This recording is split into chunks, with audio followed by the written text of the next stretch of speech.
Chapter 74. This golden page was mysterious and unfathomable. The densely packed characters on it were not read out, but turned into stars that rushed towards Yi Fan's mind. At this moment Yi Fan felt auspicious lights descending from the sky, divine springs gushing out from the earth, lotus flowers blooming and jade grass sprouting. Divine lights filled the sky, dragons and phoenixes danced, life tortoises breathed out auspicious chi, purple chi came from the east, golden light came from the west, 5-colored divine lights shone, and 7-colored divine rainbows crossed the sky. Many miraculous scenes, endless methods appeared one after another. It was mysterious, like the heavenly music, like the hymn of the great Tao rumbling in Yi Fan's mind. He was in a trance, as if he was intoxicated, like a desert that had been dry for a long time meeting dew. The endless yellow sand was gradually filled with vitality. Yi Fan felt as if many windows had suddenly opened, and all kinds of divine lights shot towards him. He tried his best to grasp something, but the light passed through the gaps between his fingers. It was very difficult to grasp. This was not cultivation. No one could understand such a profound truth in a short period of time. This was a kind of impact. The Sea of Reincarnation scroll of the Tao scripture was like the Milky Way pouring down from the 9 heavens, silver light bursting out, majestic. What did this scroll say? It rushed into Yi Fan's mind in a very general way, allowing him to roughly understand what he had to cultivate, and what realm he had to reach. The Sea of Bitterness, Life Spring, Divine Bridge and Permitha, these 4 realms perfectly explain the meaning of the Sea of Reincarnation scroll of the Tao scripture. A cultivator first had to open up the Sea of Bitterness, gradually strengthening it. Only then could one explore the Wheel of Life because the two overlapped together. Then, an endless amount of life essence was released, lingering above the Sea of Bitterness, overflowing to every part of the body, nourishing the flesh, organs and bones, strengthening the flesh shell, and beginning to transcend mortals. This was the first realm of the Sea of Reincarnation scroll, the Sea of Bitterness. The Sea of Bitterness covered the Wheel of Life, one above the other, overlapping.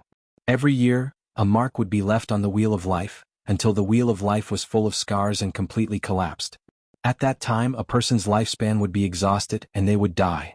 If he wanted to change the situation, then the only way was to open up a passageway in the Sea of Misery that led directly to the bottom of the sea and linked up with the Wheel of Life to allow an enormous amount of vitality essence to surge out and stop the corrosion of the Sea of Misery. Only then would he be able to extend his lifespan. Quantitative change led to qualitative change. The vigorous life essence surged and finally gathered together. It would turn into liquid form and form the divine spring of life, which would then rush into the Sea of Bitterness. Opening a life spring in the desolate Sea of Bitterness and connecting it to the Wheel of Life, allowing the divine spring to flow, this was the second realm of the Sea of Reincarnation scripture, life spring. Only in this way would a cultivator have a source of power, and only then would they be able to execute various mystical techniques and divine abilities, possessing unfathomable might. This was the crucial step for a cultivator to transform. As long as the source of divine power was not exhausted, their magic power would be endless. In fact, the divine rainbow that cultivators controlled was the divine light that flowed out of their life springs. After reaching the life spring realm, one would be able to control a rainbow to fly in the sky and burrow into the ground. There were countless mystical techniques. The mysteries of the human body were endless, and powerful cultivators did not want to be trapped in the Sea of Bitterness. They wanted to explore other unknown secret realms of the human body, so there was the process of forcefully crossing the Sea of Bitterness. The mystical techniques recorded in the Tao scripture had an indomitable momentum. Even if the Sea of Bitterness was boundless, there was no need to look back. One needed to use one's own strength to break through the shackles. In order to achieve their goal, the cultivator needed to transform their flesh shell and form a segment of divine meridian in the Sea of Bitterness to help them break through the obstacles and reach the other end of the Sea of Bitterness. This was a difficult and long process. The cultivator would become stronger the more he suffered, and in the end the Sea of Reincarnation would sublimate, forming the divine meridian of heaven and earth, and releasing the endless potential of the body. This was the third realm of the Sea of Reincarnation scripture, divine bridge. At this stage of cultivation, the cultivators must be incomparably firm and could not be shaken. Only then could they see through the falsehood and fog and continue to search for their own shore.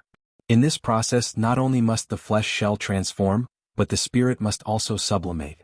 The spirit and the shell must become one, breaking through the shackles and transcending oneself. Only then could one return to their origin and find their roots. The divine bridge was like a rainbow, successfully crossing the Sea of Bitterness. This was the fourth realm of the Sea of Reincarnation scripture, opposite shore. Reaching the opposite shore, the cultivator's flesh and blood, organs and bones would all wither, and then there would be a different kind of rebirth, continuously being reborn 9 times, completing the transformation of a cocoon into a butterfly. The Sea of Bitterness, Life Spring, Divine Bridge, opposite shore, these 4 great realms were separated from each other like heaven and earth. To break through was extremely difficult. Every great realm had many details that needed to be accumulated and settled. Only then would there be the possibility of transformation. So after reaching the second great realm, Life Spring, one can control a rainbow to travel. For such a person to kill a bitter sea stage cultivator, it would be as easy as crushing an ant. Yi Fan shuddered. He thought of Elder Han, whose cultivation was at least at the Life Spring stage. Between the 4 great realms, the difference in strength was huge, like the gap between heaven and earth. To classify Yi Fan as a bitter sea stage cultivator was really a bit forced, because the golden sea of bitterness that he had opened up was too small. It was only the size of a soybean. Yi Fan was not dispirited. After all, he had just started cultivating. The time was too short. To have such an achievement was really not easy. Moreover, his sea of bitterness was different from the others. It was bright and dazzling without the slightest deathly aura. Every time it was opened, it would shake the heavens and earth, like a golden ocean surging. It must not be ordinary. Then Yi Fan thought of Elder Han's grandson Han Feiyu. Although his divine spring of life could not gush out, and had not reached the second great realm, Life Spring, but he could already control the greenwood treasure seal. Such a bitter sea cultivator, who had grasped a treasure, was enough to be a threat to him. Yi Fan received the impact of the general trend. It was like a dream. The Sea of Reincarnation chapter of the Tao scripture was like a magnificent historical picture scroll, unfolding in his heart, and then like a surging sacred river that split the heavens and earth, surging past, allowing him to understand the profound true meaning. There was no specific cultivation, but this grand baptism had benefited him a lot. This was a kind of grasp of the overall cultivation, allowing him to understand the direction, and know how to walk the road in the future. There are some differences from the Tao scripture that I practiced before. After Yi Fan grasped the general meaning, he began to carefully study it from the beginning, and suddenly found an abnormality. He found that the mysterious technique recorded in this golden page was different from the Tao scripture that he practiced in the Spirit Ruins Paradise. Just the opening few lines of ancient characters were somewhat different. It seems that after the Sea of Reincarnation of the Tao scripture was lost, although some fragments were passed down, but they were not accurate enough. Yi Fan secretly rejoiced. If he had not accidentally obtained this golden page, he most likely would never know the shortcomings of the Tao scripture that he had practiced before. Now I can still correct it and make the mysterious technique perfect. Yi Fan did what he said, and immediately began to practice according to the mysterious technique recorded in the real Tao scripture. A mysterious feeling welled up in his heart. He felt that his heart was empty. After the mystical technique was corrected, the golden threads that flowed out from the sea of sufferings increased. They flowed towards his limbs and bones, making his entire body comfortable. His flesh, blood, organs and bones were all being nourished. At this moment he seemed to have an inexhaustible amount of energy. At the same time, some strange changes took place in the sky above Yi Fan's golden sea of bitterness. All kinds of strange phenomena appeared. Divine splendor appeared, like stars at first and then like chaos. Qi was breathed out and spread out, coming out of nothingness. Misty mist lingered and divine rays shone. There were thousands of changes without a fixed pattern.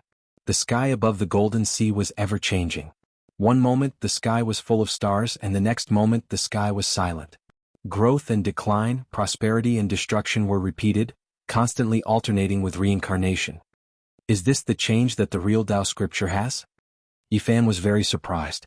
At this moment he felt the vigorous vitality of the heaven and earth combining qi to give birth to all things, and he also understood the lifelessness of the universe and the withering starry sky. It was not until a long time later that everything calmed down, and the golden sea of bitterness became more condensed. In the past it was as bright as the moon, but now it was as bright as the sun. The overflowing golden threads were even more blazing, and there was an extremely vigorous vitality. The real Tao scripture is indeed extraordinary. Yi Fan sighed. He believed that he could go further and break the curse of the sacred body of the ancients. However, he was not complacent, because he knew that there were several ancient scriptures in the Eastern Barren territory that were comparable to the Tao scripture. They were all extremely profound, and they were all complete chapters that were not lost. Now, they were all in the hands of the Holy Lands and the families of the ancients. At present, the mysterious technique that I practice is not worse than anyone else, and my starting point is not lower than anyone else's. Yi Fan's eyes shone brightly as he said, I will definitely be able to open up the sea of bitterness, let the divine spring gurgle, form the bridge between heaven and earth, reach the other side and be reborn 9 times in a row, completing the metamorphosis of breaking out of the cocoon and becoming a butterfly. Chapter 75. After dinner, Yi Fan continued to comprehend the Tao scripture. For the whole night, he was immersed in a mysterious state. The golden sea of bitterness was spread out and out of nothingness. The stars were shining, the chaos was hazy, and it was ever-changing. It was not until the second day that he woke up from this state. He was not tired at all. The essence of life in the sea of bitterness was overflowing, making him feel refreshed. Big brother, it's time for breakfast. Little Ting Ting bounced over and called him to eat. Her little face was filled with a happy smile. Although the clothes on her body were not fitting and were tattered with many patches, it could not hide the unique brilliance of her bright childlike face. Yi Fan sighed. A child was a child. She had experienced such a tragedy yesterday and suffered so much grievance. She cried so sadly, but when she woke up, she was no longer sad and quickly forgot all the unhappiness. Is Ting Ting happy? Yi Fan asked with a smile. Yes. Ting Ting nodded seriously and said, now that there is food, Grandpa doesn't have to be reluctant to eat. He saved it for me. Of course Ting Ting is happy. Yi Fan was startled. It turned out that some people's happiness was so simple. Being able to eat made Ting Ting so satisfied. Compared to those who tried their best to fight for fame and fortune, this standard was too low.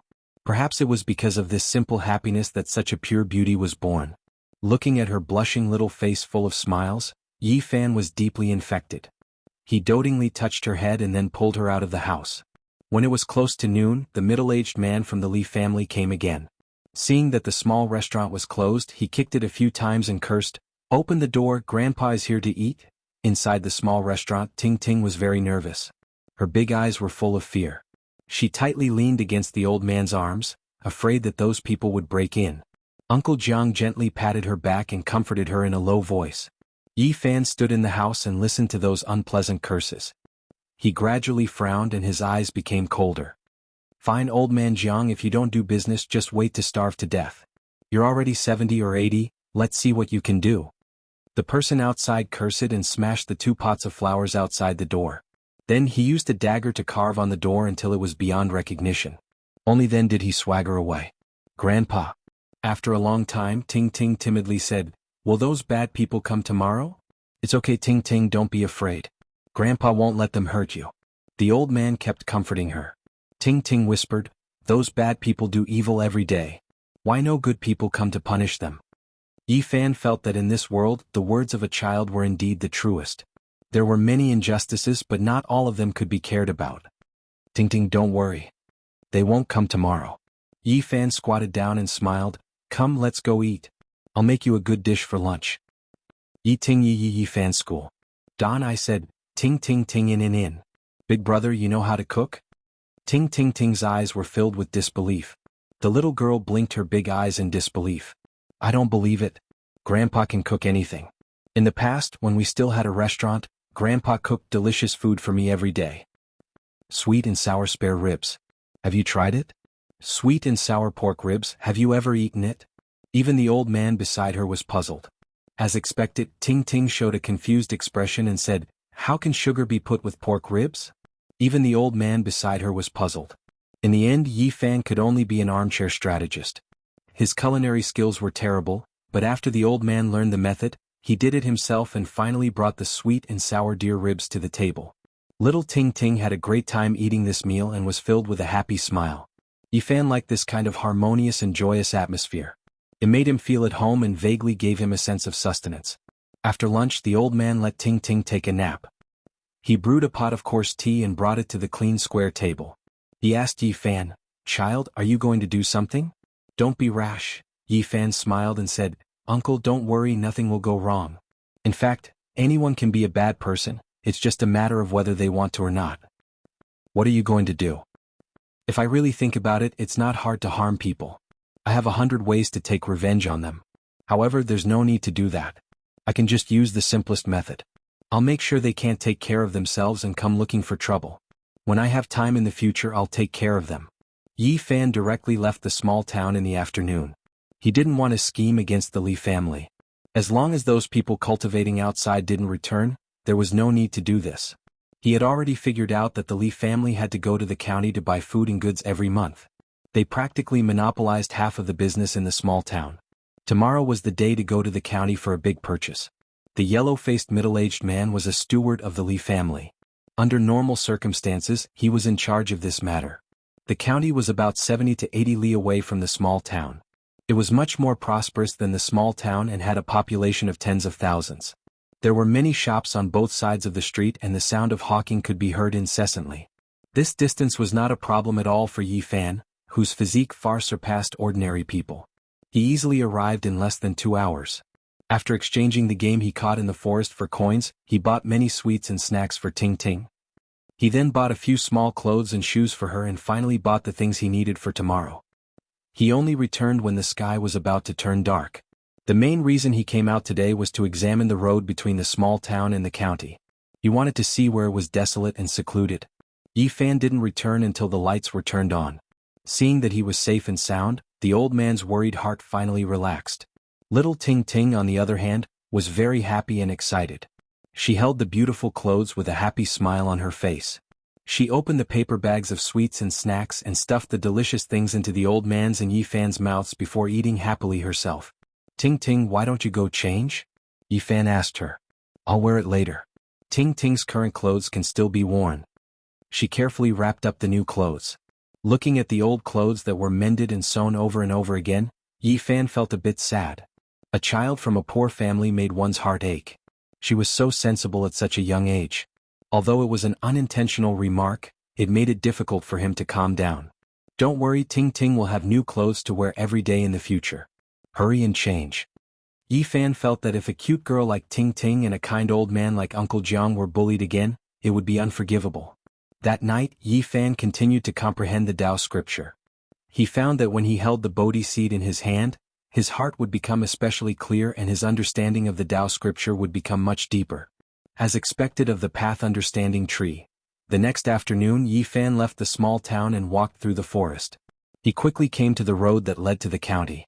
There was a section of the mountain road where he had to pass through a small canyon.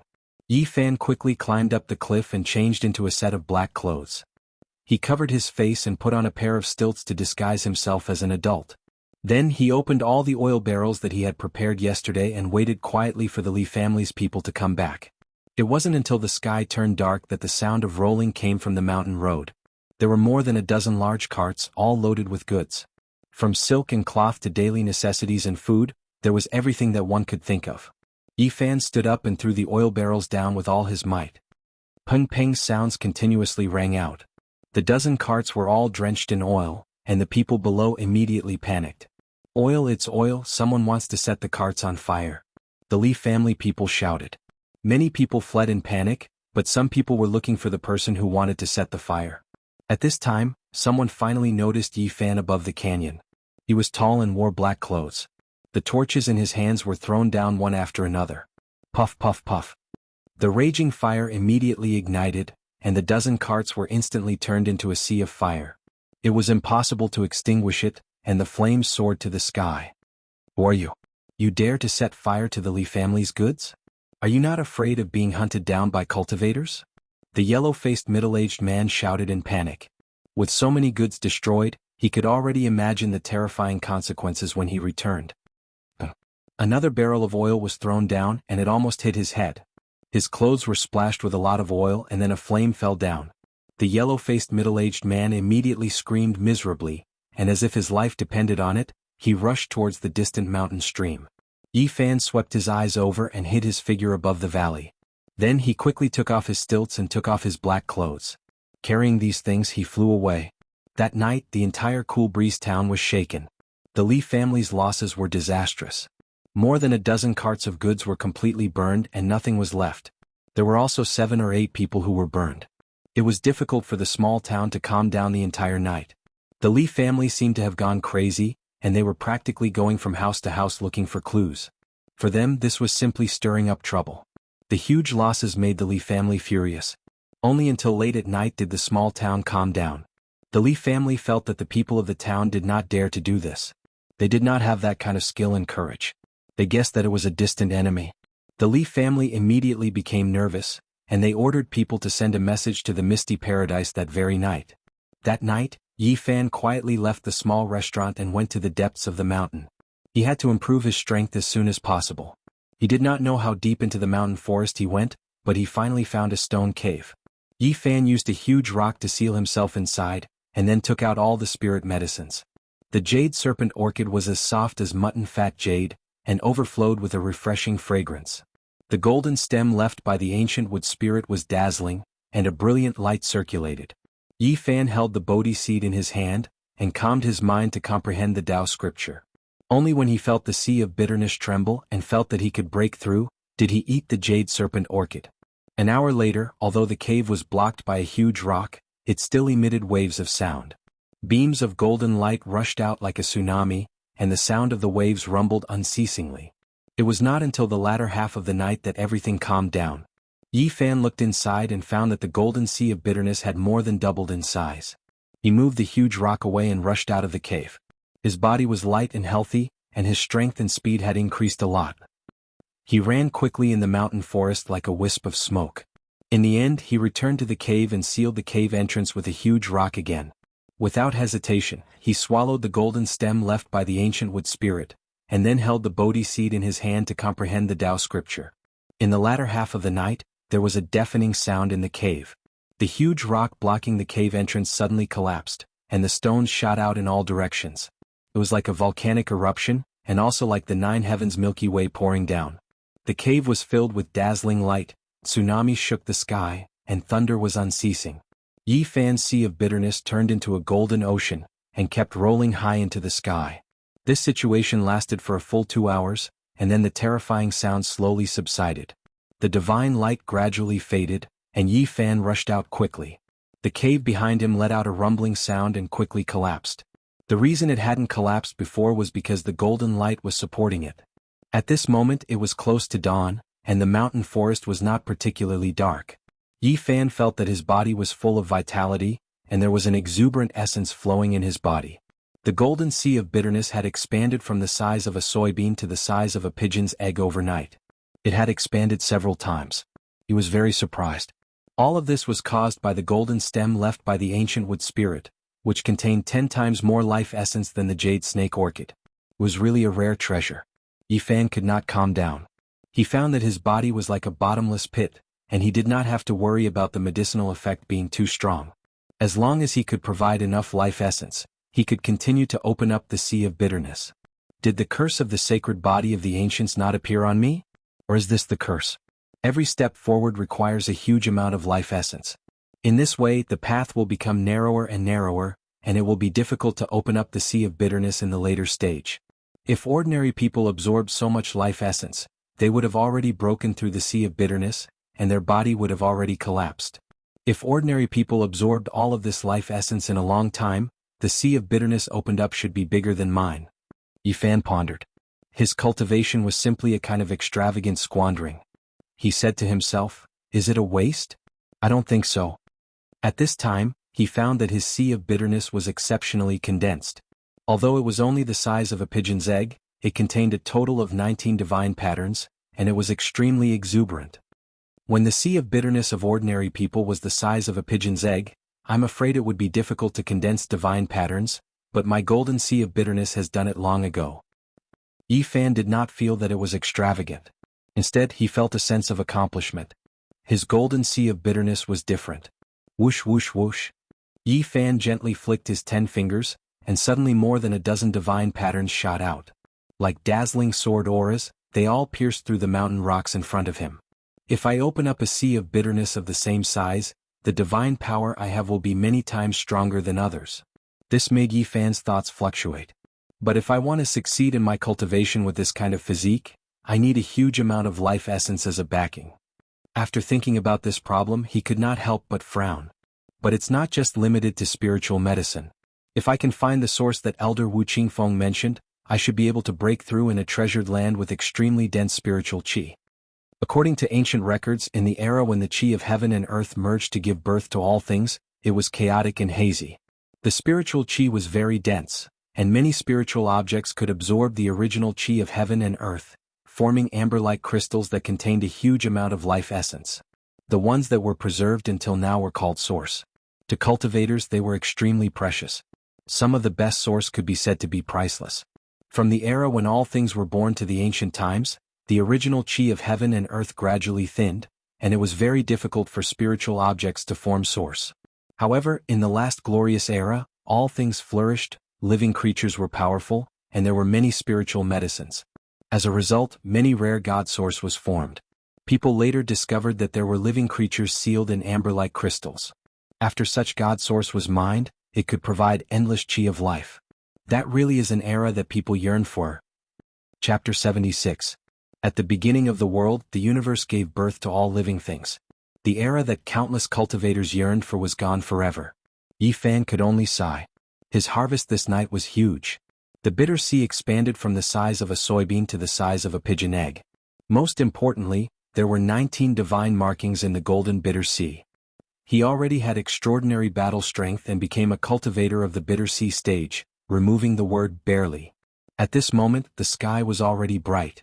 Yi Fan hunted 2 pheasants and a hare in the mountain forest, and picked some wild fruits before heading back to the small town.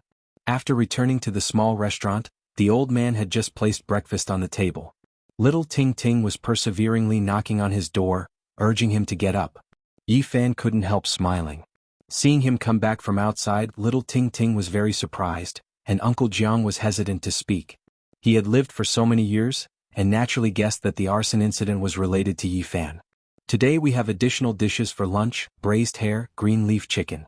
Come try these wild fruits first. Yi Fan handed a few bright red fruits to the little girl. Oh, there's delicious food again. Little Ting Ting was very happy. After eating breakfast, Yi Fan returned to his room and continued to study the Tao scripture. He felt that every time he reread the Tao scripture he would have a different feeling. Hey! Yi Fan was surprised. He found that the opening lines of ancient characters on the Golden Book were slowly blurring, as though they would soon disappear. Fortunately, I have already remembered it, otherwise there would really be trouble. He did not understand why this situation would happen. Until noon, Yi Fan was awakened by a loud noise. Old bastard, don't talk nonsense, quickly prepare some food and wine, otherwise I will tear down your small restaurant. What bad luck, this fire is too terrible, that bastard deserves to be cut into pieces, he made us so miserable. Manager Lu, what should we do in the future? To be beaten out of the house by the Li family? It really doesn't sound good.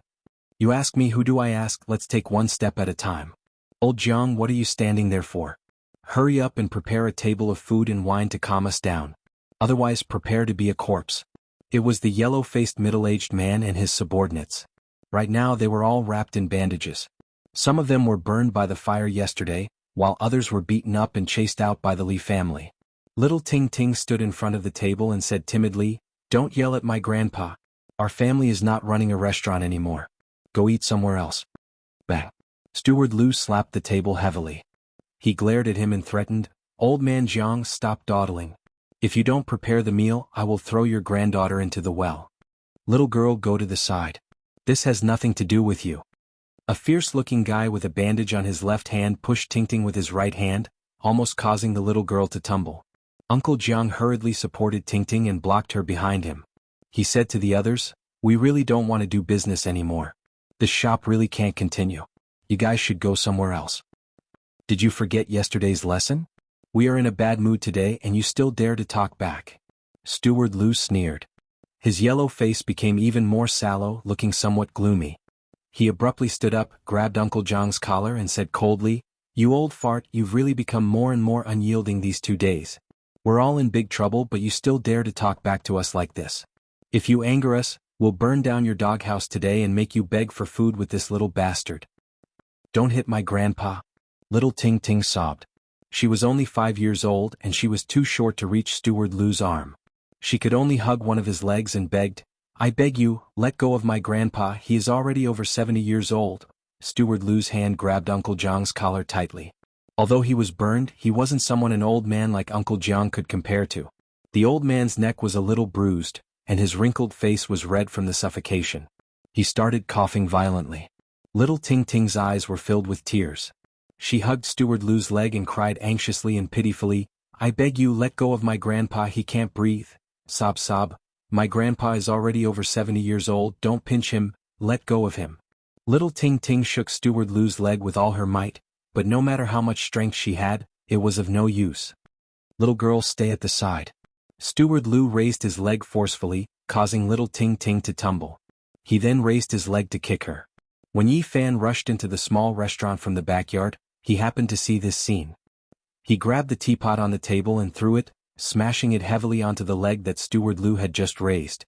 Then he quickly rushed over and pulled Little Ting Ting up. "Big brother?" Little Ting Ting pouted and called out timidly. Her big eyes were red and there were tear stains on her face. Her new clothes were covered in dust. Yi Fan's hair stood up in anger. It was as if there was a fire burning in his body. He immediately pushed Steward Lu's hand away and rescued Uncle Jiang. Then he said angrily, "You have the heart to lay your hands on such a lonely old man, are you still human? Where did this little bastard come from? How can you speak like that?" The people at the side couldn't take it anymore. They all stood up and stared at Yi Fan with hostility. Steward Lu's yellow face was incomparably gloomy. He looked down at Yi Fan from above and said, "Little bastard, you're still so young, yet you want to fight for justice like an adult. In a bit I'll throw you into the gutter. Let's see if you still dare to shout like that." Uncle Jiang's neck was bruised and his face was flushed red. He squatted on the ground and coughed for a long time before he recovered. Little Ting Ting was incomparably nervous. She sobbed while lightly patting the old man's back. She cried, "Grandpa, are you all right? Don't scare Ting Ting Ting. Ting Ting Ting is very worried, Ting Ting Ting is very scared." Seeing all of this, Yi Fan's anger burned even more. However, his eyes gradually became ice cold. He stared at Steward Lu and said, "You're already so old. Did you live all your years like a dog? Mother asterisk her, where did this bastard come from? He actually dares to speak to Steward Lu like that? Beat him to death." The yellow-faced middle-aged man hadn't even expressed his opinion when a fierce-looking fellow rushed over from the side and raised his hand to slap Yi Fan's face. However, this person himself let out a blood-curdling scream on the spot. Because Yi Fan was the first to make a move and pinched his bandaged arm, everyone present didn't know how much strength Yi Fan had. They all thought that this fellow's heart-wrenching scream was because his wound was touched. Steward Lu being kicked out of the Li family was all within Yi Fan's expectations. However, he didn't expect him to be so domineering. Even after falling into such a state, he still came here to act like a tyrant. "Little bastard, your guts are really not small." Steward Lu sneered and stretched out his hand to slap Yi Fan's face. His movement wasn't fast. He wanted to humiliate Yi Fan. Paw. Yi Fan swung his palm and with a paw sound, Steward Lu was sent flying. He suddenly hit the square table behind him and a string of blood sprayed out from his mouth for 3 to 4 meters. He struggled to climb up and spat out 7 or 8 teeth. "Mother asterisk her, kill this bastard for me." Steward Lu was furious. His yellow face was almost distorted and his eyes were about to spit out fire. These people didn't realize that Yi Fan was different from ordinary people. With a hula sound, they all surrounded him. Yi Fan's eyes were cold. He pinched their bandaged wounds one by one. Suddenly, miserable screams were heard. Pa, pa, pa. Then more than a dozen slaps sounded in succession.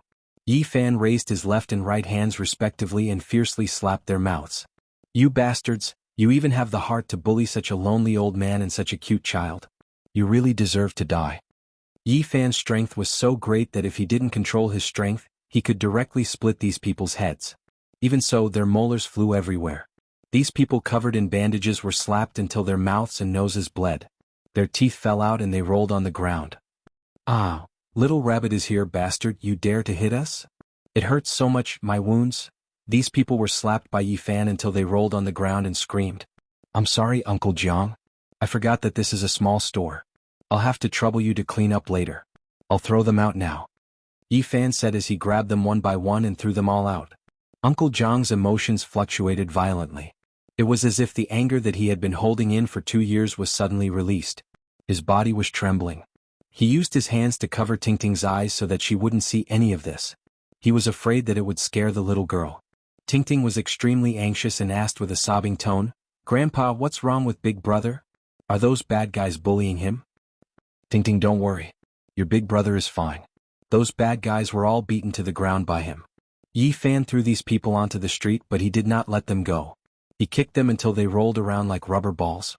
They cried and screamed as if they had been skinned. They screamed like pigs being slaughtered. Steward Liu was naturally the target that Yi Fan paid special attention to. His cheeks were swollen, and it was unknown how many times he had been slapped. Almost all of his teeth were knocked out. Help! Murder! These people screamed and cried for help, attracting many onlookers. However, no one tried to stop them. Many people even wanted to go over and kick them a few times. When Yi Fan saw this, he loudly said, "Fellow villagers, what are you waiting for? These people were the dogs of the Li family, and now that they have been kicked out of the Li family, there's nothing to worry about. Come and beat them up. Teach them a good lesson." These words exceeded Yi Fan's expectations.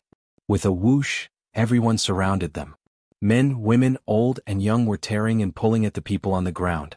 I heard this morning that they were beaten up by the Li family because their goods were burned. Looks like it's true. No wonder this young man can beat them up. So they are covered in injuries. Otherwise, this young man would have suffered a great loss today. Beat them. Beat these bastards to death. The crowd was enraged. They rushed forward and beat the people on the ground. It wasn't hard to guess how unpopular these people were.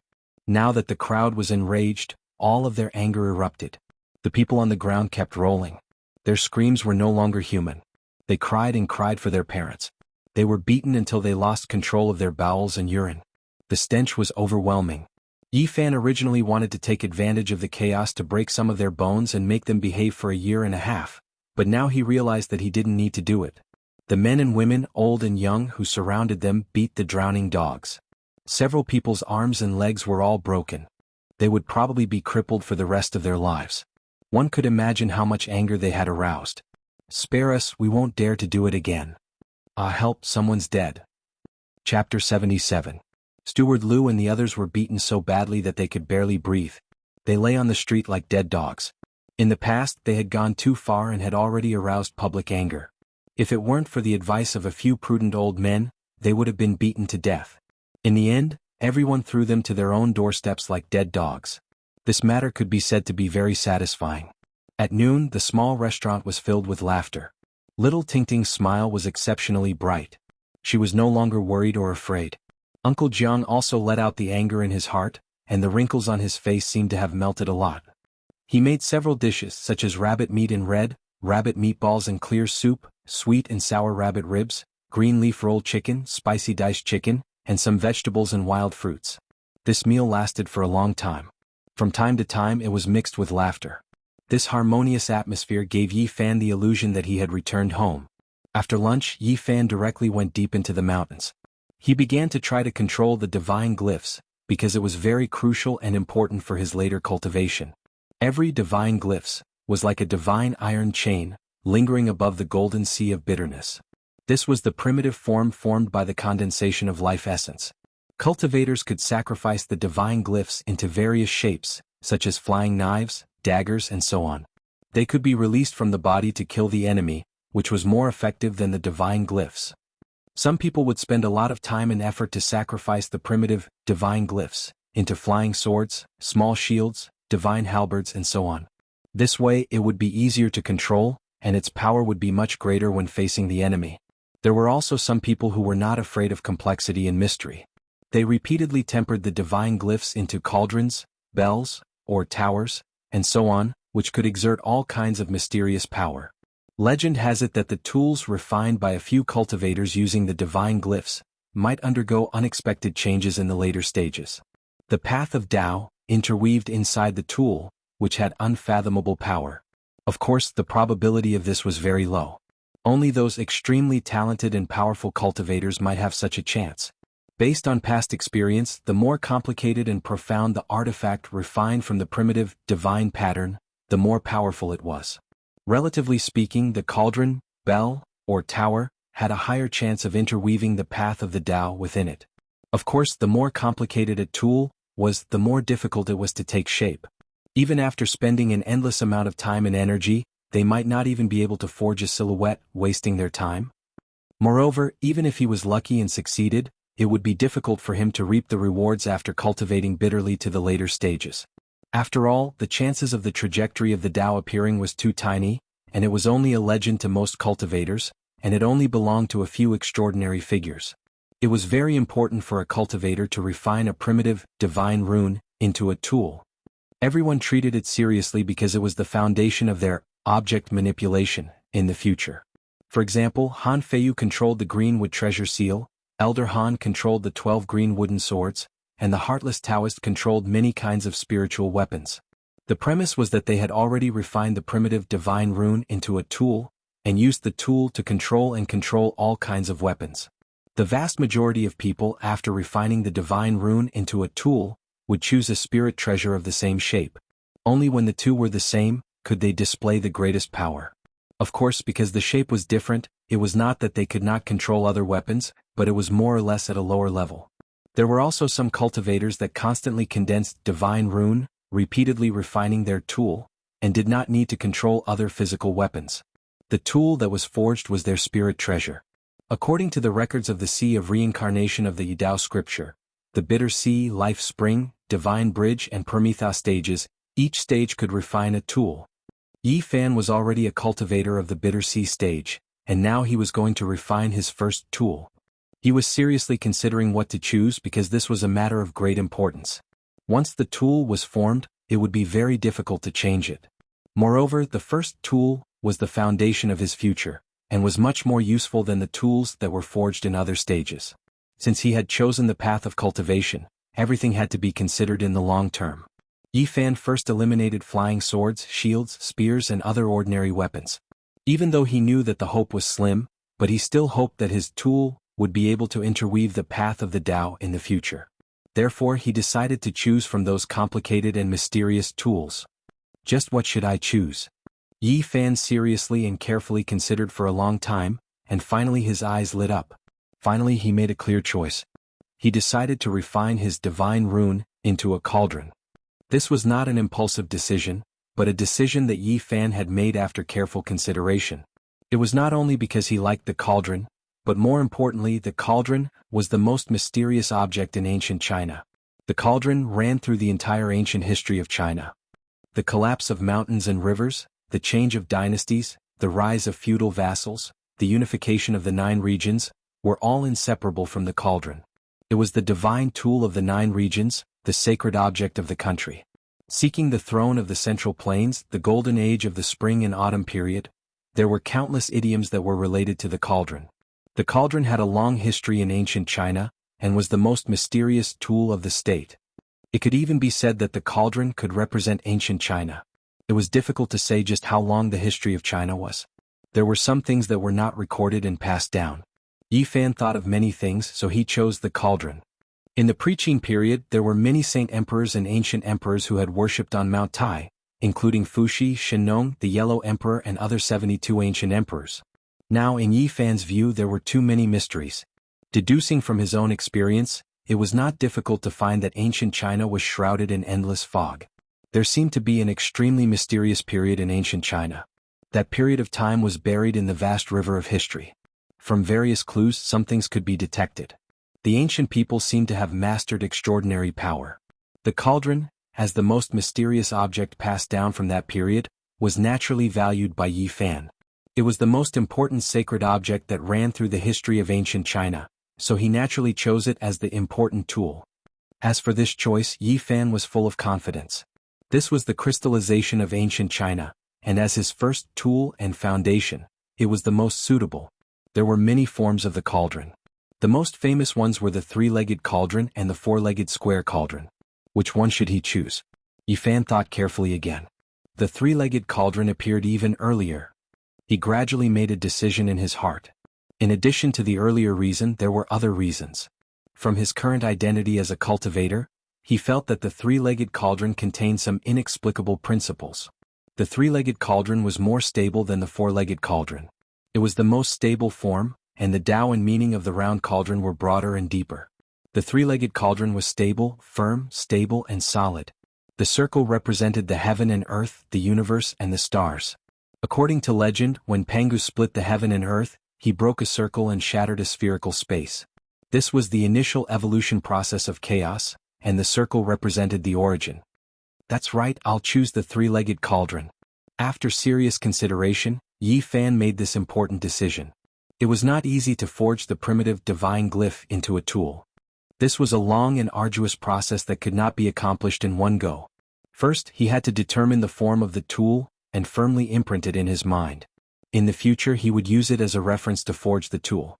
There could not be a single flaw. With the Bodhi bead in hand, Yi Fan immersed himself in an ethereal state. He engraved a diagram in his mind and simulated the 19 divine glyph with his divine sense. Then he began to forge them in his mind. After relentless effort, the 19 divine glyph finally melted and condensed into a small golden cauldron the size of a bean. It shone brilliantly and was very perfect. However, Yi Fan was not satisfied. He felt that something was missing. The form was perfect, but it lacked the Tao. Yes, it's still missing the handles. Yi Fan began to forge again. The small golden cauldron slowly formed a pair of handles. The moment this small golden cauldron was formed in his mind, Yi Fan immediately felt a natural Tao. He was very satisfied and couldn't help but mutter to himself, a cauldron, 2 handles, 3 legs. Yes, the Tao begets 1, 1 begets 2, 2 begets 3, 3 begets all things. All things bear the yin and embrace the yang, and the qi is harmonious. The more Yi Fan looked at it, the more satisfied he was. The small golden cauldron became more and more mysterious in his eyes. In the end, it occupied his mind, becoming simple and natural. Yes, that's it. After Yi Fan finished forging, the 3-legged cauldron was forever engraved in his mind. From now on, he would begin to forge such a real cauldron in the sea of bitterness. The most mysterious tool that ran through the entire history of China. Yi Fan's heart was filled with anticipation. Chapter 78. Yi Fan had already engraved the 3-legged 2-eared cauldron in his heart, but it was extremely difficult to refine the divine patterns in the sea of bitterness. Just condensing the 19 divine patterns together took a long time.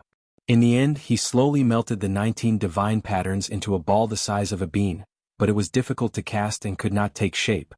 No matter how he looked at it, it had nothing to do with the cauldron. Yi Fan tried many times, but he could not even carve some patterns on it, let alone forge it into the shape of a cauldron. Sacrificing a cauldron was indeed difficult. However, he was not anxious. After all, this was just the beginning, and there would be time to polish it in the future. This would be a long and difficult process not only for him but for others. The sky darkened. Yi Fan hunted a badger and walked back. Returning to the small restaurant, he had just sat down when the old man laid out a table full of food and wine. The fragrance was alluring. Little Ting Ting had changed into a new set of clothes. Her rosy little face was filled with a sweet smile, revealing 2 cute little dimples. The little girl's definition of happiness was very low. As long as she could eat and not be bullied, she would be very satisfied. Moreover, she had new clothes to wear now. Today the Li family is on high alert. They have gathered many strong men as if they are guarding against something, Uncle Jiang said at the dining table. What's going on? Yi Fan asked. The Li family has an enemy who lives dozens of miles away. There are also people in the family who are cultivating outside. They are both strong local families and the 2 families have never been on good terms. The Li family suspects that the other party set fire to more than 10 carts of goods. Today they sent people to investigate, but in the end, a steward was detained. The rest were beaten half to death and rushed back. Yi Fan immediately chuckled and said, I originally wanted to torment them, but now it's even easier. This time, I guarantee that they will not be able to take care of themselves and will no longer have the mind to suspect others. Let the 2 families in the same village suspect each other. After asking about the situation in detail, Yi Fan quietly snuck out of the small town at night and went straight to a villa dozens of miles away. He snuck in without a sound. Although there were people in the family who were cultivating outside, there was no such person in the family at the moment. To Yi Fan it was as if he didn't exist. After more than an hour, he found a person tied up tightly in a woodshed.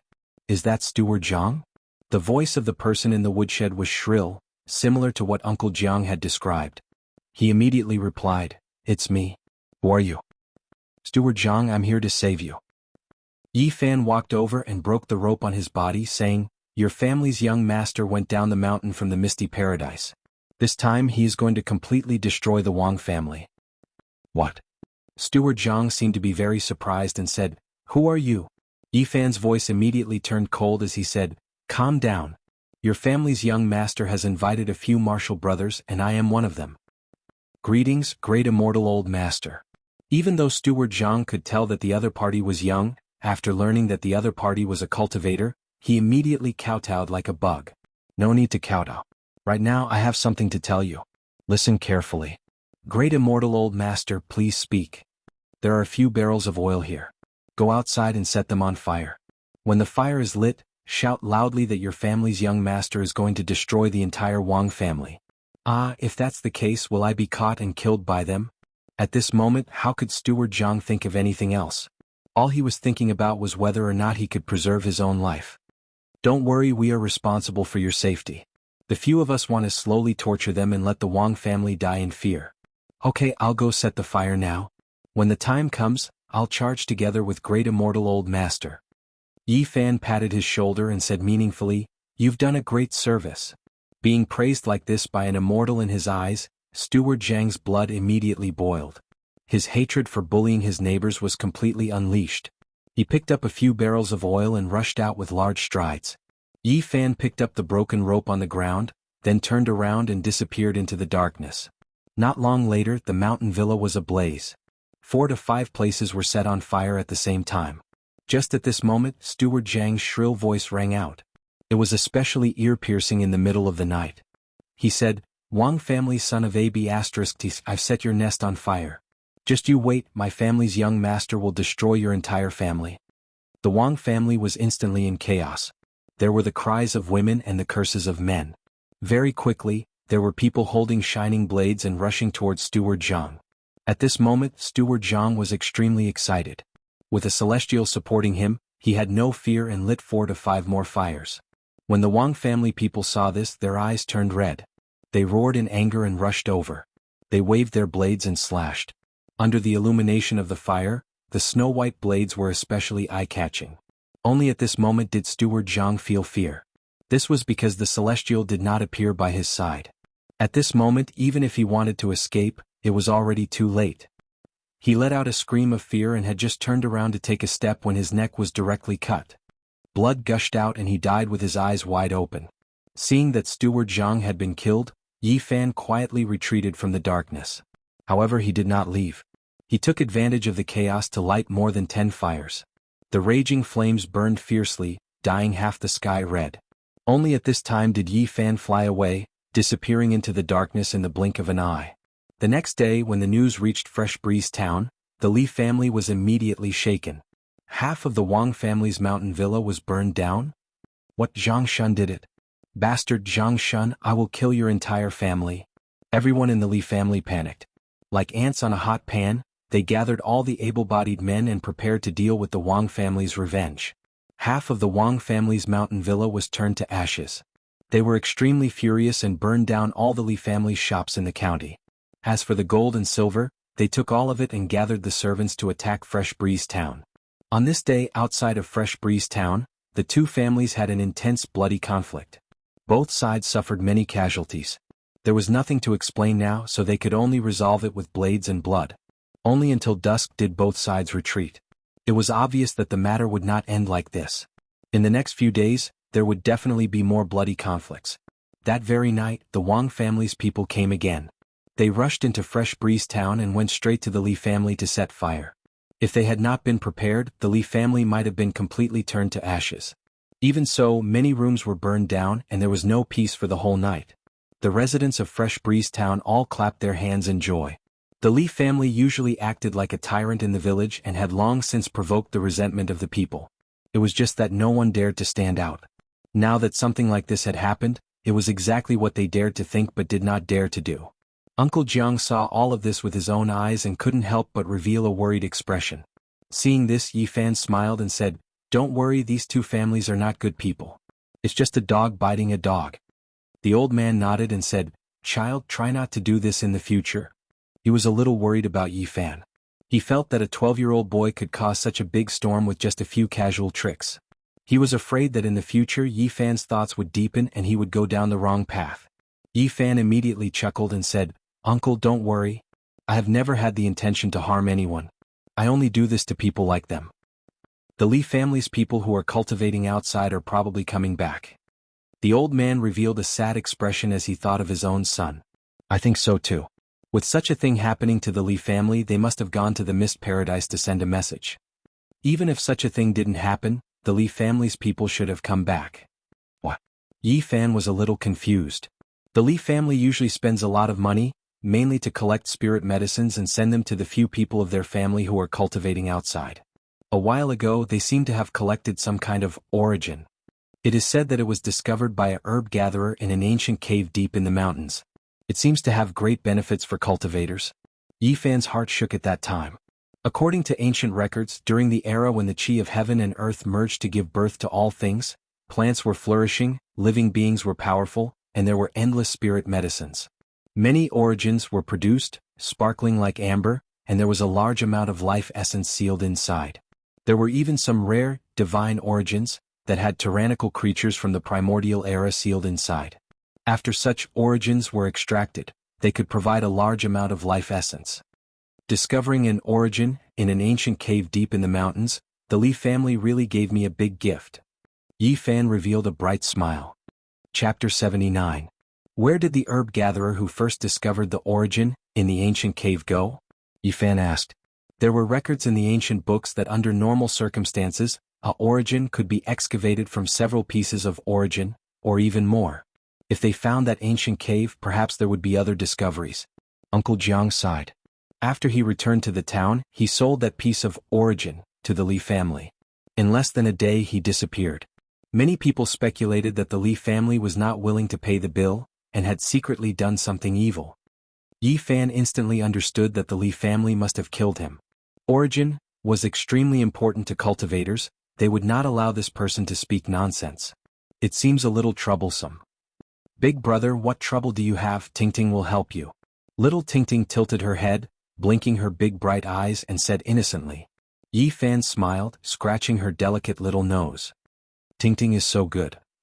After eating breakfast, Yi Fan walked out of the small restaurant, circling around the Li family from afar. The inside was in ruins and there were at least 30 houses that had been burnt down. At this time, there were waves of beast roars coming from outside the small town. Not long after, a cloud of dust rose, and a tall mount rushed into the small town. It was shaped like a horse but was covered with green scales. Its speed was extremely fast, and in the blink of an eye, it had arrived at the gate of the Li family. Dragon scale horse. Yi Fan was shocked. He knew of this strange beast. Its body was covered with green scales and its shape was like a horse. It had extraordinary strength, and when it ran, it was many times faster than ordinary horses. It could travel 4,000 or 5,000 miles in a day without a problem. It did not know fatigue and did not need to stop in the middle. It was very difficult for ordinary people to possess such a strange beast. Even bitter sea stage cultivators would find it difficult to subdue it. The strength of the dragon scale horse was extraordinary, and normally only life spring stage cultivators could subdue it and bestow it to their juniors who could not yet ride on the rainbow. The dragon scale horse's green scales flickered, and it shook its head and tail, neighing towards the sky. It was a divine steed. On the saddle sat a young man of about 25 or 26 years of age. His face was pale, his lips very thin, and his eyes somewhat cold. The Li family was immediately alarmed. The door was opened and someone shouted and ran inside to deliver a message. Young master is back. Yi Fan relaxed. He felt that the cultivator of the Li family was most likely a bitter sea stage cultivator, otherwise he would have directly flown back on a divine rainbow. This source is mine. Now was not the time to act. Not long after, Yi Fan entered the deep mountains. This time, he looked into the golden book in the sea of bitterness and found that the words at the beginning were even more blurred, as if they were really going to disappear completely. Why is it like this? Yi Fan kept thinking about this question and said to himself, fortunately, I have completely comprehended the parts that disappeared. After that, he continued to comprehend the Tao scripture. Every time he would have a different feeling. After a long time, he stopped and began to refine the cauldron above the sea of misery. The 19 divine markings were smelted together, like a lump of divine iron shining brightly. No matter how many times Yi Fan refined it, it was difficult to turn it into a cauldron. During this period, Yi Fan once tried to forge a flying sword. Although he did not succeed, he roughly had the shape of a sword embryo. If he continued to slowly refine it, sooner or later he would succeed. Why is it so difficult to refine a cauldron? Yi Fan smelted the golden sword embryo and began to cast the cauldron again. But he tried again and failed again and again. He could only hammer it into a lump, unable to shape it, and even the rough embryo was difficult to form. If this goes on, when will I be able to cast a cauldron full of Dao charm? If I waste time in vain, it would really be like drawing water with a bamboo basket. The process of refining the cauldron not only needed to mobilize life essence, but also a high degree of concentration of divine sense. In the end, Yi Fan was exhausted and had to stop. Above the sea of misery, the bean-sized lump of divine iron was shining brightly. It was difficult to take shape after hundreds of refinements. Such a piece of divine iron can already be regarded as a half-useless tool. I don't know if it can control a weapon like the Greenwood treasure seal. Yi Fan was very regretful. He did not have any treasures and he did not know if he could control things now. Otherwise, he really wanted to give it a try. Suddenly, he saw the golden book that was squeezed by the green copper at the edge of the sea of misery. His heart suddenly moved and he said, "Let's try controlling it." The bean-sized divine iron lump quickly sank into the sea of misery and instantly melted into the golden book. With a thought from Yi Fan, a blazing golden light rushed out of his body, like a flash of lightning across the sky. The dazzling light rushed past and several ancient trees and 2 boulders could not stop it. Yi Fan walked forward, and with a light push, a towering ancient tree immediately fell down. The cut was extremely smooth and when the golden light streaked past, the giant tree didn't move at all, but it had already been cut in half. Yi Fan was really shocked and several ancient trees were like this. As for the 2 boulders, with a push of his hand, they were instantly split in half, and had already been cut cleanly. The golden book flew more than a dozen meters away, like a golden sun in the sky. With a thought from Yi Fan, the golden light flashed and instantly flew back, returning to his sea of misery. How sharp! Yi Fan was very surprised. He had only wanted to give it a try, and did not expect that he would really use the golden book, and its sharpness was unparalleled. This golden paper not only records the Tao scripture, but can it also be used as a weapon? With this idea he began to try again. The golden light was like a rainbow, and it constantly cut through the void like lightning. Yi Fan found that he could only use the golden book more than a dozen meters away. Beyond this range, it was difficult for him to control it. The Tao scripture is one of the most mysterious ancient scriptures in the Eastern Barren Territory. This golden page must be extraordinary.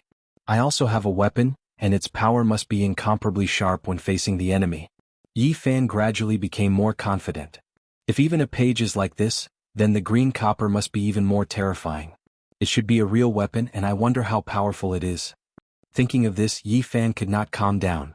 He looked inside the sea of misery and wanted to control the green copper.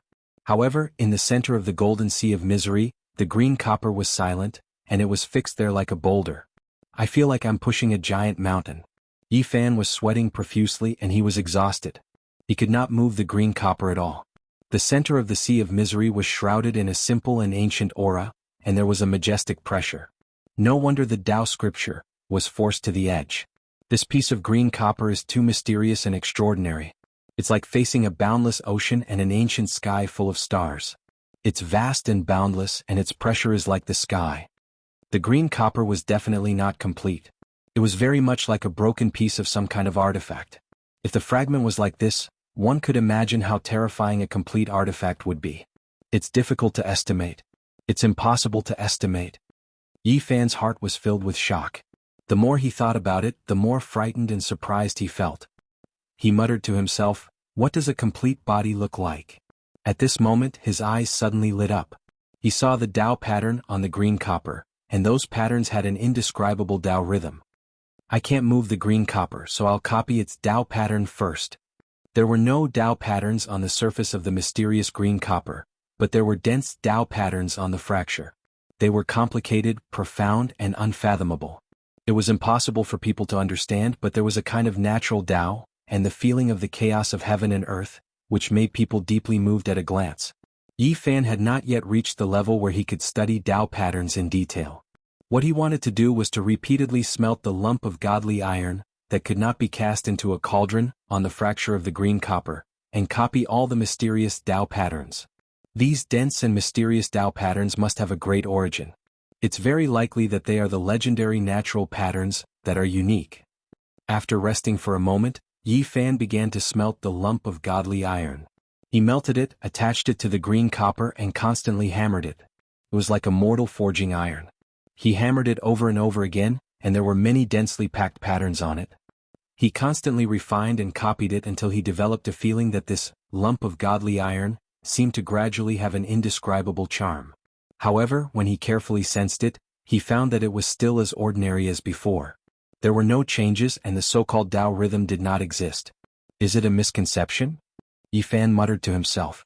In the following period of time, he constantly melted the lump of godly iron and repeatedly refined it. He copied the Tao patterns on the green copper inside and out.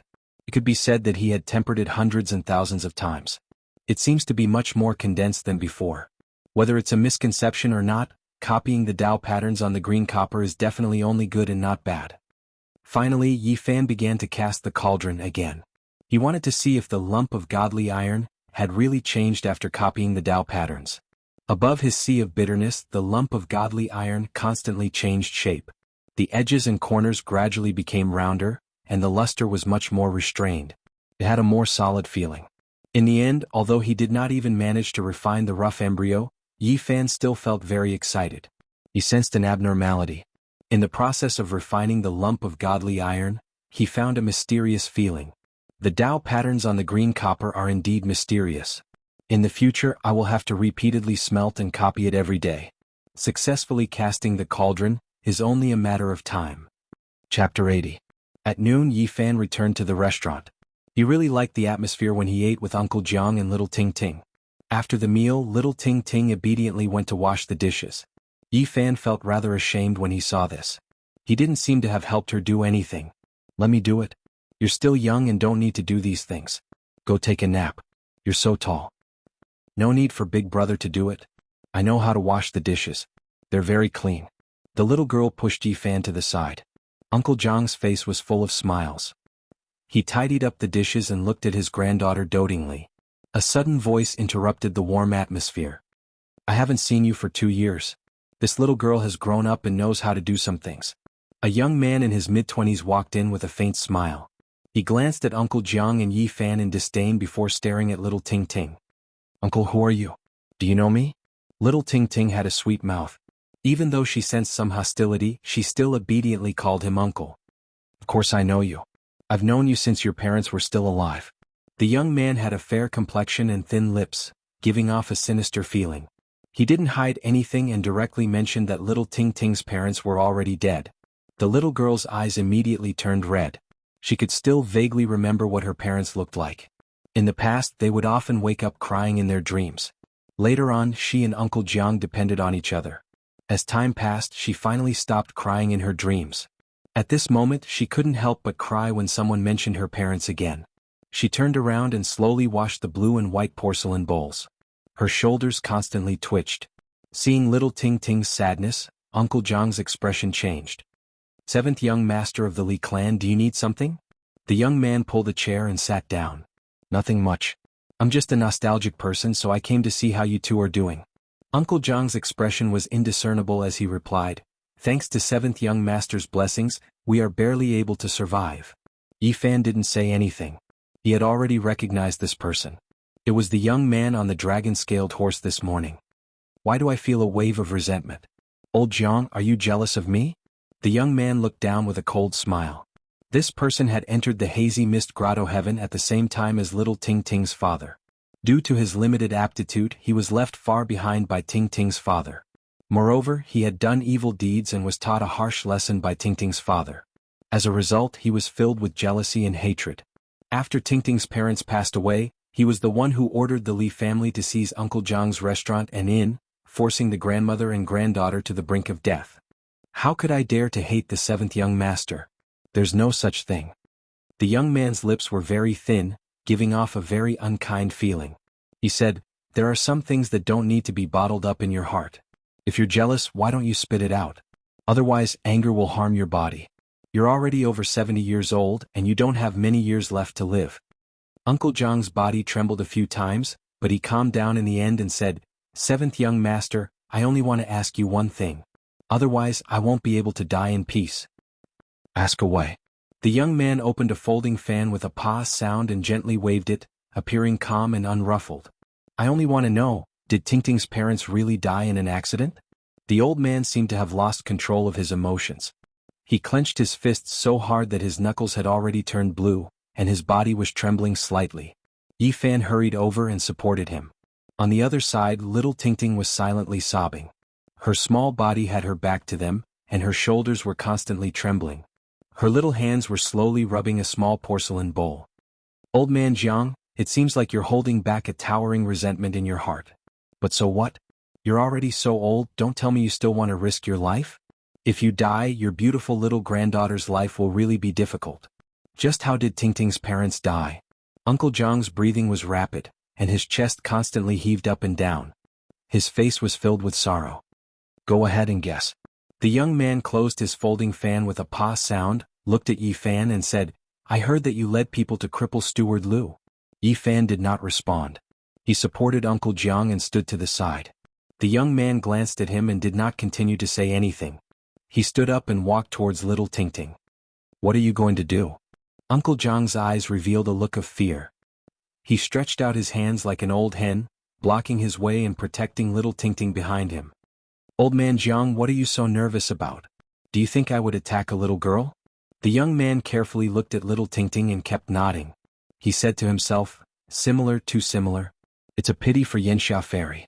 Her death was not worth it. 2 years have passed. I can't believe your daughter has become so similar to you. Little Tingting bit her lips. Although she was sobbing, she did not cry out loud. It seemed that she did not want to cry in front of the 7th young master of the Li family. The young man held a folding fan in his right hand and lightly tapped his left hand. He said, All right, old man Jiang, you don't have to suffer anymore. I will take this little girl away in the future. You can enjoy your old age in this small town. What do you mean? Uncle Jiang immediately panted. He protected little Tingting behind him and stared at the 7th young master of the Li family. This little girl is clever and dexterous. I am going to take her to the Mist Grotto and let her do some things by my side. It's better than following you and not knowing what to eat next. No, not unless I die. 7th young master of the Li family, you can't bully people like this. Uncle Jiang was so angry that he had difficulty breathing. His eyes were red and his body swayed. Yi Fan hurriedly supported him. Grandpa, are you okay? Don't scare Tingting. Little Tingting hugged the old man's thigh. Her little face was filled with worry and fear as tears continuously fell. The young man mocked, Old man Jiang, do you have to be so angry? You have to understand that after leaving you she will live a different life. In the future she might even shine in the Mist Grotto. Uncle Jiang panted heavily. After a long time, he finally calmed down and begged, 7th young master, please let us go. What are you saying? The young man's expression darkened and became very cold. He said, You don't even want to enjoy your old age in peace. You really don't know what's good for you. I will always be with Grandpa. Little Tingting's eyes were red and swollen. She tightly hugged Uncle Jiang's thigh. This time I still have something important to do. I must return to the Mist Grotto tomorrow. In a few days I will personally take her away. After saying this, the Li clan's 7th young master turned around and looked at Yi Fan. He said, If you want to beat a dog, you have to look at its owner. Although it is a dog that was chased out, it cannot be bullied by outsiders. At this point he lightly patted Yi Fan's shoulder and said, Impulsive people will not live long. Bang! Yi Fan immediately sat on the ground. Traces of blood flowed out from the corner of his mouth. The chair behind him had been smashed into pieces. The young man glanced at him, sneered and swaggered away. Child, what's wrong? Uncle Jiang was shocked and angry. He hurriedly went to support Yi Fan. Big brother? Little Tingting's face also revealed a frightened expression. She used her little hand to help Yi Fan wipe the blood from the corner of his mouth. Seeing the Li clan's 7th young master leave, Yi Fan quickly stood up and said, I'm fine. Really? The old man was skeptical. Little Tingting also had a nervous expression. She asked, Big brother, are you really fine? Your mouth is bleeding. Something almost happened. Are you okay? Uncle Jiang revealed a worried expression again. You misunderstood me. I said I almost couldn't help but attack. I'm fine. However, this person is really ruthless. If it was a normal person they would die in less than half a month. It was us two who implicated you. If it was you, you wouldn't have suffered like this. Uncle Jiang blamed himself. Uncle, don't say that. The blood just now was forced out by me. Yi Fan chuckled and said, Speaking of which, I still have to thank this Li clan's 7th young master. Because he gave me a great opportunity, he came here personally to tell me when to leave. You. Uncle Jiang revealed a doubtful expression. There's no need for such a ruthless person to stay in this world. He actually wanted to take Tingting away. Not even in his next life. That night, Yi Fan kept an eye on the Li clan's movements. He left the small town late at night and stood guard on the mountain road 20 miles away. This was the only way to get to the outside world from the windy town. The moonlight was hazy, and a dark cloud floated by. The forest instantly became dark. The roars of unknown beasts didn't stop, and the forest seemed a bit eerie and scary at night. In the latter half of the night, the mountain road shook and the heavy sound of horse hooves could be heard. Under the dim starlight, a dragon scale horse with shining green scales rushed over like a ray of green light. Yi Fan waited quietly until the dragon scale horse came close. Suddenly, a blazing golden light shot out from his body.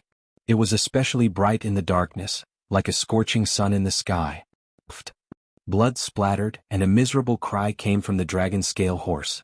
However, that person didn't fall off the horse. Yi Fan was startled.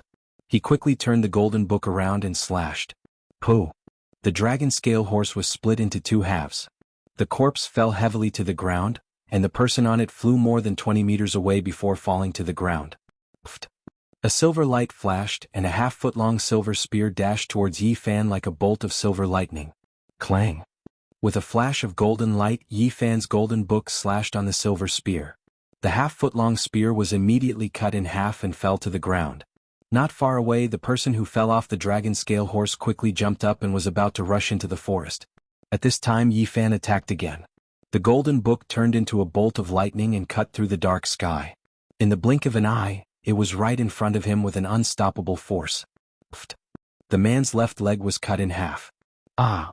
That person finally let out a miserable scream and rolled on the ground. Only now did Yi Fan let out a sigh of relief. He cautiously approached. This was his first time ambushing an enemy, and he couldn't help but be a bit nervous at first, which made him lose some of his accuracy. Li Clan's seventh young master, we meet again. The young man who was rolling on the ground with blood flowing everywhere was pale. When he saw that it was Yi Fan, he almost couldn't believe it and exclaimed, "How come it's you? What's wrong?" Yi Fan's expression was calm as he looked at him from a distance. "I didn't expect it to be you, little brat. I was really wrong." The Li clan's seventh young master's face was full of pain and anger. It was a frightening sight. "Thank you, seventh young master, for giving me such a great fortune." Yi Fan stood in the distance with a faint sneer on his face. You. The Li clan's seventh young master's body was shaking. At this moment he was filled with despair and anger. How did Tingting's parents die? At this point Yi Fan's tone turned cold. With a flash of golden light, the golden book dashed out at lightning speed. Puff puff. With two soft sounds, the Li clan's seventh young master's arms fell off. Yi Fan was still a bit worried, so he once again summoned the golden rainbow and gently drew on the sea of suffering. "A little brat, even if I become a ghost, I won't forgive you. Why do people always say such useless things?" Yi Fan walked in front of him and said, "You bastard, you've done so many evil deeds and have no conscience. Today is your retribution, I will slowly serve you." Bah. Yi Fan's palm slapped over and sent him flying 4 to 5 meters away. You. The Li clan's seventh young master's eyes were spewing fire. Yi Fan walked over and stepped on the relatively smooth face. "The heavens are watching what people do. You think you can live a free and unfettered life after committing so many evil deeds?" Chapter 81. When Yi Fan sees the old, the young, the sick, the disabled, and the helpless, his heart will always feel sour. However, when he sees those who bully the weak and commit crimes, he will become emotionless and his heart will turn cold. It may seem contradictory, but it is the result of his true personality. Excessive compassion and coldness exist at the same time. He doesn't know which one he is more inclined to. For example, right now he is absolutely emotionless and without the slightest bit of pity. Stepping on the seventh young master's face, he said in a cold voice, "If you don't want to suffer, then answer my questions. Or else you will understand the consequences." "Little bastard." Bang. Yi Fan kicked him away. The seventh young master's teeth all fell out, his white and tender cheeks were completely swollen, and his nose and mouth were bleeding. "Looking at your soft and tender skin, you are just like a eunuch. If you don't want to talk, then I will fulfill your wish and make you live up to your name." Yi Fan once again took out the golden book. Like a ray of rainbow light, it shined brightly in the darkness. What do you dare to do?" The seventh young master of the Li clan was terrified. "I want you to be a eunuch." "No, I'll tell you everything." The seventh young master's face was deformed from fear. To a man this is worse than death. Useless thing. Yi Fan sat on a rock not far from him and quietly listened to him talk about the past. Ting Ting's parents really were killed by the Li clan's cultivators. They paid a high price to exchange for a rare medicine that could cause powerful beasts to go berserk. Without anyone noticing, they used it on Ting Ting's parents. In the end, when they went out to collect spiritual medicine, they were torn to pieces by the terrifying lightning birds. Of course, there were also some dirty deals and shady tricks, which made people feel indignant. Yi Fan sighed. Whether it is the mortal world or the world of cultivators, there is no difference. Wherever there are people, there will be complicated hatred. Even cultivators are not immune. Yi Fan took out a wooden box from his bosom and kicked him away. With the help of the light of the moon and stars, he slowly opened this somewhat heavy sandalwood box. There was a light yellow stone inside. It was as thick as a thumb and as long as a knuckle. Although it was very small, it was very heavy. Yi Fan could feel a vigorous life force coming from it. According to the ancient records, during the era when the chi of heaven and earth merged to give birth to all things, plants flourished, living beings were powerful, and spirit medicines were endless. Many sources were produced, sparkling like amber, but within them, a large amount of life essence was sealed. Is this the source? Yi Fan observed it repeatedly under the moonlight and found that this source was full of impurities. The crystal clear part only occupied 1/3 of it, which made him feel a little regretful. This was not a pure source. But even so, he was very satisfied. There was an extremely exuberant life essence within this amber-like stone, and there was something that looked like mist and light circulating within it. Good stuff. I wonder how much it can help me expand the sea of sufferings. That's mine. Not far away, the seventh young master of the Li clan groaned in a pool of blood. He gritted his teeth and was filled with hatred and anger. Wasn't this source found in an ancient cave deep in the mountains? Could it be that there's only this one and nothing else? Under the torture of Yi Fan, the seventh young master of the Li clan spilled everything without concealing anything. In that ancient cave, there was a cultivator who had passed away in meditation. It had been too long, and even his skeleton had been weathered away, leaving only this piece of source. What a pity, I thought I could get a few pieces. Yi Fan felt that he was a bit greedy. I've told you everything, can you let me live? The seventh young master of the Li clan revealed a glimmer of hope in his eyes. Of course, he knew that this was only an extravagant hope. The other party would not let him go. When you murdered Ting Ting's parents, did you have any pity? When you forced Uncle Jiang and little Ting Ting to live, did you ever think of leaving them a way out? Yi Fan kicked him away and said, I'll give you a chance to end your own life so that you don't have to suffer. I haven't killed anyone yet, I don't want to stain my hands with blood. You haven't killed anyone? The seventh young master of the Li clan was so angry that his body trembled. He said, You will be struck by lightning. Yi Fan kicked him to a rock and said, Kill yourself. If you force me to make a move, I'll first turn you into a eunuch, then I'll take your life. At this moment, the seventh young master of the Li clan was so aggrieved that he was about to go crazy. This way of dying was too stupid. The other party didn't even bother to make a move and wanted him to kill himself. Little bastard, you're really a bastard. I won't let you go even if I become a ghost. The seventh young master of the Li clan was so angry that he kept coughing up blood. Yi Fan sat on a bluestone not far away and said, What's with all the nonsense? Hurry up and get on your way. I don't have much patience. The seventh young master of the Li clan was so aggrieved that he couldn't even speak. In the end he roared, You will die a horrible death. Bang. He slammed his head into a rock and died a violent death. You killed yourself, I didn't kill anyone.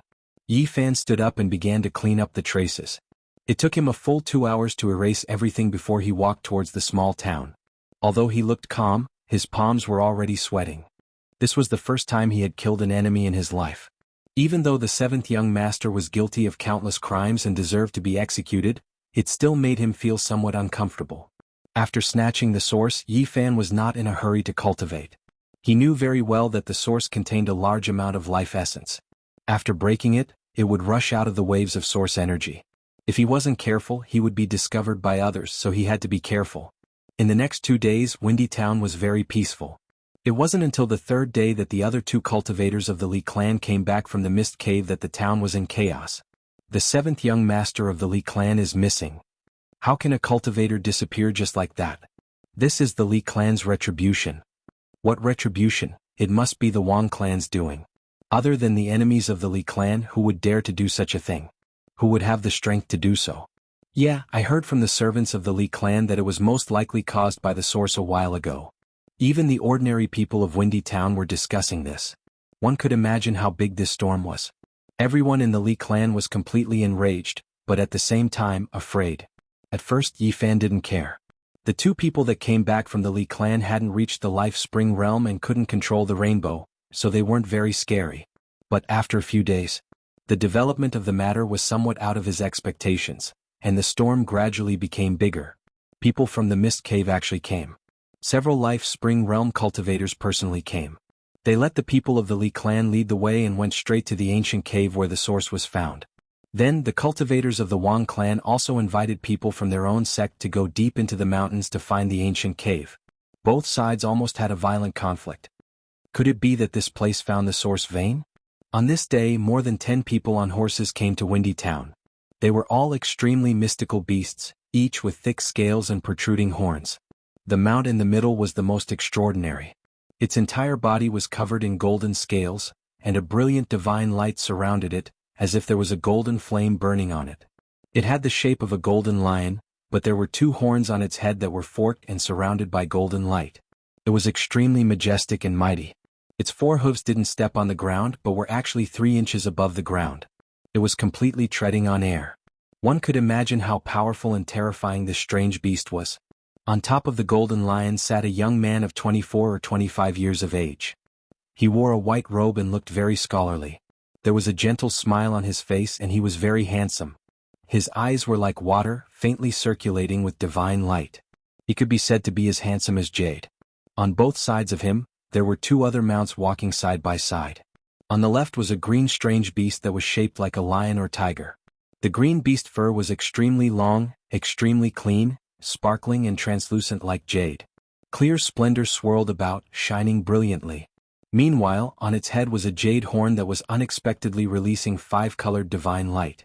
This 5-colored strange beast was also treading on air and didn't really step on the ground. On top of it sat a young man of 16 or 17 years of age.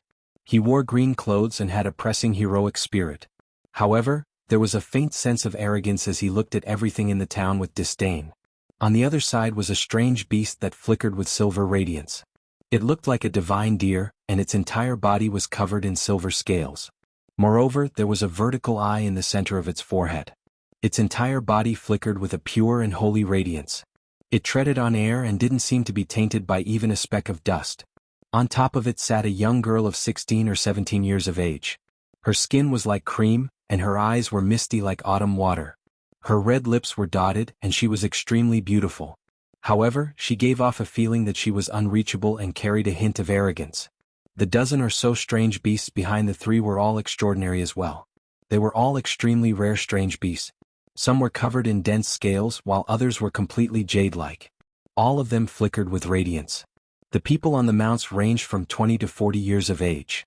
Regardless of whether they were men or women, they all carried an austere aura, and a powerful battle intent condensed around them. In the distance, Yi Fan saw all of this and couldn't help but suck in a breath of cold air. What kind of background did these people have? They were definitely not ordinary people. Not to mention the 3 people in the lead, just the dozen or so horsemen behind them were not inferior to the troops of the clan of the ancients and the sacred grounds that he saw in front of the demon emperor's tomb.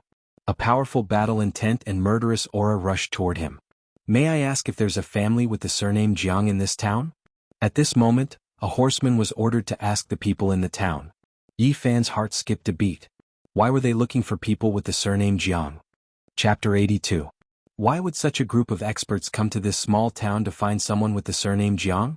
Yi Fan found it difficult to calm down. He was afraid that Uncle Jiang and little Ting Ting would be involved. Fresh Breeze Town had never seen so many strange beasts before.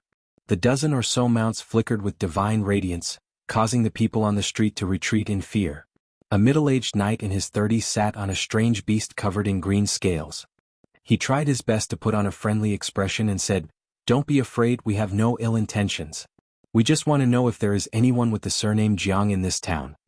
Although he tried his best to appear calm, these people were obviously experienced knights who had experienced countless battles. They had been tempered by blades and blood, so they naturally emitted a murderous aura that would cause ordinary people to tremble in fear. An old farmer pointed at the western street. His lips trembled as he mumbled, "That street, the biggest house, is there. Thank you." These people rode their beasts and slowly moved toward the western street of the small town.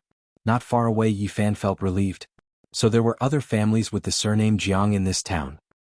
He quickly rushed toward the eastern street and soon returned to the small restaurant. "Uncle Jiang, child, what happened?" The old man walked out from the kitchen. Little Ting Ting washed a plate of bright red wild fruits and obediently brought it over. Her big black eyes blinked and flickered with curiosity as she asked, "Big brother, what's wrong?" "It's like this." Yifan told Uncle Jiang what he had seen and heard just now and then asked, "Old man, have you met these people before?" Uncle Jiang shook his head and said, "I've lived for more than 70 years and have never left this small town. It's impossible for me to know such people. So many strange beasts, I want to see what they look like." Little Ting Ting's big eyes sparkled as she ran out of the restaurant and looked toward the end of the street curiously. Seeing that Little Ting Ting was not nearby, Yifan whispered, "Could it be related to Ting Ting's parents?"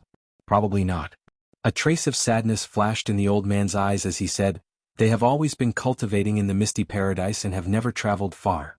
All their friends are from the same sect. So many strange beasts, their feet are actually not touching the ground." Little Ting Ting stood at the entrance of the small restaurant, her rosy little face filled with excitement and surprise. She shouted, "Grandpa, come out and look, they are rushing towards us." Yifan and the old man hurriedly walked out, only to see a dozen mounts rushing over at high speed. There was no dust flying up, all the beasts were 3 inches above the ground, treading on air. "They're so fierce." Little Ting Ting was a bit afraid because apart from the 3 people in the middle, all of the knights naturally gave off a powerful killing intent, and an innate battle intent filled the air. Yifan hurriedly pulled Little Ting Ting's hand and then supported Uncle Jiang. It was indeed difficult for ordinary people to withstand this kind of pressure, and they would tremble in fear if they had to face it for a long time. The dozen or so beasts stopped in front of the small restaurant, shaking their heads and wagging their tails. Their scales flickered, emitting all kinds of light. They were very spirited, but even the divine light could not conceal the murderous aura on their bodies. It was obvious that they had all experienced bloody battles and were not pets raised in a greenhouse. "Excuse me, is this the Jiang family?" the handsome and scholarly young man in the center asked. His clothes were whiter than snow, and his eyes were as clear as water, occasionally flowing with a bit of divine light. He sat upright on the golden divine hoe, exuding an otherworldly temperament, very different from those knights filled with killing intent. Uncle Jiang's wrinkled face was filled with doubt. He said, "Yes, what business do you all have?" The old man was already over 70 years old. His face was engraved with the passage of time, and there were many wrinkles on it. Even his old eyes were a bit turbid. Seeing how old he was and how he looked like he had 1 foot in the grave, the 16 or 17-year-old young man sitting on the 5-colored beast immediately frowned and said, "This is just an ordinary old man from the countryside who is about to die. He can't be the person we're looking for." The young man on the golden divine hoe glanced at him. The young man on the 5-colored beast seemed to have some misgivings and stopped talking. "Uncle, have you always lived in the windy town?" "Yes, I've almost never traveled far," the old man answered truthfully. "Did your ancestors live here or did they move to this town later?" the young man on the golden divine hoe continued asking. "My father's generation moved here and I was born here." "What do you all want?" Uncle Jiang was full of confusion. Hearing these words, the young man on the golden divine hoe immediately jumped down. His white clothes fluttered in the wind and even his boots were spotless. He looked extraordinarily handsome and could be considered a rare handsome man. It was not an exaggeration to say that he was as handsome as jade. "Uncle, I would like to ask you some questions. I hope you can answer them." "I don't dare. If I know, I will definitely answer." Uncle Jiang was just an ordinary old man. He was in awe of these cultivators who came on strange beasts. Little Ting Ting was a bit nervous. She grabbed onto Yifan's hand tightly and leaned on him and the old man. She looked at the beasts and the riders with fear and curiosity. "Please forgive me. I want to ask, is your father still alive?" the white-robed man asked nervously. Uncle Jiang was confused at first, but he answered, "He passed away more than 50 years ago." "What?" The white-robed man was stunned. His jade-like face revealed a trace of shock and he sighed. "I already said that this is just an ordinary old man." The young man on the 5-colored beast revealed an impatient expression, as if he wanted to leave as soon as possible. Shut up. The white-robed man turned around and glared at him. He then turned around and continued to ask, "Old man, please forgive me. Is your father called Jianghu?" "How did you know?" Uncle Jiang revealed a surprised expression. The young girl sitting on the divine deer revealed a surprised expression and said, "Looks like we really found him." She had a slender figure and her skin was as white as jade. She was very beautiful, and there was a hint of arrogance between her brows, giving off a feeling that she was unreachable. The young man on the five-colored beast frowned and said, "How can such an ordinary old man from the countryside have the blood of our Jiang family? If he really is the descendant of great-grandfather Jianghu, how can he not know the cultivation method? He must have the same name. Old man, can you tell me in detail?" The white-robed young man's attitude was still very gentle. He went up to support Uncle Jiang and said, "Can we go in and talk in detail?" The riders all stood guard outside. The white-robed man supported Uncle Jiang and walked back to the small restaurant. The arrogant young man and the extremely beautiful young girl also followed in. Yi Fan saw that the other party had no ill intentions. He pulled little Ting Ting to the side and didn't say anything. "Are there any red moles on great-grandfather Jianghu's left arm?" "There are 5. How do you even know this?" Uncle Jiang revealed a surprised expression. "Great-grandfather Jianghu actually lived in seclusion in Yan country. I didn't expect him to pass away more than 50 years ago." The white-robed man sighed softly and said, "Old man, perhaps I should call you great-uncle." "No, no."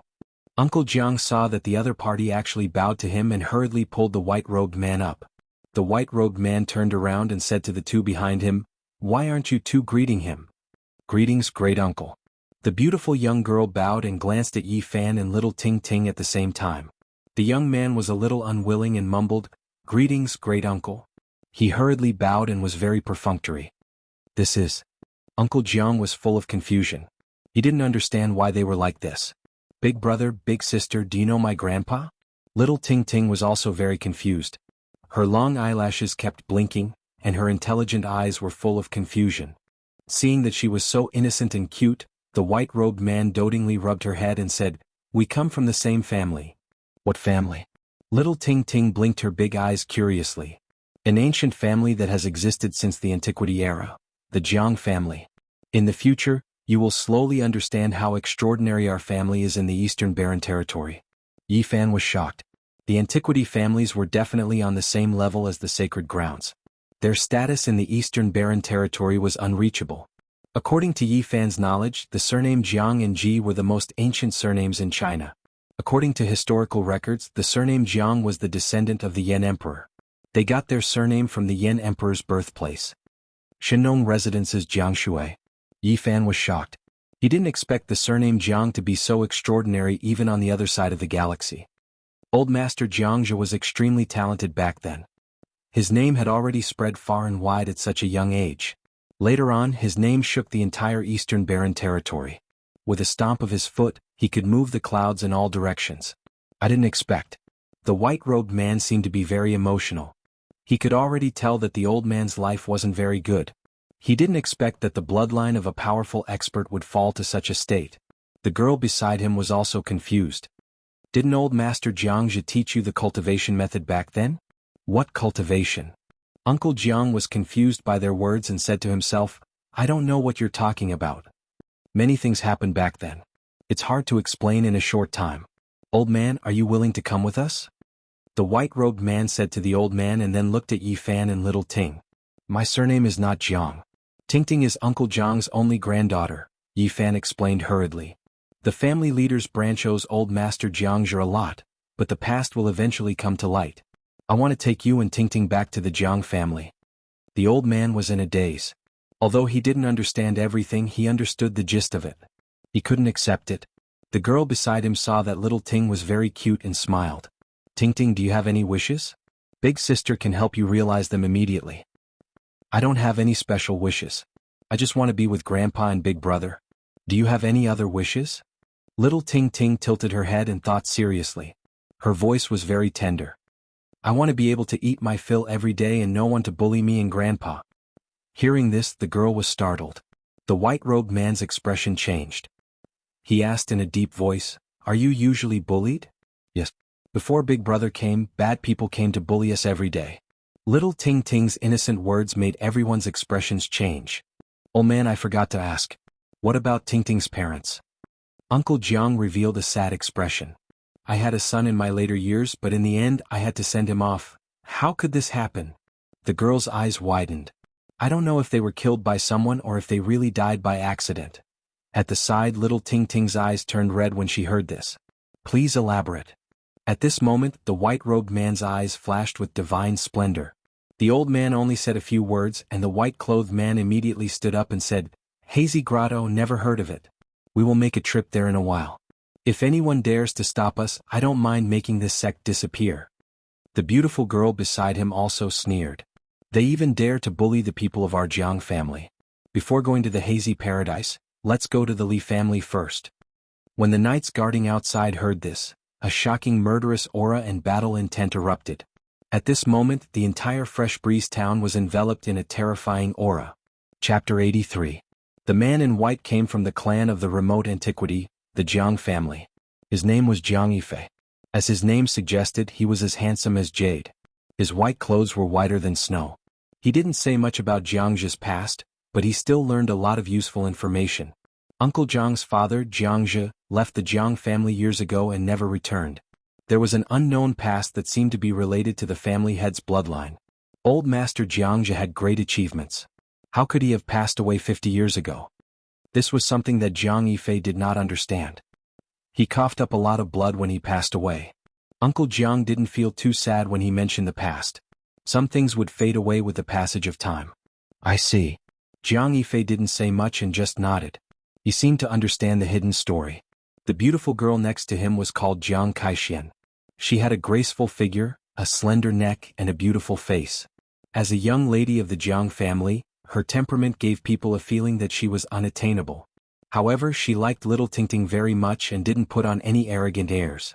She held Little Ting Ting's hand and asked this and that from time to time. Her tone was very gentle. The arrogant young man was called Jiang Yichen. Although he knew the identity of Uncle Jiang and Little Ting Ting, he wasn't very enthusiastic and still looked cool. Jiang Kaixin stepped forward and said with a clear and pleasant voice, "Old man, please come back to the Jiang family with us. My grandpa said that the Jiang family is sorry for your bloodline. We must find you and invite you back no matter what." "Forget it. I don't understand what you said. Your lives are too far away from mine. We are people from two different worlds. I'm used to everything here." Uncle Jiang was an ordinary old man. He had lived for so long and experienced so many things. He felt that he couldn't integrate into such a family, so he declined politely. "Even if you don't think for yourself, you have to think for Ting Ting. She is a little princess in the clouds and shouldn't be bullied. She needs another kind of life." Jiang Kaixin talked about Little Ting Ting's future and persuaded the old man, "Please come back with us. The elders in the family hope that Jiang's bloodline will return to the Jiang family. Take Ting Ting away. I'm used to the life here and don't want to go anywhere else." Little Ting Ting immediately hugged the old man's arm and said, "I will be with Grandpa. Wherever Grandpa is, Ting Ting will be there." At this moment, Jiang Yifei revealed a gentle smile. He seemed to like Little Ting Ting very much. He rubbed Little Ting Ting's head and said, "The sky here is too small." Jiang Yifei was a smart man. He knew that persuading Uncle Jiang this way wouldn't be of much use. Only by letting him see the transcendence of the Jiang family might he be able to change the old man's mind. He stood up and said, "Let's go to the Li clan first." His words were very calm, but they seemed to contain a strange magic. The mutant beasts outside all roared and a bloody aura spread out. All of the knights exploded out with powerful battle intent. Jiang Yifei's expression was calm and composed. The golden divine Ho followed closely behind him. He slowed down his pace and walked side by side with Uncle Jiang. Everyone else followed behind when they saw this. No one rode on their beasts but walked toward the Li family. Little Ting Ting anxiously pulled the old man and Yi Fan's hands. Being protected by everyone like stars around the moon made her feel uneasy. At this moment, Jiang Yifei and Jiang Kaixin were walking side by side with them. However, they were only standing on the left and not in the middle. Everyone on the street was very surprised to see Uncle Jiang and Little Ting Ting being protected like this. Many people were trembling with fear and retreated to the sides of the street in fear of those beasts. What's going on? Does old man Jiang know these people? Look at those mutant beasts. Their feet don't touch the ground. I'm afraid they can even fly. How can old man Jiang know these people? The bitter old man Jiang finally changed for the better. Good people will always be rewarded. This time the Li family is in big trouble. They seem to be walking toward the Li family. Great. After so many years of anticipation, someone is finally going to deal with the Li family. More and more people gathered on both sides of the street. Although everyone was very afraid and didn't dare to move forward, they still revealed excited expressions. They followed from afar and moved toward the Li family. When Uncle Jiang arrived at the gate of the Li family, he was a little hesitant. Seeing this, Jiang Yifei helped him up the stairs and said, "Not to mention a small Li family, even the palace of the most powerful country in the Eastern Barren Territory can't stop us." Bang! In front of them, a pair of vermilion doors suddenly collapsed as if a huge hammer had smashed on them. Inside, there was a commotion, and curses could be heard from the gatehouse. "Who did this? How dare you come to the Li family and behave atrociously? You're really looking for death." Soon more than 10 people rushed out, all of them fierce. However, when they saw more than 10 beasts, they were instantly stunned. They swallowed all the curses and were tongue-tied. The ferocious look on their faces disappeared, and they became fearful and uneasy as they quickly ran back. "Look at your cowardly faces. What are you afraid of? There are cultivators in our Li family." After a steward received the report, he walked out cursing and said, "Damn it, who ate the guts of a leopard and dared to cause trouble in the Li family? Don't they know that many celestial masters are temporarily staying here? Bad guy." As soon as that steward walked out, little Ting Ting immediately took a few steps back. It was obvious that she was a little afraid of this person. "You." After that steward walked out, he was also afraid. Golden divine Ho, 5-colored mutant beasts, divine deer with vertical eyes. He had never seen or heard of such things. He was immediately stunned. "This is a bad guy?" "Yes, he brought people to rob our restaurant and beat Grandpa until he vomited blood." This kind of thing was said by little Ting Ting with such childish words, it made people feel even more angry. Jiang Yifei waved his hand and immediately, a knight came forward and forced his way towards that steward. What do you want to do? This is the Li family and there are several celestial masters inside. You are not allowed to behave atrociously." He shouted loudly and kept on retreating. "Don't make a move here so as not to scare the child." Jiang Yifei was meticulous and was afraid that a bloody scene would scare little Ting Ting. "Yes." The armored knight grabbed the steward by the collar and tossed him out. There was a flash of green light, and the other knight rode a wild beast into the air, carrying the steward out of the town in the blink of an eye. Heavens, it can fly. It can really fly in the sky. That beast can actually run in the sky, it's too unbelievable. In the distance, the surrounding commoners all revealed expressions of shock. Their mouths were wide open, and their faces were full of astonishment. Little Ting Ting's mouth also formed an O shape. She tiptoed and looked into the distant sky. Jiang Kaishin revealed a smile, squatted down and said, "Do you want to have such a precious beast that can fly in the sky every day?" Little Ting Ting was about to nod subconsciously, but she quickly thought of something and hugged the old man's arm tightly. She shook her head and said, "I want to be with Grandpa." Jiang Kaishin didn't expect little Ting Ting to see through her intentions, so she didn't continue to tempt and persuade her. Not long after, a green shadow appeared in the sky. The knight that left rushed back on his strange beast and landed. A lock of hair was wrapped around his hand, and there were specks of blood on it. At the side, Yifan was very surprised. The Jiang family's knights seemed to be very powerful, and their strength was hard to estimate. He could feel a surging battle strength from them. The crowd continued to walk inside, and the surrounding commoners followed behind. They wanted to see the Li family's villains being taken care of with their own eyes. "Who broke into my Li family and caused trouble?" At this moment, a few middle-aged men and a few old men dressed in silks and satins walked out. Their faces were filled with anger. "Old man Jiang, it's you?" It was obvious that they didn't understand the situation. When they saw Uncle Jiang in the courtyard, they immediately shouted, "Who allowed you to come in? Get out." "Second master, lower your voice. What are those behind you?" A servant reminded him in a low voice. Only then did the servant notice the strange beasts outside the gate. He immediately panicked and retreated in fear. He said, "Hurry up and ask those immortal masters to come out." Jiang Caishuan's pretty face revealed a cold expression. She said, "A small family with only a few people who know a little bit about cultivation dares to bully the weak and prey on the villagers. They really don't know the meaning of death." She gently waved her hand, and everyone flew out like fallen leaves. They hit the wall and fell to the ground, unable to get up again. These were all important figures of the Li family and they screamed in pain. With a flash of light, two figures rushed out and came to the front yard. They were the two people from the Li family who knew how to cultivate. When they saw the situation in front of them, their expressions changed. "Friend, who are you? What have we done to offend you? Why did you break into our Li family and hurt our people?" The two people were around 27 or 28 years old. They were shocked and angry, but they didn't dare to act out. "You don't deserve to know." Jiang Kaishan sneered. Jiang Yifei calmly asked, "Did you kill Tingting's parents?" "What are you talking about? Don't slander us." The two people's expressions changed drastically.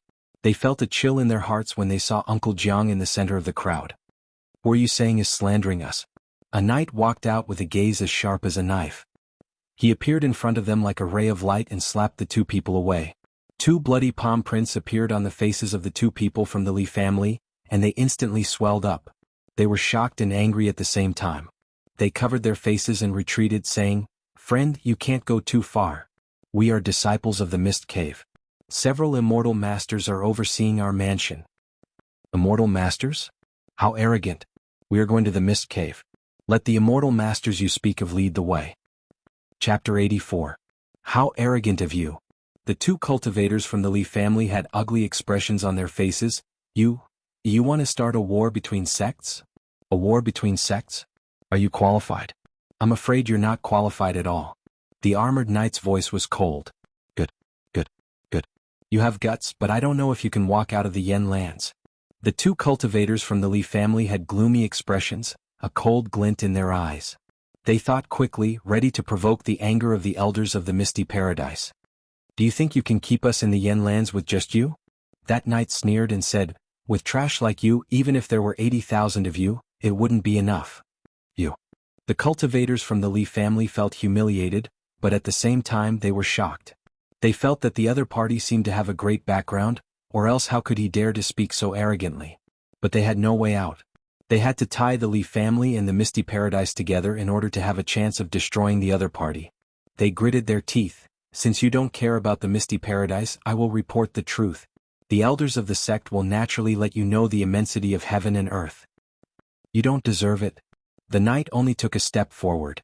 He didn't even make a move, but the two from the Li family flew out like scarecrows, slamming heavily into the wall. Their bones cracked and blood flowed from their mouths, noses and ears. Most of the bones in their bodies were broken, and they stuck to the wall like mud, their eyes full of fear. Under Jiang Yifei's signal, the knight didn't kill them. He still had questions for the two. "Did you kill Tingting's parents?" Jiang Yifei's tone was still very calm, but when it reached the ears of the two from the Li family, it was like thunder. The calm man in white before them made them feel like they had to look up to a mountain. "We said, who is so arrogant that he doesn't even care about the Misty Paradise?" At this moment, a middle-aged man strode into the front yard. When he saw the dozens of strange beasts, his expression changed. "What do you want? Why did you destroy the disciples of the Misty Paradise?" "Just to get rid of evil." A knight stepped forward and blocked his way. "What do you mean? Could it be that my Misty Paradise is the so-called evil?" The middle-aged man shouted. The knight replied indifferently, "I don't know if the Misty Paradise is evil or not, but these two are villains who have taken lives. This is only your side of the story. How can you act so arbitrarily before the matter is investigated clearly? Furthermore, this is a disciple of my Mist Cave. If he's in the wrong, it's naturally up to us to deal with him. It's not up to you outsiders." Jiang Yifei's expression was calm, but his tone was somewhat cold. "They have been doing evil for many years and I have never seen your Mist Cave punish them. Now, they want to absolve themselves of their crimes and try to protect them. It seems that I really need to pay a visit to the Mist Cave and demand an explanation." "What an arrogant tone. What do you take my Misty Sky Grotto for? You have to pay the price for your words." The middle-aged man stared coldly at the person in front of him. Jiang Yifei sneered and said, "Is the Mist Grotto very powerful? It's a pity that I've never heard of it before. I must go and have a good look at it later." "How dare you be so arrogant?" The middle-aged man said coldly, "The Mist Cave is one of the 6 sects of the Yen land. If you insist on causing trouble, a war between sects is inevitable." Jiang Yifei shook his head and said, "The eastern wilderness is vast and boundless. It's hard to count how many countries there are. The Yen kingdom is just a small place. I've never heard of any sects here." "So arrogant. I want to see how strong you are." The middle-aged man rode a rainbow and rushed into the air. He opened his mouth and spat out a purple-gold shield and a blood-red spear. The roar of a savage beast rang out, and a knight riding on a strange beast soared into the sky like a streak of green light. Ah! The middle-aged cultivator from the misty paradise let out a blood-curdling scream on the spot. The purple-gold shield was instantly cut in half, and the blood-red spear was also broken in half. His chest and abdomen were almost completely cut open, and he fell on the spot, blood gurgling out. If it was an ordinary person he would have been dead by now. The physique of a cultivator was exceptionally strong. He quickly stopped the bleeding and stabilized his injury. His face was extremely pale as he retreated to the side. Yifan was deeply shocked. He felt that these knights were all extraordinary. They were much stronger than the people from the Ji clan and the Yaoguang sacred land he met in the demon god tomb. At this moment, the immortal masters who heard the commotion could not help but walk out from the backyard. "Who are you?" One of the elders frowned. He had heard the words of the people in the front yard just now. These people did not take the mist cave seriously at all, which made him very angry and uncomfortable. "Please lead the way and lead us to the mist cave." Jiang Caishuan's beautiful face had a trace of a sneer. She said, "Please?" The people from the mist cave changed their expressions. One of them said, "So young yet so arrogant. Didn't your masters teach you to respect your masters?" Jiang Caishen said coldly, "The disciples you taught harmed people's lives, bullied widows and orphans, and forced people in their 70s into a corner. What right do you have to talk about the masters? You don't have that qualification. What proof do you have? They have already admitted it." The elder in the middle frowned and said, "Let's not talk about whether they were tortured by you. Even if they really did something evil, it is not your turn to deal with them. My mist cave has its own rules to deal with them." "Deal with them yourself?" "For more than 2 years the dead have not died in peace. The murderers are still at large and continue to persecute widows and orphans. Is this your sex rule?" Jiang Caishen sympathized with little Ting Ting. At this point her pretty face was covered with frost. She said, "Until now you are still thinking of ways to absolve and protect them. You are really worthy of being their masters.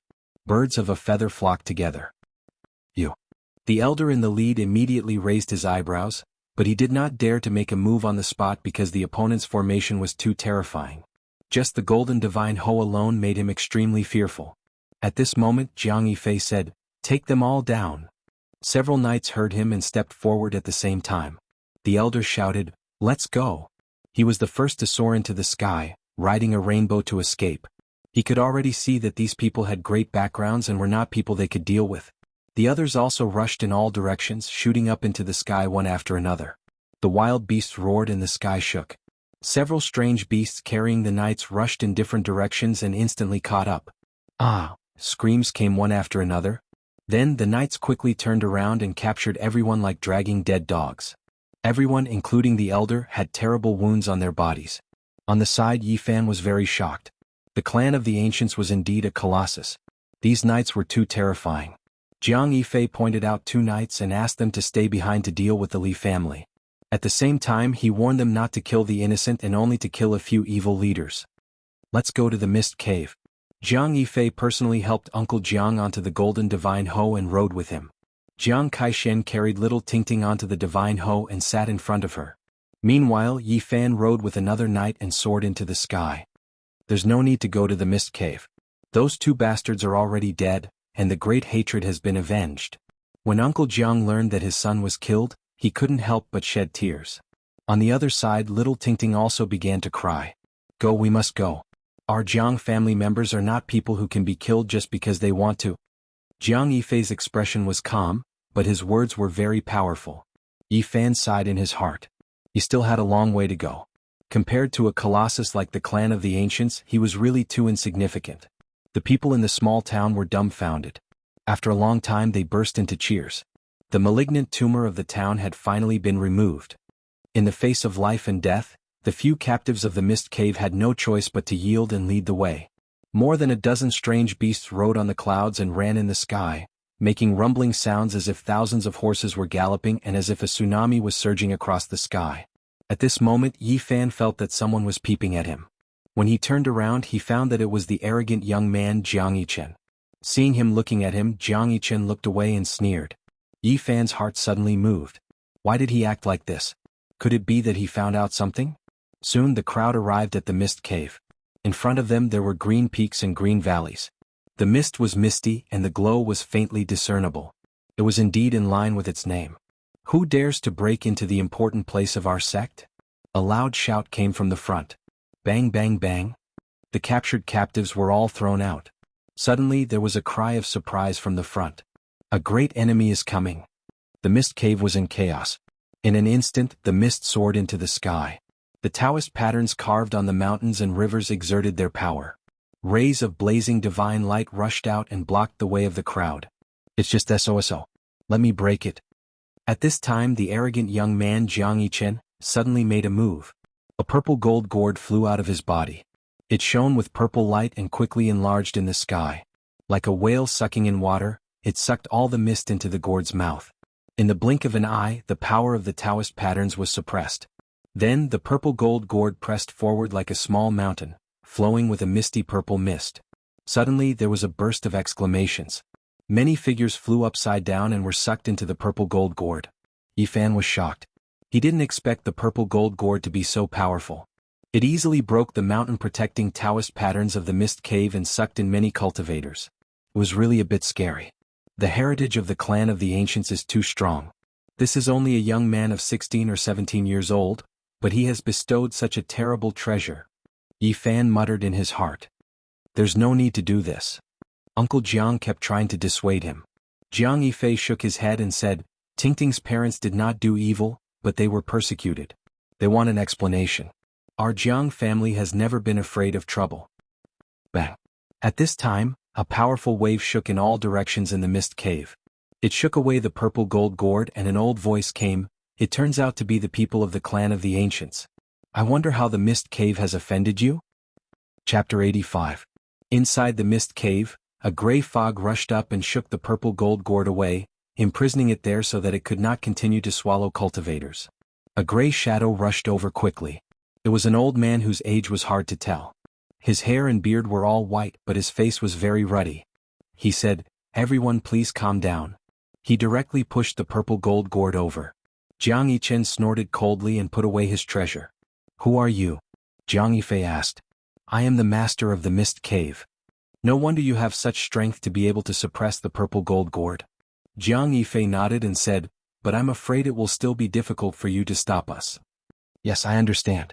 The leader of the Mist Wonderland admitted it calmly. He then continued, I don't know what the Mist Wonderland has done to make you all gather so many people. If it is a great crime, I am willing to disband the Mist Wonderland and let you deal with it. The old man in gray was very frank. In fact, he was forced to do so. If he really went against the clan of the remote antiquity, the Mist Cave would quickly be destroyed. The two were not on the same level at all. Once they became enemies, there was no suspense. Seeing that you are so open and above board, I don't want to make a scene. Jiang Yifei was only 24 or 25 years old. The old man did not feel that it was rude to speak to the master of the mist cave in such a tone. Everything was because of the strength. Young master is wise. Please tell me why you are here to denounce me. 2 years ago, did a disciple with the surname Jiang die in the mist cave? The master of the mist cave nodded and said, If it was someone else, I might not remember, but this extraordinary young man left a deep impression on me. He was a disciple of the Jiang family, but he was killed by the people of the mist cave. Jiang Yifei said calmly. What, he was killed by someone?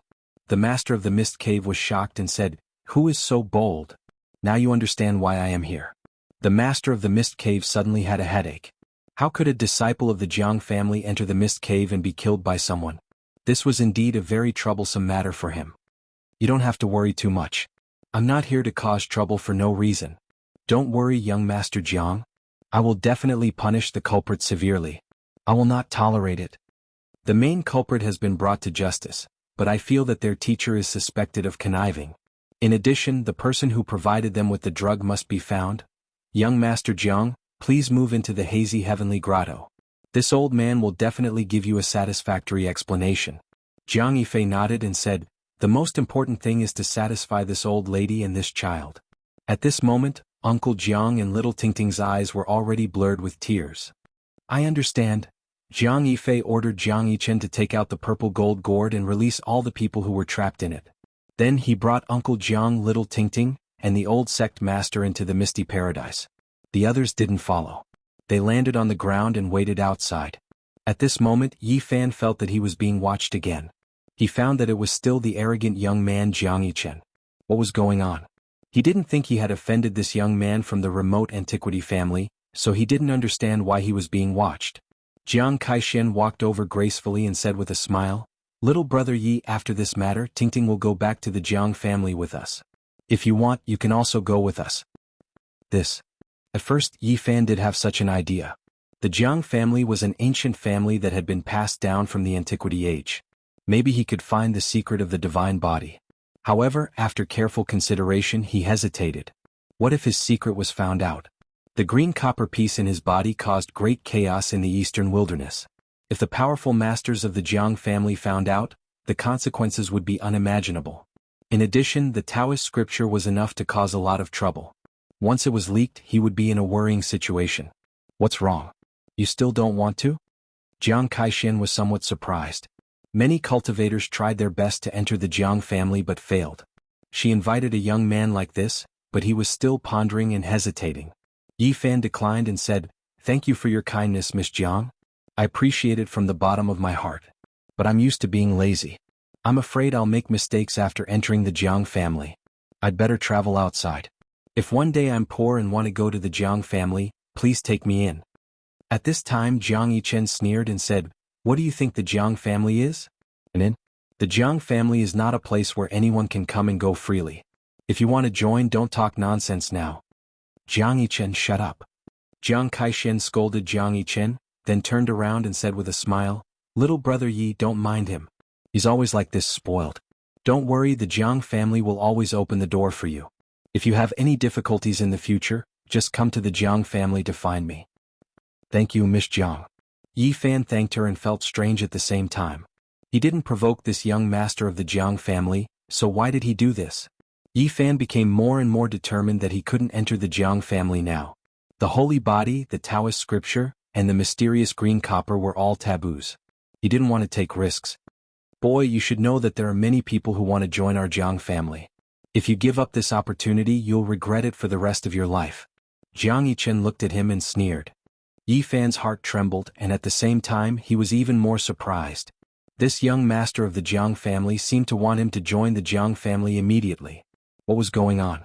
Jiang Kaixin reprimanded Jiang Yichen a few more times, and he didn't say anything more. He just stood not far away and looked at Yi Fan from time to time. Is this bastard a dead rabbit? Damn it.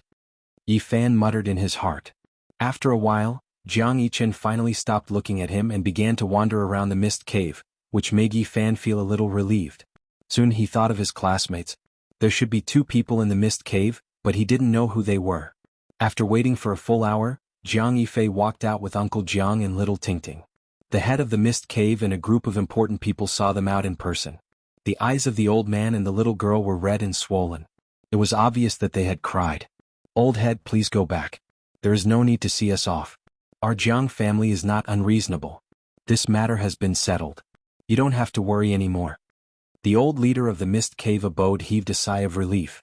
Otherwise, anyone would tremble in fear when facing a behemoth like the Jiang family. In the eastern barren territory, not many big forces dared to compete with them. The people of the mist cave watched them go away until they disappeared, and then they returned to the sect. Jiang Yifei and his group returned directly to the Qingfeng town just to satisfy the old man's wish to see the town again. Uncle Jiang decided to join the Jiang family for little Tingting's future. He didn't want his granddaughter to be wronged again. "Big brother, come with us." Little Tingting looked up and begged. Yi Fan scratched her little nose and said, "Big brother can't help much anymore. The Jiang family is full of powerful people. I'm not even a soldier there. Tingting will have a good life there. Big brother, I really don't want to be separated from you. Come with us or Tingting will miss you every day." Little Tingting was about to cry. "I still have other things to do. I really can't go now. I promise you I will visit you in the future." Yi Fan comforted her softly. "No, if Big brother doesn't go, I won't go either." Little Tingting actually made such a decision.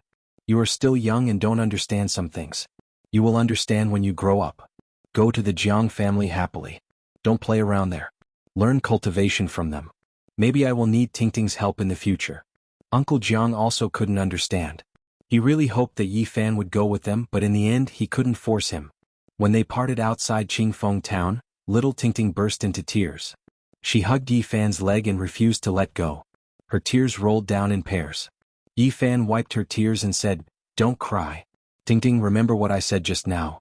We will meet again in the future." In the end, little Tingting was reluctant and cried, "I will definitely learn cultivation and find Big Brother in the future.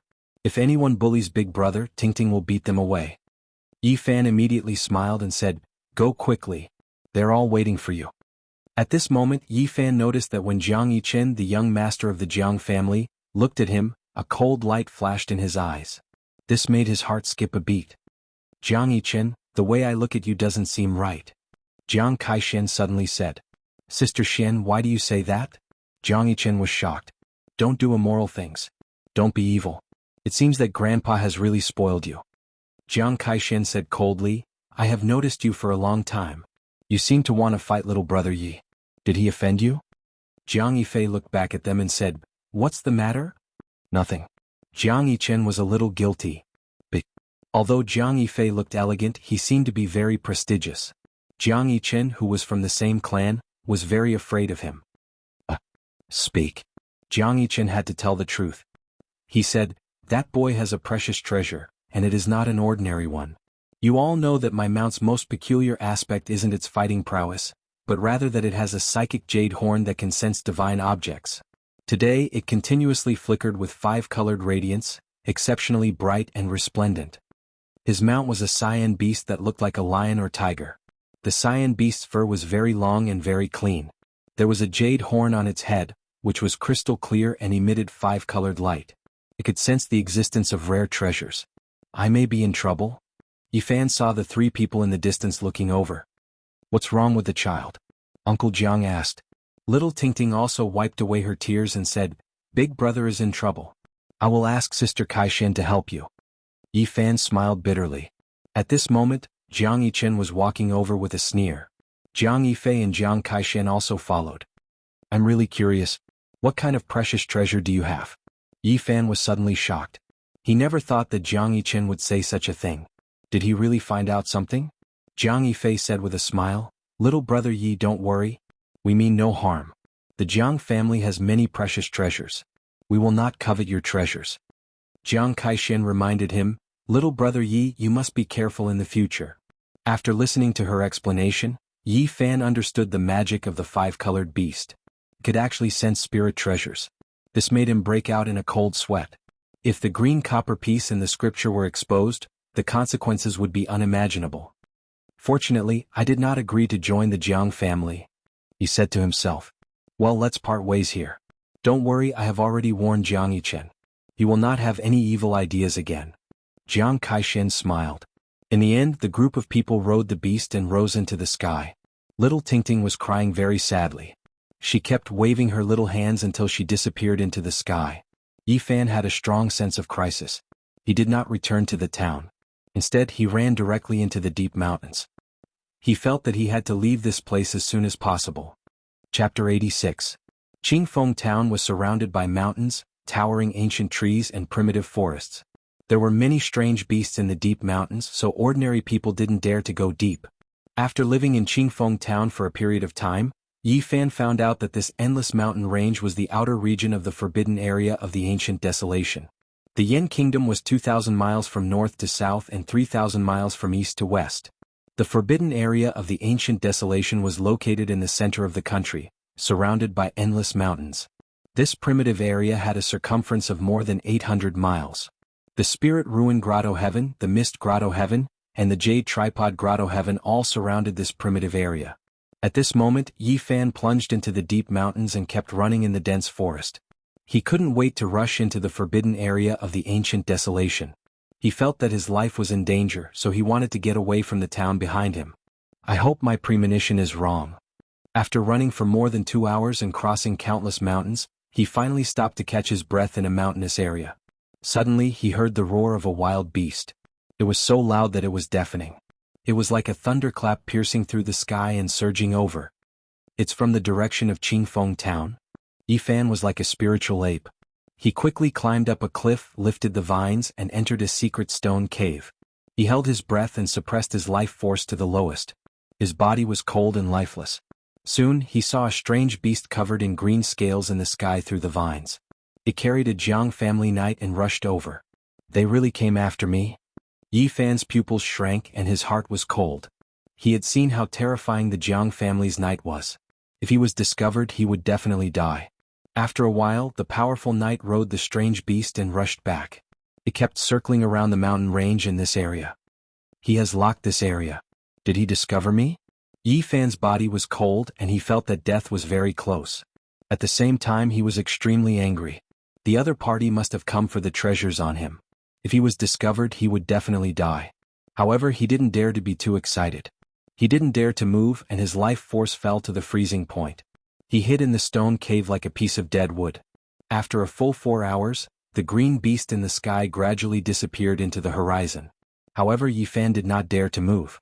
Only when the sky turned completely dark did he nimbly climb out of the cave and quickly rush towards another mountain range. Jiang family. Yi Fan gritted his teeth. That night, Yi Fan did not light a fire. He only picked some wild fruits to appease his hunger, and then hid in the flourishing brambles. In the night, the roars of unknown beasts rose and fell one after another. It was exceptionally restless. The moon and stars were dim, and yin qi pervaded the air. The trees in the wilderness swayed as if evil spirits were baring their fangs and brandishing their claws. Suddenly, the roars of the wild beasts in the area disappeared, and the forest became quiet. Yi Fan's heart instantly tightened. His body was almost completely still and he didn't dare to move. It was unknown when a strange beast had appeared in the sky. It was carrying a person as it circled in the sky, causing the beasts below to feel a sense of danger. It was not until late at night that the knight disappeared from the area. Yi Fan felt cold sweat all over his body. This was not a solution, and he was afraid that he would be found sooner or later. I'll definitely die if I fight him head-on. How can I get rid of him? Yi Fan realized that he had no other choice but to escape first. In the next 2 days, Yi Fan constantly traversed and hid in the mountain range. There were a few times when he was almost discovered by the other party. It could be said that he was constantly brushing shoulders with death. On the 3rd day he encountered his greatest crisis. The other party seemed to have sensed that he might be hiding in this area and attacked ruthlessly. He took out a psychic weapon and split apart several stone cliffs, shattering a large part of the forest and destroying a large area of thistles and thorns, leaving the mountainous area bare. Yi Fan hid in the swamp not far away, not daring to move.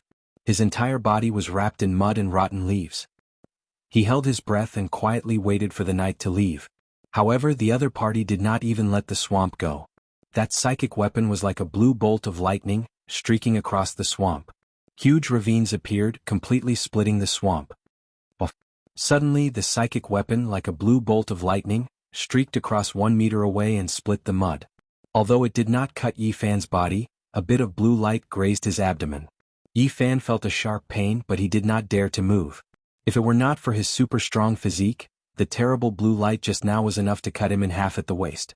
It was not until half an hour later that everything finally calmed down. Yi Fan gritted his teeth and struggled out of the mud.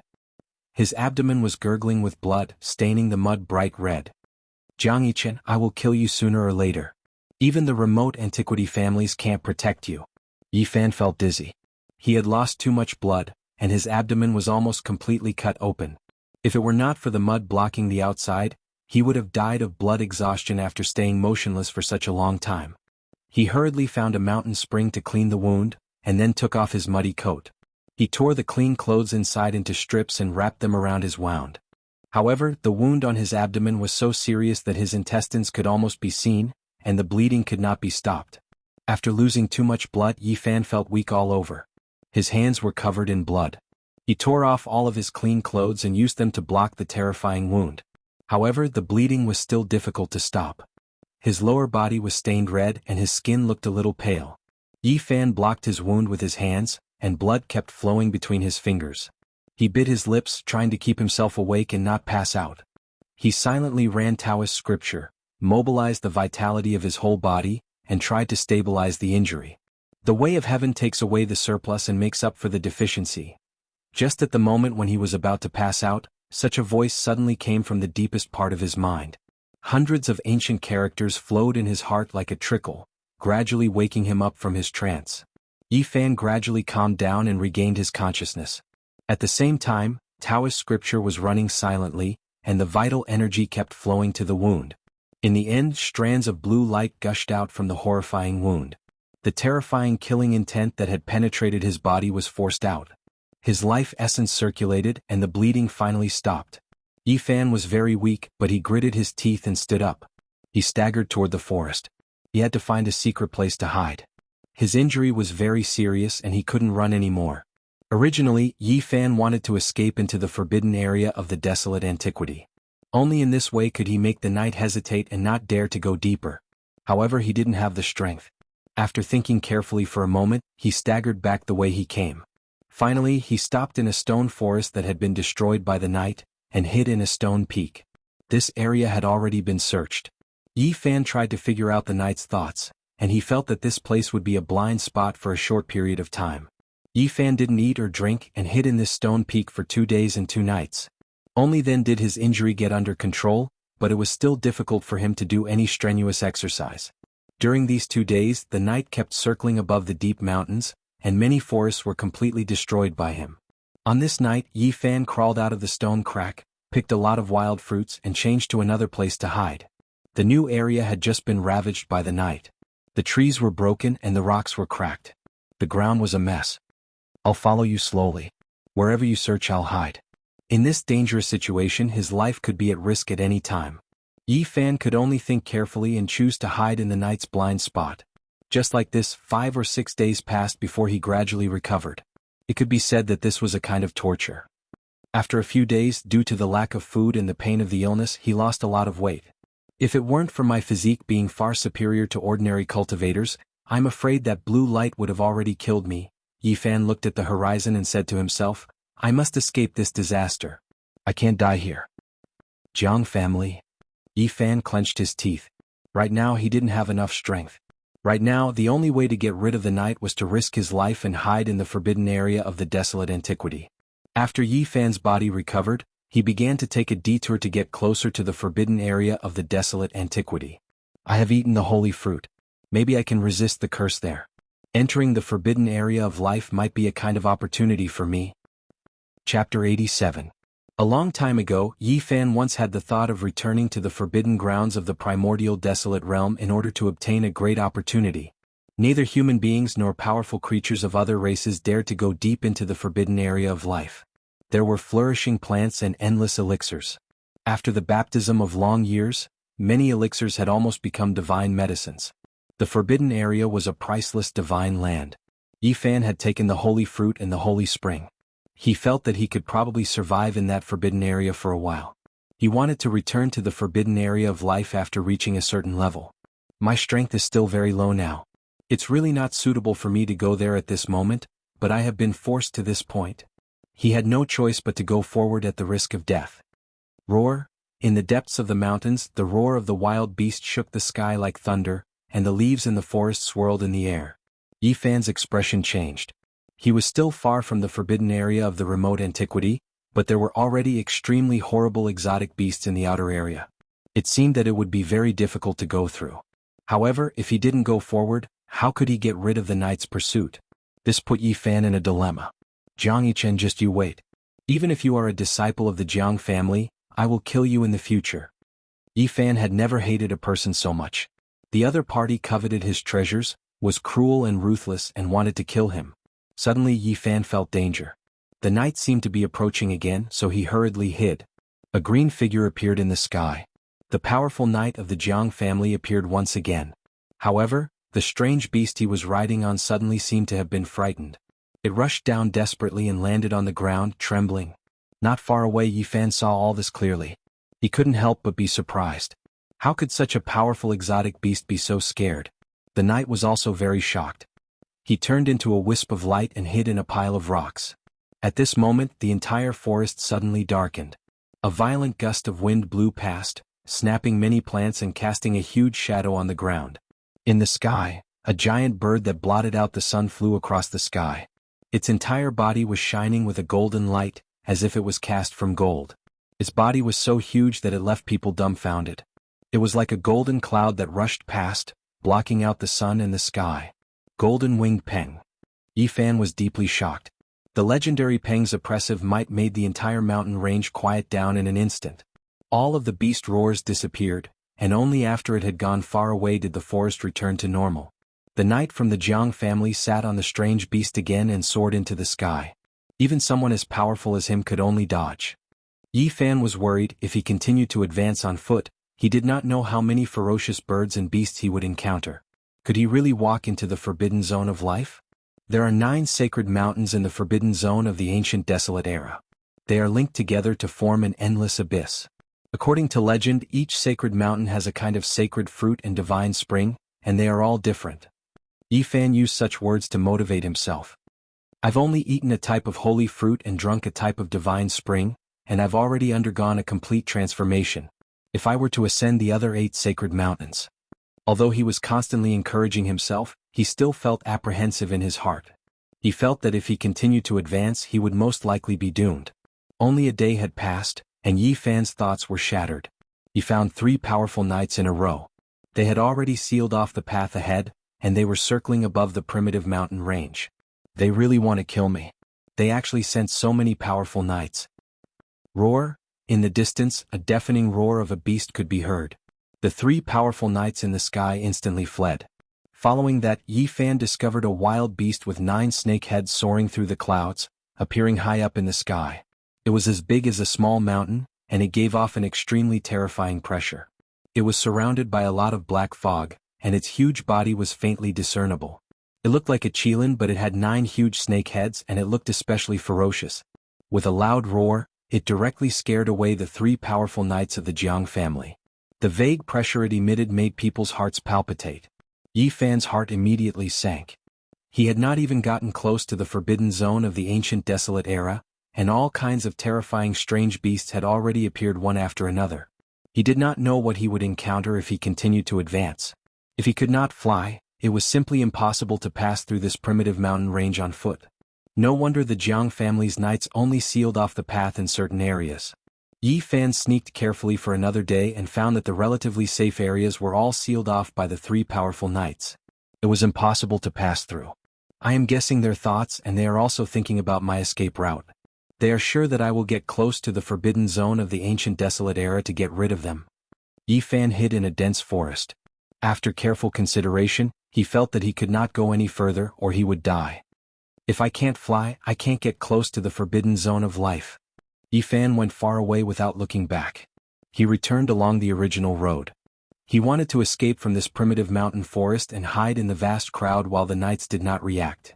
When Yi Fan escaped to the edge of the mountain range, he suddenly found a powerful knight riding a beast with shiny black scales hovering over the mountain forest. The 5th powerful knight. Yi Fan looked at the sky in a daze and said to himself, "Are they all sent by Jiang Yichen? They brought a total of more than a dozen knights and now they sent 5 of them at once. Did Jiang Yifei and Jiang Kaishen not notice? It is impossible that they did not notice. Could it be that they acquiesced? Or should I say the 2 of them also sent people?" Yi Fan felt a chill in his heart. Jiang Yifei, dressed in snow-white clothes, was elegant and elegant. He was as handsome as jade and could be described as otherworldly. Jiang Kaishen was graceful and beautiful.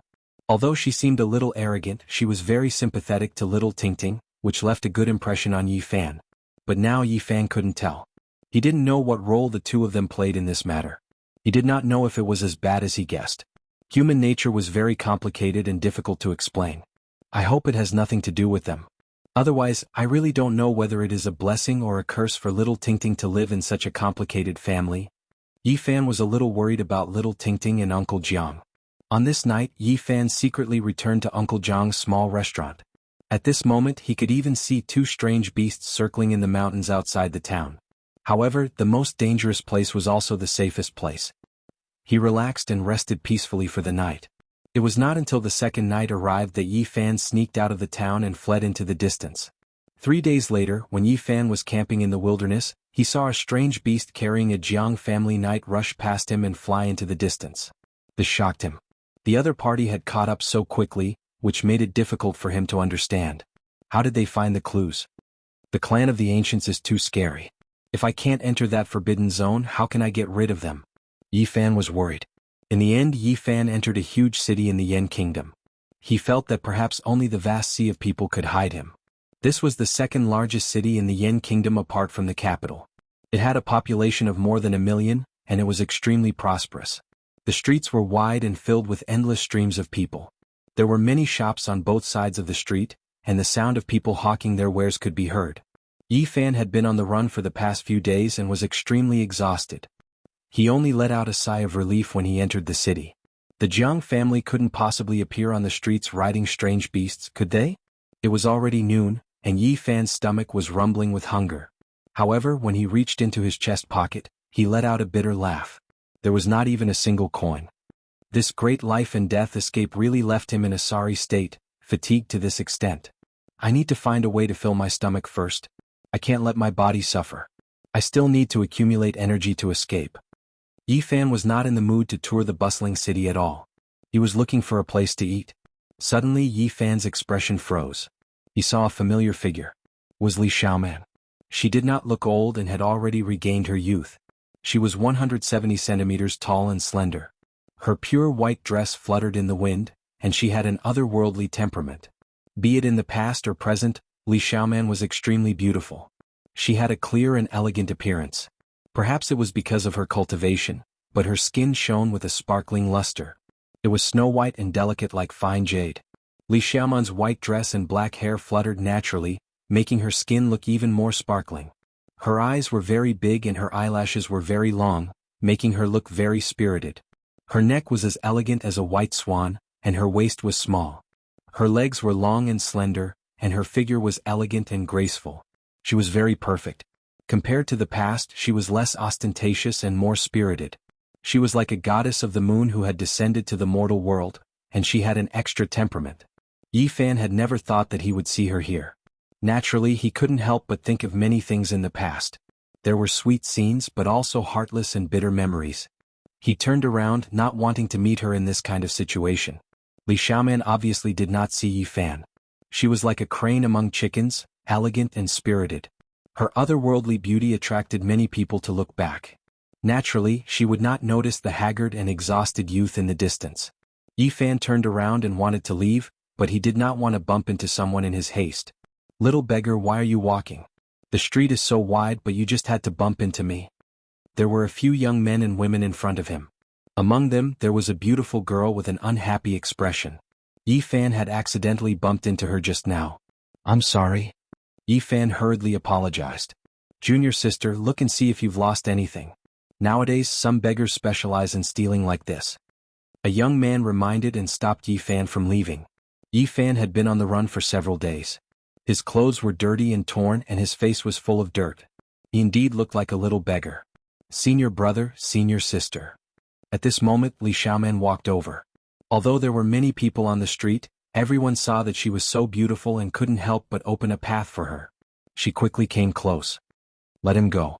I didn't lose anything." The girl who was bumped into just now frowned. Yi Fan wanted to turn around and leave, but Li Xiaoman was already in front of him and happened to see him. "It's you." Yi Fan stopped in his tracks. He did not expect to meet her in the end. "Junior sister, you know this little beggar?" The young men and women at the side all revealed surprised expressions. At this moment Yi Fan's clothes were tattered, and his body was covered in dust. He looked haggard and extremely tired. After running for several days he was both physically and mentally exhausted. In addition to his tattered clothes, he looked like someone at the bottom of society. Chapter 88. Usually Li Xiaoman was elegant and beautiful. She was always calm and collected, but at this moment she showed a shocked expression, which made the young men and women beside her curious. One of them couldn't help but ask again, "Junior sister, do you know this little beggar?" Li Xiaoman quickly regained her composure and nodded, "I do." "Sister Li, how do you know him?" One of the girls was puzzled. Yi Fan's clothes were ragged and his body was haggard. No matter how you looked at him, he was at the bottom of society. He was from a completely different world from them. "I came from the same place as him. We used to be neighbors." Li Xiaoman looked indifferent. When Yi Fan heard the word neighbor, he smiled faintly and only said, "Hello." He didn't say anything else. "So it's an old acquaintance. Your little neighbor is really impatient. The street is so wide but he still accidentally bumped into me. Brother Yang thought he was going to steal something. But this young man is really pitiful. He has been reduced to a beggar at such a young age. Beggars nowadays steal while begging. Sister Li, you have to tell him not to take the wrong path. Cultivators and mortals were people of two different worlds. Especially the people at the bottom of the mortal world, beggars, it was even more difficult to have any interaction with them. When the young men and women talked, they didn't care that Yi Fan was next to them. Brothers and sisters, do you have money on you? Lend me some. Li Xiaoman took some money from the young men and women and gave it to Yi Fan. Go change your clothes. Don't be a beggar. I believe you can support yourself. Sister Li is so kind. Yes, Sister Li is really compassionate. He is just a neighbor, but she gave him so much money. Little beggar, you have to walk the right path in the future. Don't steal. Otherwise, you will be sorry. To Sister Li, the young men and women next to them all spoke. Yi Fan's eyes were clear. He quietly looked at Li Xiaoman and didn't reach out to take the money. He said, "Thank you for your kindness, but I don't need this." A young man at the side immediately frowned and said, "I say, little beggar, what's wrong with you? Junior Sister Li gave you clean money, but you don't want it. Do you really want to live by stealing?" Li Xiaoman's expression was tranquil, and her eyes were as calm as the surface of a lake. She handed the coin to Yi Fan and said, "Take it and be a normal person." Yi Fan ignored the people around him and pushed the coin back. "Don't worry, I can survive. I wish you a smooth journey on the path of cultivation." This little beggar really wants to save face and suffer. He's already reduced to begging, yet he's still so virtuous. Don't be so virtuous now. Just turn around and steal. The young men and women next to him were very dissatisfied. Li Xiaoman stared at Yi Fan and said in a calm voice, "These are helpful to you now, so don't reject them. Hurry up and accept them. Don't tell me you really want to beg for a living?" Yi Fan still did not take the coin. "Congratulations on regaining your youth." He sensed that Li Xiaoman was only at the bitter sea stage and could not be compared to him. But he did not know why she had regained her vitality. "Thank you, I was just lucky." Li Xiaoman did not insist and took the coin back. One of the young women smiled. This little beggar really knows a lot of things. He even knows that Junior Sister Li had lost her youthful vitality. It seems he really is an old acquaintance. He and I are just neighbors, we don't know each other very well. Perhaps after more than 10 years, it will be difficult to recognize him when we meet again. Li Xiaoman was very calm from beginning to end. She said indifferently, as if she was talking about something that had nothing to do with her. Although Yi Fan's face was covered with dirt, his smile was still very bright, revealing a mouthful of snow-white teeth. Yes, memories will always fade. Some people and things will eventually fade with the passage of time. This little beggar is not old, but he has quite a character. A girl at the side looked at Yi Fan before looking at Li Xiaoman. She said, "It's a pity that you don't know him very well, Junior Sister. Otherwise, you could bring him back to Xiang Grotto Heaven and make him do odd jobs in the sect. It's better than him begging on the streets." A man nodded when he heard this. The sect is very strict when it comes to choosing people, you must know them thoroughly. Li Xiaoman was as calm as an ancient well, her expression incomparably calm. She said to Yi Fan, "Don't walk on the wrong path. Be an ordinary person, that is not necessarily a kind of happiness." Yi Fan smiled and did not say anything. He waved his hand and left in large strides. This little beggar gives people a very special feeling. The young men and women next to him unanimously evaluated. Yi Fan left in large strides, blending into the endless stream of people. After a quarter of an hour, he appeared in an antique shop, constantly bargaining with the boss. "What? It's only 50 copper coins. One must be honest and not too greedy." "Young man, don't be so greedy. It's just a wooden box. How can it be worth 10 gold coins? This is a red sandalwood box. If you don't want it, I'll go to another shop." With that, Yi Fan turned and left. "Don't be in such a hurry, the price can be negotiated." The antique shop boss hurriedly stopped Yi Fan. Finally, Yi Fan was satisfied and left with 10 gold coins. It was already noon. He was hungry, but he did not want to eat and dash. In the end, he sold the red sandalwood box that contained the source, and used another ordinary wooden box that was only worth 1 copper coin to store the source. The Jiang family's night. When Yi Fan raised his head to look at the sky, he was immediately shocked. There was a strange beast circling in the sky above the huge city. Not long after, it flew into the distance. He felt very puzzled. He did not know how the other party could always find him. Yi Fan went up to a restaurant, ordered a table of dishes and ate to his heart's content. He had not eaten a hot meal in the past few days of fleeing, so naturally he was ravenous at this moment. After an hour, he finally stood up with satisfaction. The waiter had been waiting for a long time. Seeing that he was dressed in shabby clothes, like a beggar asking for food. He was afraid that he would quietly slip away after eating. Naturally, Yi Fan would not bicker with him. He threw down the money and turned to go downstairs. As soon as he arrived on the street, he was shocked. The Jiang family's knight had entered the city, riding on the strange beast, and just happened to disappear around the corner of the street. What's going on? Why can they always chase me? Although they can't lock onto me, they seem to be able to track the general direction. A trace of worry appeared on Yi Fan's face. He felt that things were not good. He could not stay in this city any longer, or something would definitely happen. He did not stop at all and directly left the city. Then he flew away and plunged into the distant mountain forest. They are really persistent. How can I completely shake them off? Yi Fan traversed the mountains and passed through the endless mountain range. He only stopped when the sky turned dark. Just at this moment, Yi Fan felt that the spiritual energy in the depths of the mountain range was dense. It seemed to be many times denser than in other regions. When he traveled another few dozen kilometers, he revealed a shocked expression. He saw a large limestone with 4 ancient words carved on it. Purple Yang Cave Heaven. How did I end up here? Yi Fan discovered that he had actually arrived at the Purple Yang Cave Heaven. This was the sect that Li Xiaoman was in. This blessed land was not very far from the city he had just been in. It was necessary to mention here that this book would definitely have a love story, and there would definitely be descriptions of different female characters. Chapter 89. Purple Sun Grotto Heaven. He finally understood that it was not a coincidence that he met Li Xiaoman and the others. Their sect was nearby. Yi Fan turned around and wanted to leave. He did not want to be associated with Li Xiaoman's sect. Today they met, but Li Xiaoman was calm. Her calmness was almost cold. Although she gave him money, she gave him the feeling of being high and mighty, as if she was giving him charity. You wanted me to be a normal person and not stray from the right path. Am I really that unbearable? He laughed at himself. He was not sad, nor did he have any hatred. Everything was gone without a trace. Yi Fan felt that if they met again he would just laugh it off. There was no need to remember anything. Sometimes a gentle brush was a better choice. Yi Fan had already walked dozens of meters when he suddenly stopped. He had been thinking about how to escape the pursuit of the Jiang family's knights. At this moment he suddenly thought of using Purple Sun Grotto Heaven to resolve the crisis. Now he was not strong enough. It was impossible for him to fight them head-on. He could only think carefully.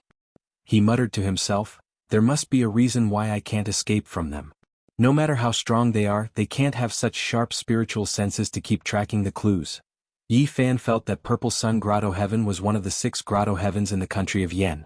The surrounding mountains and rivers must have been engraved with Tao patterns, condensing a mysterious power to form a world of its own. If he entered deep, he might be able to cut off contact with the outside world. Not bad, I can make use of this place. After thinking carefully, Yi Fan walked into the depths of the mountain range. What dense spiritual qi! As expected of a grotto heaven. At this moment, the sky was already dark. However, one could still see purple gas lingering between the mountains. Purple Sun Grotto Heaven lived up to its name. Purple mist surged in the area where it was located. Occasionally there would be blazing sunlight streaking across the sky. Even in the outside world, one could feel that it was extraordinary. The mountains were green, the valleys were green, the springs were clear, and the vegetation was lush. Many of the plants seemed to be sentient. Their leaves shone with light. Yi Fan approached Purple Sun Grotto Heaven and observed it carefully to see if he could sneak in. However, he found it difficult to do so. Not only were there people patrolling the mountain gate, but there were also wild beasts guarding it. The 2 strange beasts were bumpy. They looked like giant crocodiles but had a pair of wings. They were like 2 small mountains lying there. Their basin-sized eyes flashed with light. There are a few youths kneeling there. What's going on? Yi Fan was surprised to find a few 16 or 17 years old kneeling in front. A patrolling cultivator passed by and said, "You guys should leave. Your aptitudes are too ordinary. No matter how hard you try, it won't work. Immortal Master, give us one more chance." The cultivator sighed and said, "You've been kneeling for days. I'm not a heartless person, but your talents are too mediocre. You really can't pass the test. Hurry up and go down the mountain." "Alright, I will give you one more chance. In half a month, there will be a reselection of disciples. Whether or not you can grasp the opportunity to stay is up to you." "Alright, I'll give you one more chance. Half a month from now, we'll be selecting new disciples again. Whether or not you can grasp the opportunity to stay is up to you." "Thank you, Immortal Master." The youths knelt down together. "Thank you, Immortal Master." The youths knelt together. "Who is it?" The cultivator turned his head. "Immortal Master, I am here to be your disciple," shouted Yi Fan. "It will start in half a month. You are too early. My house is too far away. I walked here for half a year. I was afraid of being delayed. Please take pity on me, Immortal Master." Yi Fan observed him for a while and felt that this cultivator was not very hard-hearted. He would most likely make an exception. "This is against the rules." With a sincere expression, Yi Fan explained how he collected money and even begged. He traveled thousands of kilometers and walked for more than half a year before finally finding this place with great difficulty. This so-called Immortal Master was not very old, only around 27 or 28 years old. He was indeed very soft-hearted. After seeing Yi Fan's tattered clothes and dirty face, he finally sighed and nodded. He said, "You can go in with them." Yi Fan hurriedly thanked him and entered Jianghu Grotto Heaven with the youths. All the immortal mountains were shrouded in purple mist and looked hazy. Palaces sat on the mountain peaks. They looked very ethereal and had the charm of an immortal realm. This Jianghu Grotto Heaven is even denser than the Spirit Ruins Grotto Heaven. Yi Fan muttered to himself and nodded. This place was indeed extraordinary. Walking into the depths of the immortal mountains, there was lush vegetation and many spirit herbs. A clear aura rushed over. This was a very beautiful and peaceful grotto heaven. Yi Fan and the youths settled down near a bamboo forest. There were some wooden houses here that were specially reserved for odd-job workers. Cultivating disciples rarely came here. After arriving here, Yi Fan gradually calmed down. If he could still be found like this, then he could only fight to the death. There was no other way. Most likely there is something on me that they can sense and track. Yi Fan first eliminated the green copper block. This was a mysterious treasure of the sect. Many cultivators in the past could not recognize it when they held it in their hands, let alone now that it was silent in his golden sea of bitterness. Was it the Tao scripture? That was not very possible. As long as he did not use any mysterious techniques, his golden sea of bitterness would be silent like divine iron. It was difficult for outsiders to sense it. Could it be that this source revealed my whereabouts? That should not be the case. Yi Fan could not figure it out. He muttered to himself, "Let's not care about that for now. Let's refine this source first." In the next few days, the bamboo forest was very peaceful. No outsiders came to disturb him. It was a very suitable place for cultivation. The powerful knights of the Jiang family did not come looking for him. Yi Fan began to refine the source. Every time, he held it firmly in his palm and smelted it carefully. He only melted a little bit every day. He was afraid that if he was too fierce, the huge life essence in the source would all rush out, causing a wave of source power and being discovered. On the 6th day, the bright moon was in the sky. Yi Fan refined a small amount of the source. At this moment, the golden sea of bitterness suddenly sent out waves of tsunamis. The momentum was terrifying. He hurriedly stopped and hid the source. How troublesome. His special physique made him feel a little helpless. He thought he could control it, but in the end there was still a terrifying sound when he broke through. The strange phenomenon of the sea of bitterness was too shocking. If it was discovered, it would definitely cause an uproar.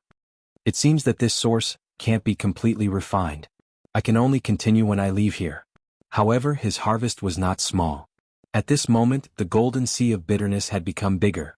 There were 8 more divine patterns inside, lingering in the sky above the sea of bitterness.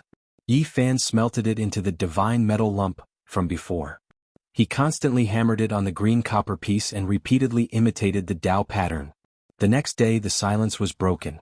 A few young cultivators came and found Yi Fan. "It's you, that little beggar." The few people were shocked. They were the disciples of the Purple Yang cave that he met a few days ago. However, Li Xiaoman was not among them. Yesterday Yi Fan caused a huge commotion. Some cultivators had come to investigate, but they did not find anything at night. Out of curiosity, these people came to take a look in the morning. "Why did you come to our Purple Yang cave? Are you here to find junior sister Li?" Those people were very surprised. They did not expect to see Yi Fan here. "Your Purple Yang cave sect master coincidentally met me. He said that I have extraordinary talent and insisted on taking me in as a disciple." Yi Fan casually made up a story. The few people naturally did not believe him. They all had unfriendly expressions. One of the women said in a deep voice, "Little beggar, your skin is really thick." At this moment, a middle-aged man appeared in the bamboo forest. He circled around the area a few times before stopping. He said, "I feel the aura of the source." "Greetings, Uncle Master." The few young disciples hurriedly bowed. Yi Fan was immediately shocked. This person's spiritual perception was too sharp. He had already sealed the source, but he still sensed it. No need to be so polite. This middle-aged man's face was ruddy and his hair was jet black. However, his eyes were very old. It did not match his age. This person's true age is probably over 70 or 80 years old. Yi Fan secretly speculated. He felt that this was a terrifying expert. It's on you? He stared at Yi Fan. Greetings, senior. Yi Fan bowed. You are not a disciple of my Xiang cave? No. The middle-aged man did not move. He appeared in front of Yi Fan in an instant. It was as if he had traveled through space. He grabbed Yi Fan's wrist. Senior, you are... Yi Fan was shocked. He thought that he was going to attack. Your physique.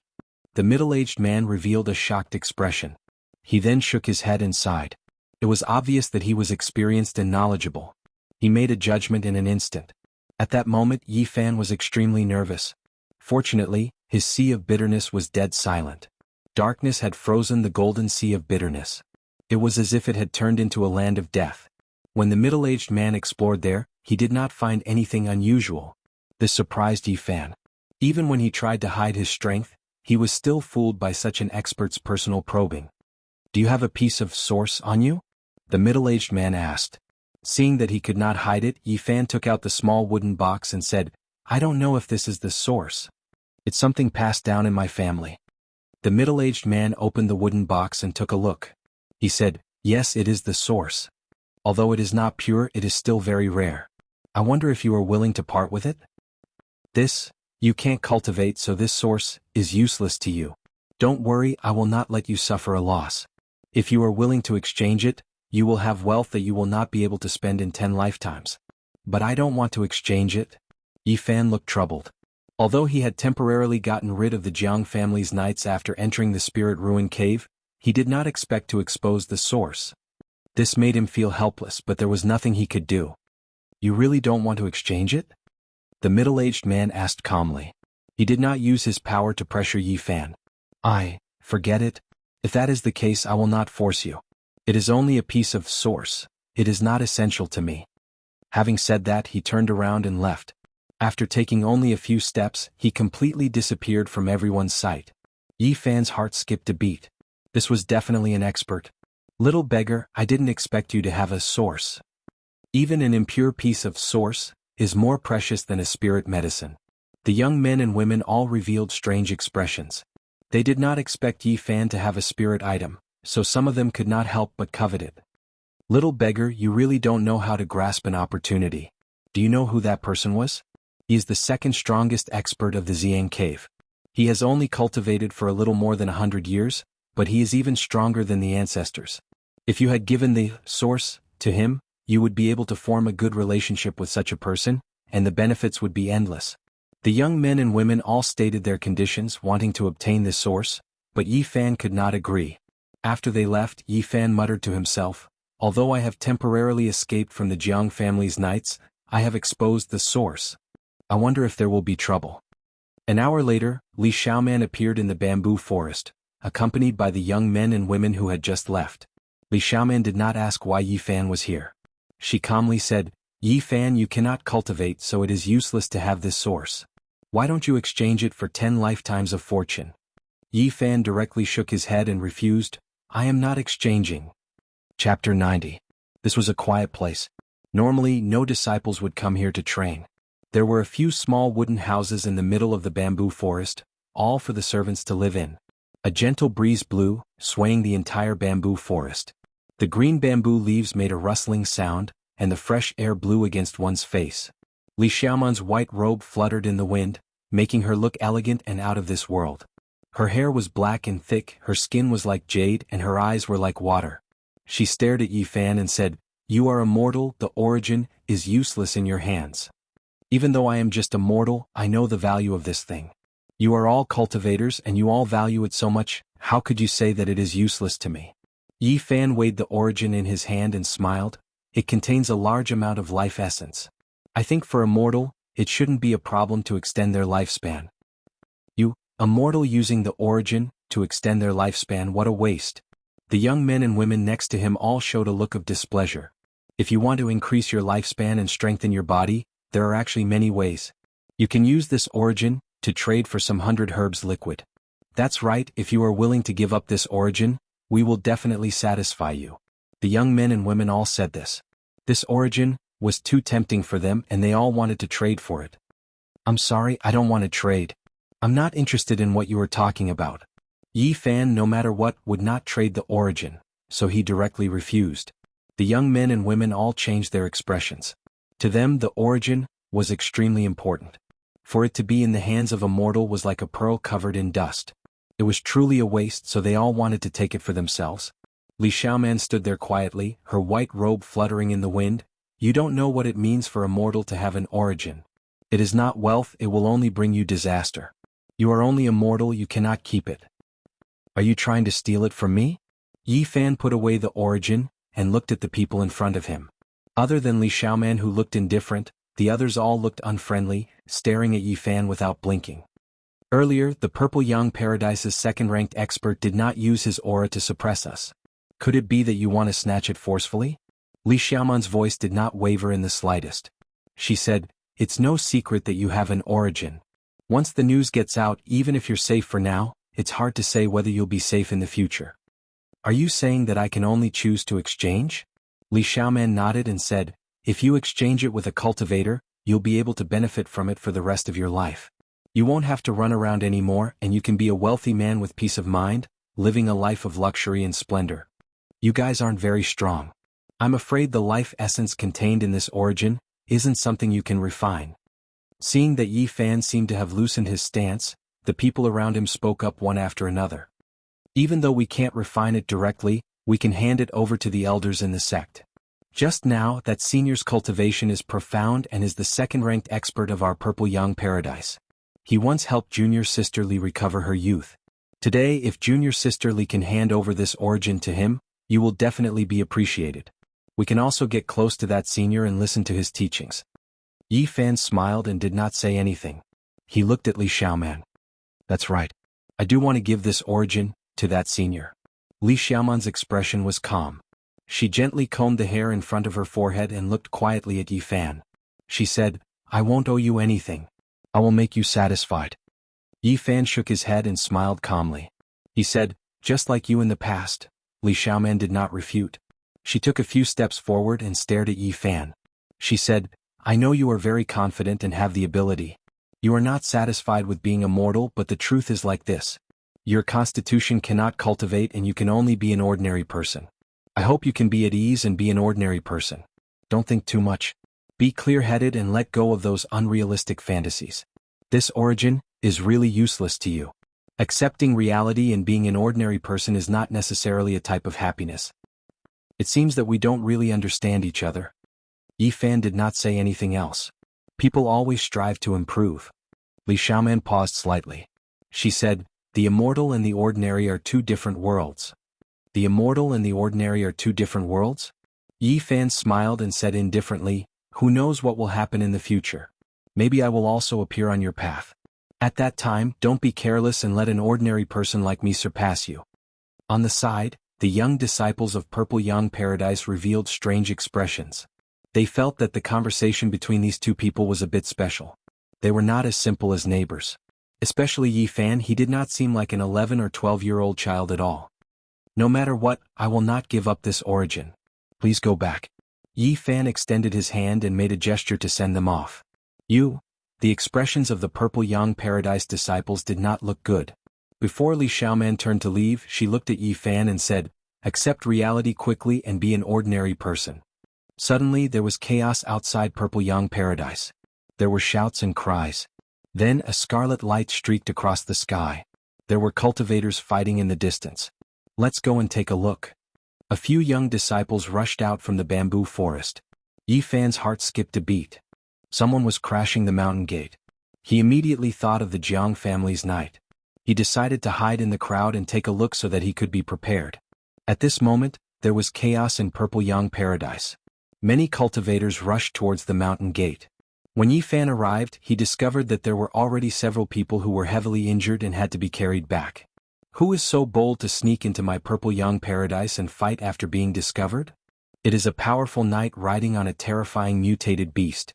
He defeated 5 experts of our Purple Yang Paradise and almost broke out of the encirclement. Now he is stopped by our martial granduncle. Hearing the discussions of the crowd, Yi Fan was almost certain that the Jiang family's knight had found his way here. What a lingering ghost. This made him frown. Just at this moment there was a cheer in front. Someone shouted, "Martial granduncle is indeed powerful. He captured that terrifying knight." A 36 or 37-year-old middle-aged man walked through the void, calmly walking back. He was the second expert of Purple Yang Paradise. Yi Fan had seen him not long ago. At this moment he was carrying a savage beast and an unconscious knight back. He threw them heavily on the ground and said, "Lock him up in the stone prison first. It is time to leave. Purple Yang Paradise has helped me greatly. It is best to lock up this hot potato for a few more days." Yi Fan could imagine that when the people of Purple Yang Paradise learned of the knight's identity, it would be too late for regrets. Yi Fan walked out of Purple Yang Paradise's mountain gate and quickly rushed out of the mountains. However, at this moment, a few people noticed his departure. They looked at each other and chased after him. If I can avoid this calamity, I need to find a quiet place to properly cultivate. Yi Fan had encountered a series of events and was eager to become stronger. He desired unparalleled power. After running for dozens of miles, Yi Fan gradually felt that something was wrong. Someone was following him at a speed no slower than his and was about to catch up. His heart trembling, he charged into a forest of rubble and hid behind a boulder, sizing up the area behind him. "It's him." The person was about 26 or 27 years old. He was one of Li Xiaoman's senior brothers. Not long ago he was still thinking about his source. He was very fast and entered the stone forest in the blink of an eye. "I see you. Come out. Leave your source behind and I will give you a way out." As expected, he wants to steal my source. Yi Fan hid behind the huge rock and did not move recklessly. This person was not weak. Otherwise he would not have been able to catch up to him. Even if he obtains the source he will definitely not let me go. In that case I might as well strike first. Yi Fan made a decision. "If you don't come out and I find out, don't blame me for not giving you a way out." This person was very cautious. He felt that Yi Fan's speed was too fast and almost got rid of him. As a mortal this was clearly not normal. When this person turned near the huge boulder, a golden light suddenly rushed up and cut through the void in an instant. With a schwa sound it spun and slashed past. Pooh! Blood splattered and a head rolled down. The headless corpse's blood sprayed more than 2 meters high. Then it fell to the ground with a plop. Yi Fan kept the golden book. At this moment his expression changed. A few figures appeared behind him and were quickly approaching. He hurriedly glanced at them and then flew away. He did not know if Li Xiaoman was among them. The mountains were lush with vegetation and it was difficult to see clearly. "I hope you are not behind me." Yi Fan did not look back and left. Chapter 91. Yi Fan ran quickly, crossing the mountains and ridges. He was as vigorous as an ape and as swift as a cheetah. The mountains rapidly passed by. However, he could not completely shake off the people behind him. Several figures were still closely following him. It could be imagined that the cultivation of these people was not weak. They were most likely at the late bitter sea stage. Suddenly Yi Fan's expression froze. In front of him was a large canyon. 2 figures appeared and blocked his way. Not only were there pursuers behind him, there were also 2 people who had surrounded him in advance. At this moment, it was too late to turn around and retreat. He stopped and said, "You two, we were just chatting together not long ago. Why are you blocking my way now?" In front of him there was a man and a woman blocking the exit of the canyon. They seemed to be around 25 or 26 years old. There was a sneer on the woman's lips. "You were doing well in the Purple Yang Wonderland. Why did you escape? Did you do something shameful?" The man took a few big steps forward, staring intently at Yi Fan. "Could it be that you stole something? Otherwise, why are you in such a hurry to escape?" As expected, beggars do not change their nature. Even in our Purple Yang Wonderland, their hands and feet are not clean. "I think that the origin source on you is not from a proper source. Perhaps it was stolen from our Purple Yang Wonderland. Otherwise, how could a little beggar like you have such a valuable thing?" The woman approached. And in this process Yi Fan was also constantly moving forward. He appeared very natural and did not look like he wanted to rush over. His body was calm, but he was sneering in his heart. These 2 people clearly wanted to snatch his origin source, but they still wanted to frame him with groundless charges. "How can you ridicule me like this? This origin source, is clearly my family heirloom. You can't smear my name like this." As he spoke, Yi Fan had already approached the two. And at this moment, the people behind saw the two approaching and shouted, "Be careful!" But it was too late. Yi Fan made his move decisively. He leaped up and his movements were extremely swift. His hands shot out as fast as lightning, slamming their heads together. The two of them immediately fainted. The two cultivators could never have imagined that an 11 or 12-year-old beggar would have such terrifying skills. They were completely unprepared and in the blink of an eye, they fell to the ground unconscious. Yi Fan did not use the golden book, mainly because there were two people blocking his way, and he was not confident that he could kill them in an instant. Moreover, he wanted to give the people behind him the wrong impression that he had used this method to kill the first person, and that he did not know the cultivation method. At this moment, Yi Fan pulled out a small scimitar from the woman's body and was about to slash the two of them when a shout came from behind him. Yi Fan did not slash down. He revealed a cold smile and said, "I hope I can mislead you." He pretended to be flustered and continued to run forward. Indeed, a hateful voice came from behind him. Someone said, "This little bastard is very crafty and has a strong physique. Senior brother Yang must have been killed by him in the stone forest like this." Fortunately, we followed closely. Otherwise, senior brother Wang and junior sister Jianghu would have met with misfortune. Yi Fan muttered to himself, "It's fine if you can't catch up. If you really keep pestering me, I will give you a pleasant surprise." He did not have enough strength. If he exposed his trump card too early and got surrounded, the consequences would be dire. Now that he had successfully misled them, it was equivalent to having a protective talisman. After running for another 5 kilometers, 3 figures finally surrounded him. The woman in the middle sneered and said, "After all, he is not a disciple of Xiang Cave Heaven. Although he ran very fast, he took many detours and was intercepted by us in the end." The other 2 male disciples had extremely gloomy expressions. One of them said with a cold voice, "Poor senior brother Yang, he was killed by a little beggar. He fell for this little bastard's trick. How hateful. If we did not arrive in time, I'm afraid senior brother Wang and junior sister Jianghu would have met with misfortune as well. They were actually successfully ambushed by this little beggar." The other male disciple also had a cold expression. Yi Fan pretended to be afraid and revealed the expression of an 11 or 12-year-old youth. He stammered, "You guys, you can't blame me for this. They wanted to kill me, to steal my origin. I had no choice, to knock them out when they were unprepared." The woman in the middle had a cold expression as she said in a cold voice, "Senior brother Yang was killed by you? I thought I knocked him out. I didn't expect him to not faint. After falling to the ground, he grabbed my leg. I was afraid, so I pulled out my saber and accidentally slashed his neck." Yi Fan revealed the fear that a child should have. "Accidentally?" The woman's expression was gloomy. Her pretty face was covered in frost as she said in a cold voice, "Accidentally killed senior brother Yang. Is this a joke or sarcasm? There is nothing more to say. Take away the origin, and kill him to avenge senior brother Yang. Directly killing him is too easy." The eyes of the 2 male disciples flickered with cold light as they revealed dense killing intent. At this moment, Yi Fan kept moving his feet. He looked like he was trembling with fear, but he was actually adjusting his direction. He was standing in the same line as the 2 male disciples. Chi. At this moment, a blazing golden light flew out from Yi Fan's body. It was like a golden bolt of lightning, causing the sun in the sky to lose its splendor. The golden book was dazzling, crossing the sky in the blink of an eye. Pfft. 2 soft sounds were heard. The 2 men died with their eyes wide open. They were cut in half at the waist and blood spurted high into the air. The upper half of their bodies fell to the ground with blood gushing out. The lower half of their bodies froze for a second before collapsing into a pool of blood. "You." The woman was shocked, but she reacted quickly. She took out a purple net and threw it at Yi Fan. Clang clang. The golden book was like a golden sun with a golden flame burning on it. It rushed towards the purple net, and the two created a series of clanging noises.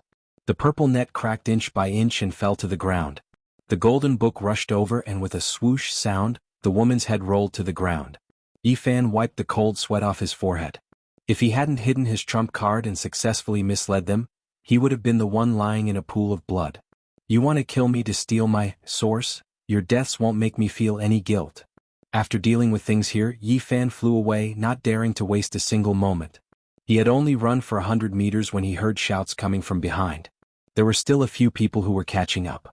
Yi Fan hurriedly glanced back and his expression instantly froze. Because he saw Li Xiaoman. He didn't know what kind of feeling he was having. After all, they had a relationship in the past. Even though it had ended a long time ago, this scene was still out of his expectations. They could be cold to each other, they could be strangers, but this was the scene. Are they chasing me or following her senior brothers and sisters to stop me? I hope it's the latter. Yi Fan muttered to himself. Even though he had already let go of that relationship and wouldn't be able to cause any ripples in him, if it was the former, it would be too bloody. Yi Fan ran between the mountain ridges as if he was running on flat ground. He was extremely fast. Suddenly, a series of bell chimes came from behind, echoing through the mountains. This is from Xiang Cave Heaven. When Yi Fan looked back, he realized that the few figures stopped after hearing the bell chimes and quickly ran back. The bell chimes can be heard for dozens of miles. They retreated after hearing the bell chimes. Could it be that Xiang Cave Heaven is summoning all the disciples to return to the mountain? Yi Fan's thoughts turned very quickly. In an instant he thought of a possibility. Something unusual must have happened in Xiang Cave Heaven. The most likely possibility was that they knew the identity of the Jiang family knight. Not good. He flew far away. When he passed by a river, he took out the origin and threw it into the river bottom. The second expert of Xiang Cave Heaven can sense the aura of the origin. The other experts must be able to sense it as well. I can't bring it with me. I'll come back to get it in the future. Yi Fan was afraid that the experts of Xiang Cave Heaven would also chase after him and help the Jiang family knight. If that happened, it would be very troublesome. I can't run out of the mountains. I have to think in a reverse direction and catch them off guard. Yi Fan quickly ran back and came before a huge waterfall. He rushed in and stuck to the stone wall, allowing the water to continuously batter his body. Although his current cultivation level wasn't very high, he could still hold his breath for a long time. When he really couldn't hold on any longer, he could stick his head out to take a breath of fresh air. Just like that, Yi Fan hid for a full 3 days. During this period, people flew past him, but they didn't notice the waterfall below. After that, Yi Fan changed a few places to hide. He hid in the deep mountains for a full half a month without being discovered. That night, Yi Fan quietly left the mountain range where Xiang Cave Heaven was and walked out of the mountainous region. Several days later, he appeared 500 kilometers away, completely far away from that place. Thinking back to his experience in Xiang Cave Heaven, the thing that left the deepest impression on Yi Fan was Li Xiaoman's indifferent expression. She had advised him not to be unrealistic and to accept reality and be an ordinary mortal, giving people the feeling that she was superior. I should be able to shake off the Jiang family knight. I need to find a place to cultivate in peace as soon as possible. However, what Yi Fan never expected was that just 3 days later, he would see the Jiang family knight in an ancient city when he looked up into the sky. What a haunting ghost. The problem actually doesn't lie in that source. Yi Fan took out all the things he had. The white jade pendant was given to him by Wu Qingfeng, so it should not be a problem. There was also a broken piece of jade that was like a rotten stone, which was given to him by the unscrupulous Taoist Duanda, so it should not be a problem either. Then he took out a Bodhi seed the size of a walnut and said to himself, "Is it because of this? It would be a pity to lose this Bodhi seed because it could help people to understand the Tao." Yi Fan had never regarded it as a treasure. He had always regarded it as the seed of the sacred tree. Now that he thought about it carefully, he found that the problem might be here. Maybe the treasure that Jiang Yichen sensed is this Bodhi seed. Soon after, Yi Fan went to a restaurant and ordered some food to eat. It's really a small world. Suddenly, an old voice sounded in Yi Fan's ears. A skinny old man with white hair covered his face came to him like a ghost. Elder Han. Yi Fan was so surprised that he almost overturned the table. It was really unexpected to meet Elder Han at such a critical moment. It seems that we are fated. I was looking for you. Elder Han from the Spirit Ruin Grotto Heaven sat across the table. Elder Han, why are you looking for me? Elder Han was like a withered firewood.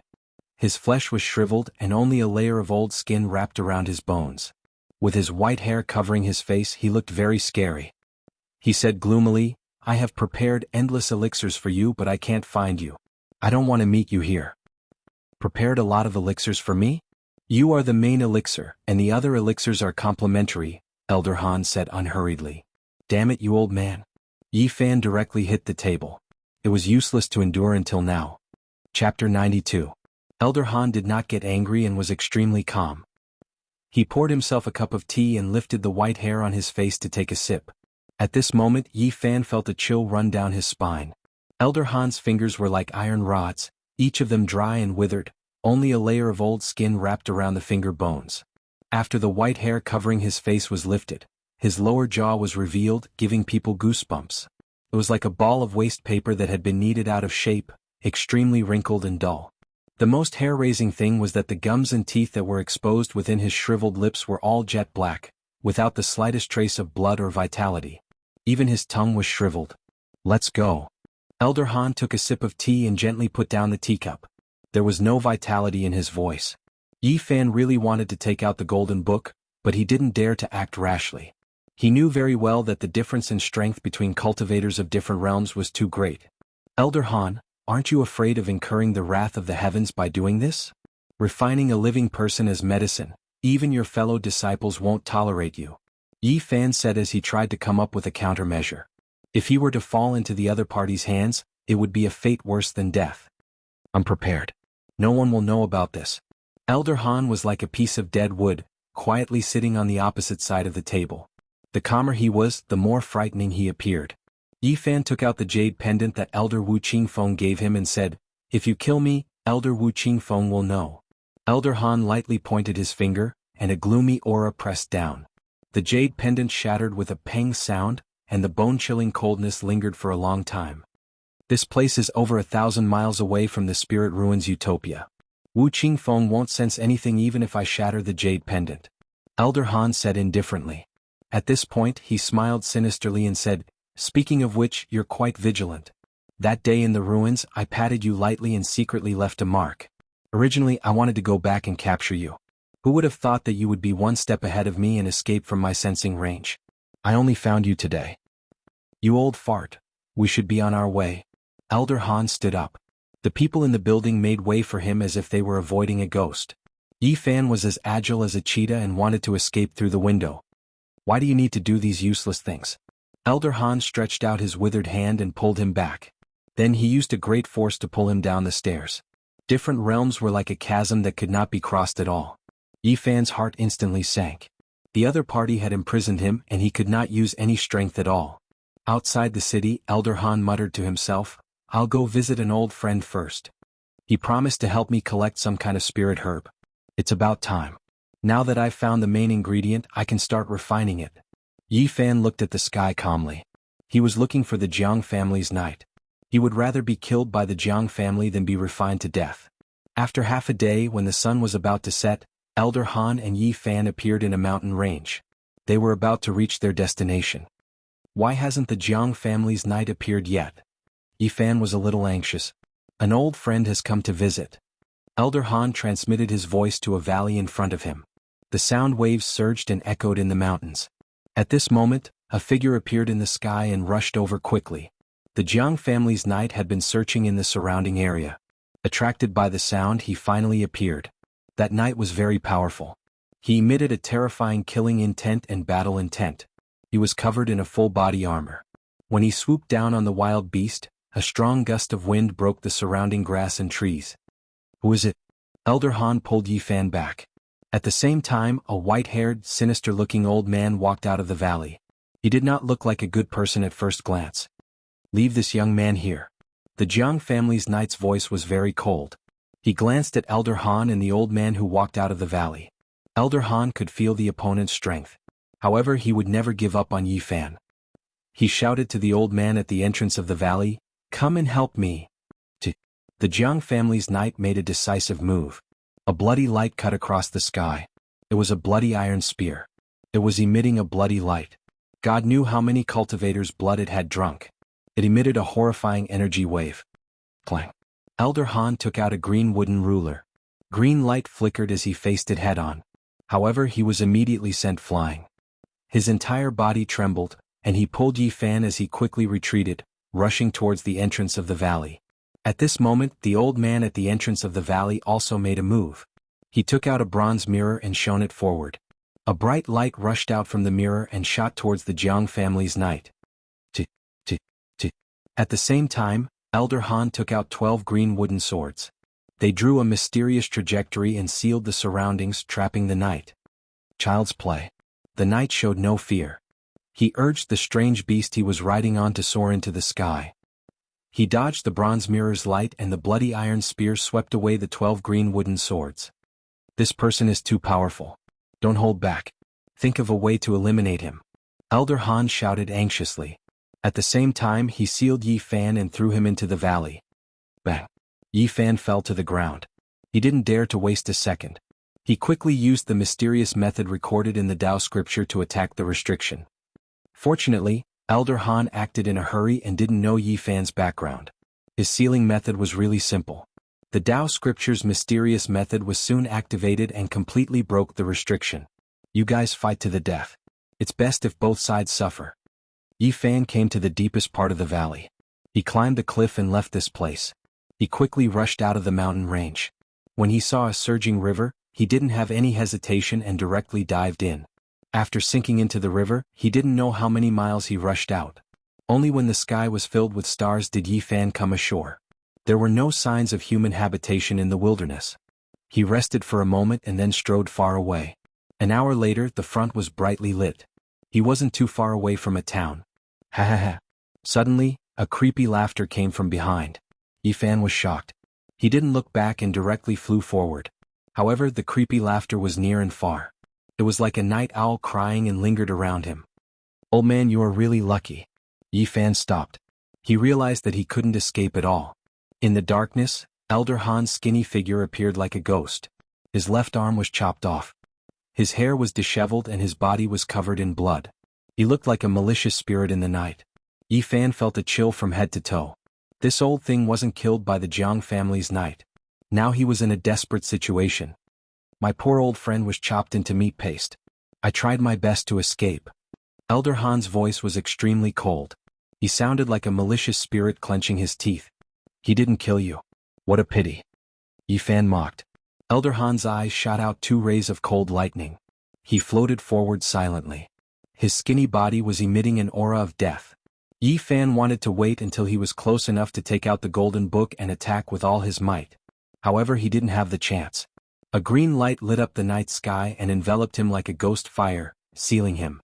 In the darkness, Elder Han's skinny body approached Yi Fan.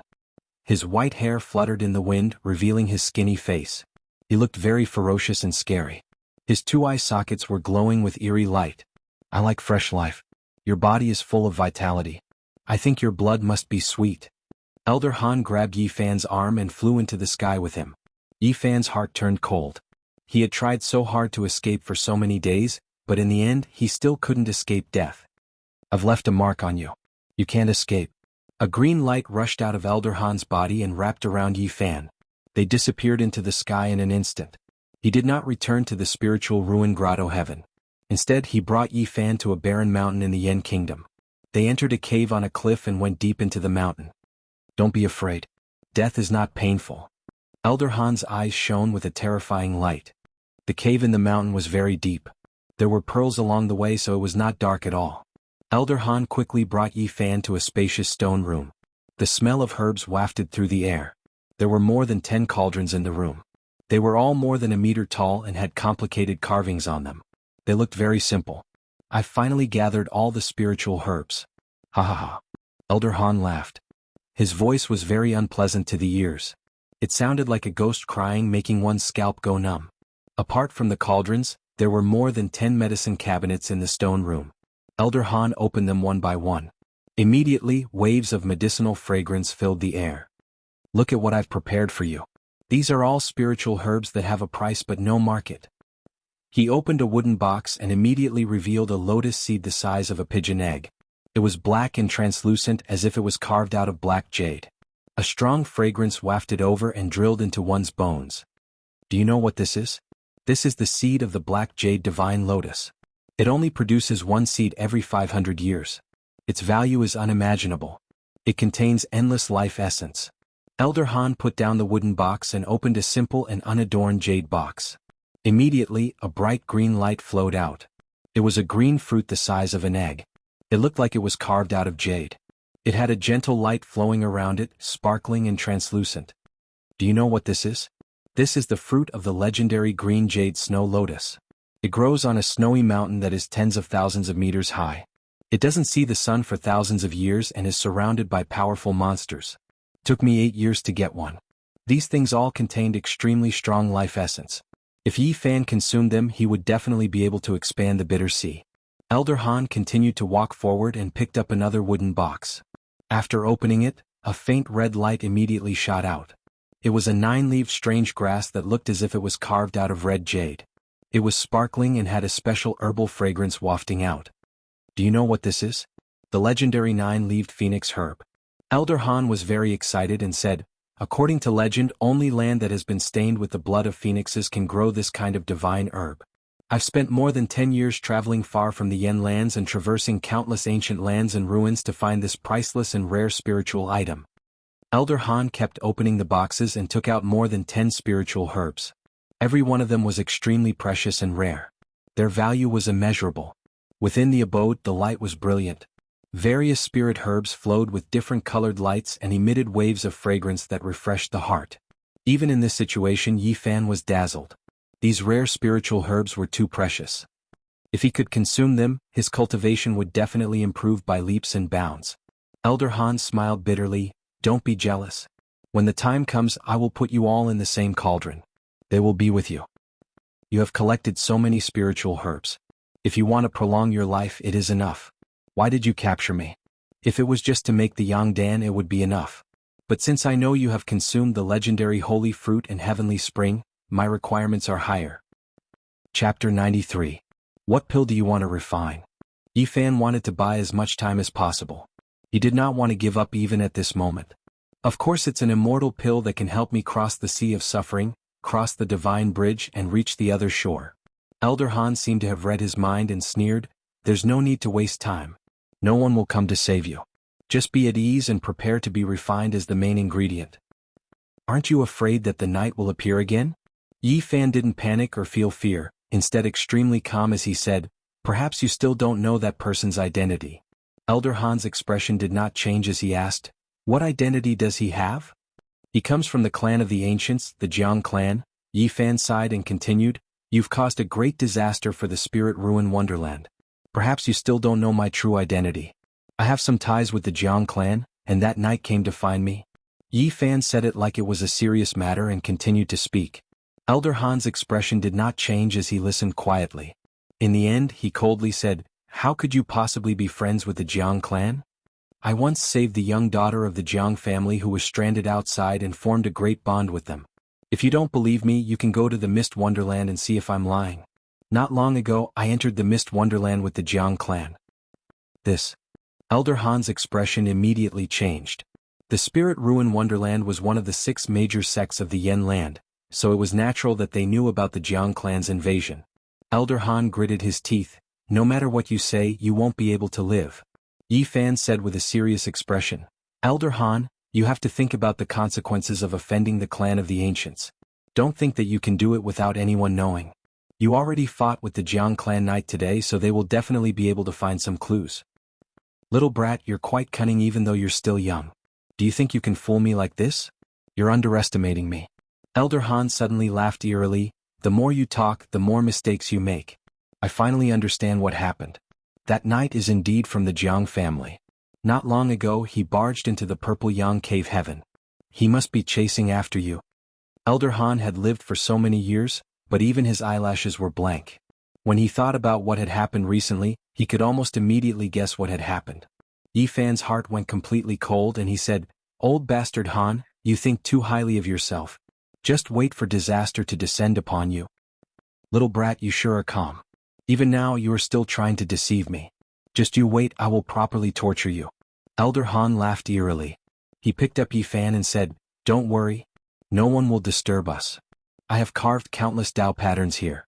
After I step into the cave, this place will be isolated from the outside world. No one will be able to find us. The knights of Jiang family were chasing after Yi Fan, which confused Elder Han a lot. At the same time, he was worried about Yi Fan. After all, he had robbed the so-called meat.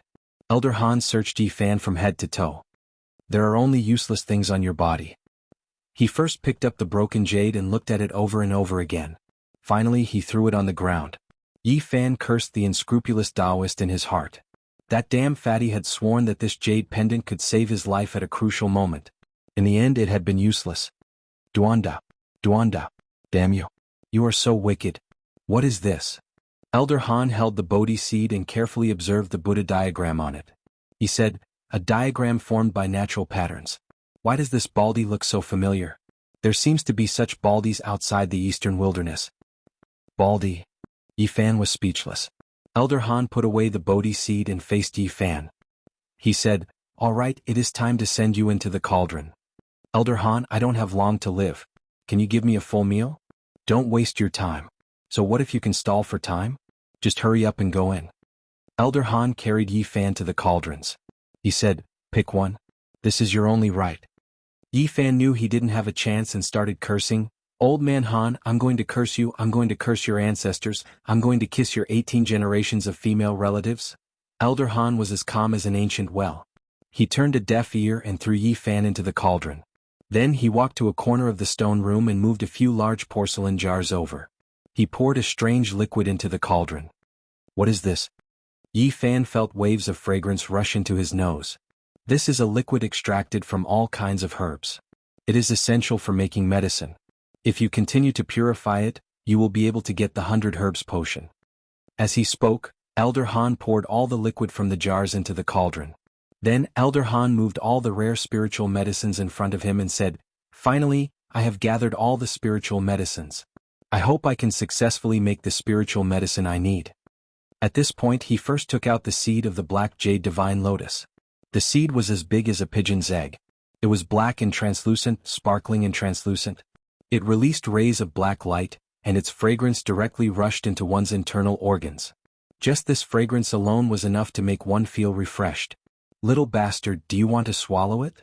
Elder Han stared at Yi Fan and snickered, don't have unrealistic fantasies. At this point he placed the lotus seed into the cauldron and pulled out a dagger. With a pu sound he stabbed Yi Fan's left arm. The moment the dagger was pulled out, blood flowed out. You, alchemy. You are the main ingredient and the essence is in your flesh. Of course, I have to let your blood flow out and sacrifice it to the cauldron. Elder Han displayed his cruel side at this moment. He caressed his broken arm and said, to find you, I lost an arm today. Of course, I have to refine you well. I can only succeed, I cannot fail. Blood splattered everywhere. Elder Han's dagger pierced through Yi Fan's right arm. Fresh blood gushed out and dyed the cauldron red. Elder Han revealed his ferocious nature and was no longer lifeless. 2 rays of light shot out of his eyes and pierced through Yi Fan's legs as well. Yi Fan felt excruciating pain in his limbs and his face paled. Don't dream of a miracle. After Elder Han said this, he directly stabbed the dagger into Yi Fan's chest and said coldly, I won't hurt your heart, so you won't die immediately. Soak in this 100 grass serum and you should be able to live for a long time. I want you to stay awake and slowly refine the medicine I need. Elder Han, like a ghost, stuck out his dry tongue and licked the blood on the dagger. He appeared extremely ferocious and said, such a sweet taste. I can't wait for the moment when the Dan is formed. You old bastard. Yi Fan clenched his teeth in anger. He felt pain all over his body and his life was slowly slipping away. At this time, Elder Han opened a simple and unadorned jade box and took out the green jade snow lotus's fruit. He placed it into the medicine cauldron, and the green godly essence made the liquid inside shine brilliantly. Little brat, you should be content. To be able to fuse with so many spiritual herbs is the fortune you've cultivated for 10 lifetimes. Fortune my ass, I greet all the females in your family. Yi Fan cursed. He wanted nothing more than to skin Elder Han alive. His blood kept flowing and he felt his life was draining away. At this time, Elder Han picked up a 9-leaved grass that looked like a red jade. His hand was shining with red light. Legend has it that only pure lands that have been tainted with the blood of the phoenix can grow this rare spiritual medicine. After putting the 9-leaf divine phoenix grass into the cauldron, he suddenly frowned and muttered to himself, no, it's too risky to put all these spirit herbs in. If it fails, then it'll be like drawing water with a bamboo basket. He hesitated and said, why don't I first brew the main ingredient and if it succeeds, then add the other spirit herbs? He only put in 3 kinds of rare spiritual medicines and stopped. The medicine cabinet was shining brightly and fragrant. Spiritual medicines of different colors were all surrounded by red light. None of them were weaker than the 3 spiritual medicines he just put into the cauldron. First, I will refine these 3 spiritual medicines together with the main ingredient and see what happens. Elder Han made up his mind and put away all the other spiritual medicines. Little bastard, do you have any last words? Elder Han mocked. He took the cauldron lid and was about to close it. Yi Fan was extremely weak and said, "Old man, can you hit your head on this cauldron and die?" Bang. Elder Han put the lid on the cauldron and started to refine the medicine. A normal fire couldn't make a spiritual Dan. He drew out the fire fiend from underground. The milky white light flickered and jumped up and down under the cauldron. The reason why he opened a secret cave here was because of the fire fiend underground. It was the strongest flame he could control at his level. "Little bastard, to find you I lost my left arm. I will refine you for 7 days and 7 nights. I will torture you and turn you into a Dan." Elder Han caressed his broken arm and said coldly. Chapter 94. Silver flames flickered and endlessly surged out from the ground, emitting a gentle glow. There was a fluctuation of spirit energy, and the holy brilliance continuously entered the medicine cauldron. The entire stone room was surrounded by a pure white light, like a faint mist. It looked hazy like an immortal's cave filled with dense spirit energy. This kind of fire fiend was not ordinary. In addition to having a suitable temperature, the most important thing was that it could provide a special spirit energy to melt the herbs, condense the essence of life, and sacrifice it into a spirit pill. The silver flames danced, and the bronze medicine cauldron was shrouded in milky white spirit energy. It looked like it was alive and the patterns on it seemed to have come alive. Elder Han quietly sat to the side with his eyes closed, guarding the medicine cauldron. His withered body did not have any signs of life. At this moment, inside the sealed medicine cauldron, Yi Fan only felt one thing, and that was pain. His limbs were pierced and his chest was also pierced. Blood flowed out and all 5 wounds were very serious. He felt extremely weak. However, just like Elder Han said, his life was not in danger for a short period of time. His body was soaked in the dark green medicinal liquid, and after the wounds were moisturized, the bleeding had already stopped. At this time, the inside of the cauldron became hotter and hotter. Many bubbles appeared in the medicinal liquid, and the temperature continued to rise. The medicinal liquid reached Yi Fan's chin. He wanted to struggle, but his body was sealed by Elder Han, and he could not move at all. "This way of dying is too depressing, I really don't want to." Gulp, gulp. Yi Fan began to drink the medicinal liquid in large gulps. Right now he could only move his mouth. If he could move his hands, he would definitely grab the 9-leaf phoenix grass not far away and swallow it. Because he had lost too much blood, Yi Fan's consciousness was a bit blurry. He bit his lips and said, "I can't die." He had lost a lot of blood. If it was someone else, they would have died a long time ago. Although his wounds were no longer bleeding under the nourishment of the medicinal liquid, he still could not hold on and fell into a semi-conscious state. "I can't lose consciousness completely, or else I'll die." Yi Fan was groggy. He was half awake and half confused, but he was trying his best to hold on. In this trance-like state, many familiar people and scenes appeared in his mind one by one. His gray-haired parents were calling him to come home. His cousin who got married after giving birth told him to attend the wedding. His 18-year-old cousin who was admitted to her ideal school smiled and stretched out her hand to ask for a gift. His good friends were blaming him for disappearing for such a long time. His family and friends from his hometown all appeared in Yi Fan's mind. Many people were shouting and reaching out to him, trying to pull him over. He kept running forward, but he couldn't get close to those people. Then, the people and things in this world appeared in his mind one by one. Pang Bo, who had a strong demonic aura, was struggling bitterly. Little Tingting, who was in the Jiang family with tears in her eyes. Elder Han, who had a ferocious and cold smile. Evenly Xiaoman's figure flashed by. From looking at each other across the sea to forgetting each other, and then to facing each other coldly in the end, she told him that immortals and mortals were 2 different worlds, and that he shouldn't have any unrealistic fantasies. He should just be a normal person. "I can't die. I want to go home, there are still so many family and friends waiting for me." Yi Fan's consciousness was blurry, and he let out a sleep-talking voice. Elder Han, who was beside the medicine cauldron, opened his eyes and said, "Slowly savor the taste of death." At this moment, more spiritual power leaked out from the fire spirit under the medicine cauldron. The holy silver flame danced and actually enveloped the bronze medicine cauldron gradually. Inside the medicine cauldron, countless bubbles appeared in the green liquid and surrounded Yi Fan.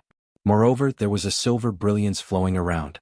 That was the unique spiritual power of the fire spirit. Just as Yi Fan was about to lose consciousness, a trickle of water appeared in his heart. Hundreds of ancient characters slowly flowed past and stabilized his mind, allowing him to slowly wake up. Yi Fan gradually woke up and he was shocked. Last time, the Jiang family's knights heavily injured him, and when he fell into a coma, it was the ancient scripture that woke him up. It was the same this time. At this moment, the temperature in the medicine cauldron was getting higher and higher, and the green liquid was about to boil. Yi Fan had no other choice but to silently recite the ancient scripture and endure it. Just at this moment he felt a strange change. Silver brilliance rushed into his body and kept swimming around his flesh and blood. It was very lively. That was the spiritual power contained in the fire spirit. It could melt herbs, condense life essence, and refine spiritual pills. At this moment, it completely treated Yi Fan as a spiritual medicine.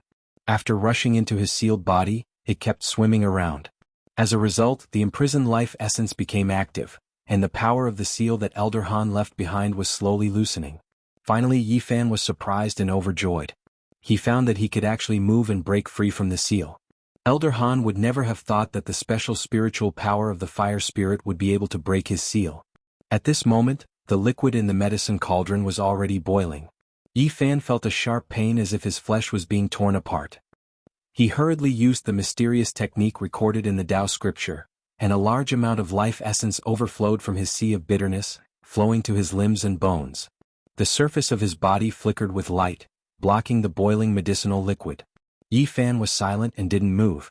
He quietly sat there and constantly used the mysterious technique of the Tao scripture, gathering a large amount of life essence from the medicine cauldron for him to use and heal his wounded body. An hour later, Yi Fan opened his eyes, and 2 cold lightnings suddenly appeared in the medicine cauldron. He reached out his hand and grabbed the lotus seed that the black jade divine lotus produced. The lotus seed was huge and shaped like a pigeon's egg. Its entire body was crystal clear, as if it was carved out of black jade. It flickered with brilliance, and a misty brilliance flowed out, illuminating Yi Fan's palm. This kind of rare spirit herb could not be melted in a short time. Otherwise, Elder Han wouldn't have said that it would take 7 days and 7 nights to refine it. Yi Fan put the lotus seed in his mouth, slowly chewing and swallowing. His mouth seemed to have countless pieces of jade sparkling, and the strong life essence overflowed. His mouth seemed to contain a divine object, which was incomparably dazzling. Next to the bronze medicine cauldron, Elder Han seemed to have heard a little noise. He sat there motionlessly, revealing a ruthless sneer on the corner of his mouth. Can't hold it anymore? Soaking in the life original fluid, even if the temperature rises and the flesh is torn, you will suffer a lot. You won't be able to breathe in a short time. Elder Han didn't have the slightest bit of pity or sympathy. He closed his eyes and became silent again. In the bronze medicine cauldron, Yi Fan's face was expressionless. His mouth was full of energy and a black light flashed up. The lotus seed was crushed and swallowed. Then he closed his eyes and started to operate the mysterious technique recorded in the scripture of Tao. His body suddenly sparkled with a crystal luster. After 2 hours, Yi Fan's bitter sea suddenly emitted a golden light. His blood and qi were all restored and his essence qi was surging. At the same time, the golden bitter sea surged up violently, as if a tsunami was about to happen. A terrible vision appeared. Yi Fan used his great willpower to suppress and stop the bitter sea from expanding. At the same time, he purposely made some noises to attract Elder Han's attention. When the cauldron's lid was opened, he would take out the golden book and launch a thunderous strike. What's that noise? Why does it sound like the surging waves? Elder Han opened his eyes and revealed a strange look. He said to himself, the supreme grade spirit pellets will have a vision when they are out of the cauldron. Could it be that not only will my pellet succeed, but it will also be a supreme grade pellet? Yi Fan clenched his teeth. He desperately wanted Elder Han to open the cauldron's lid, but after hearing such words he could only withdraw some of his power. The faint sound of waves came out of the bronze cauldron. It really is the sound of waves. Elder Han revealed a hint of excitement. When someone before me was refining pellets, this kind of vision appeared before. Legend has it that when the sound is the loudest, it will be deafening. It is as if you are facing a surging sea. Could it be that I am about to make a supreme pellet? Damn you. Yi Fan wanted to curse out loud. Elder Han had no intention of opening the cauldron's lid, so he couldn't use his ultimate attack. Rumble? At this time Yi Fan made the sound even louder. Waves of waves surged, and his body shone with a golden light. The bitter sea was slowly opening. The ancients did not deceive me. Next to the bronze cauldron, Elder Han exclaimed, I have been refining pellets all my life, but I have never encountered such a vision. This must be a supreme pellet. Yi Fan could no longer hold on. He could not suppress the violent essence energy inside the bitter sea. At this moment, the golden bitter sea surged and the terrifying tsunami completely erupted. In an instant, the divine light blazed and the waves reached the sky. It was deafening.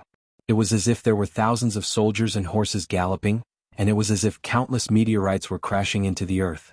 In the midst of the terrifying tsunami, there was also the rumbling of thunder.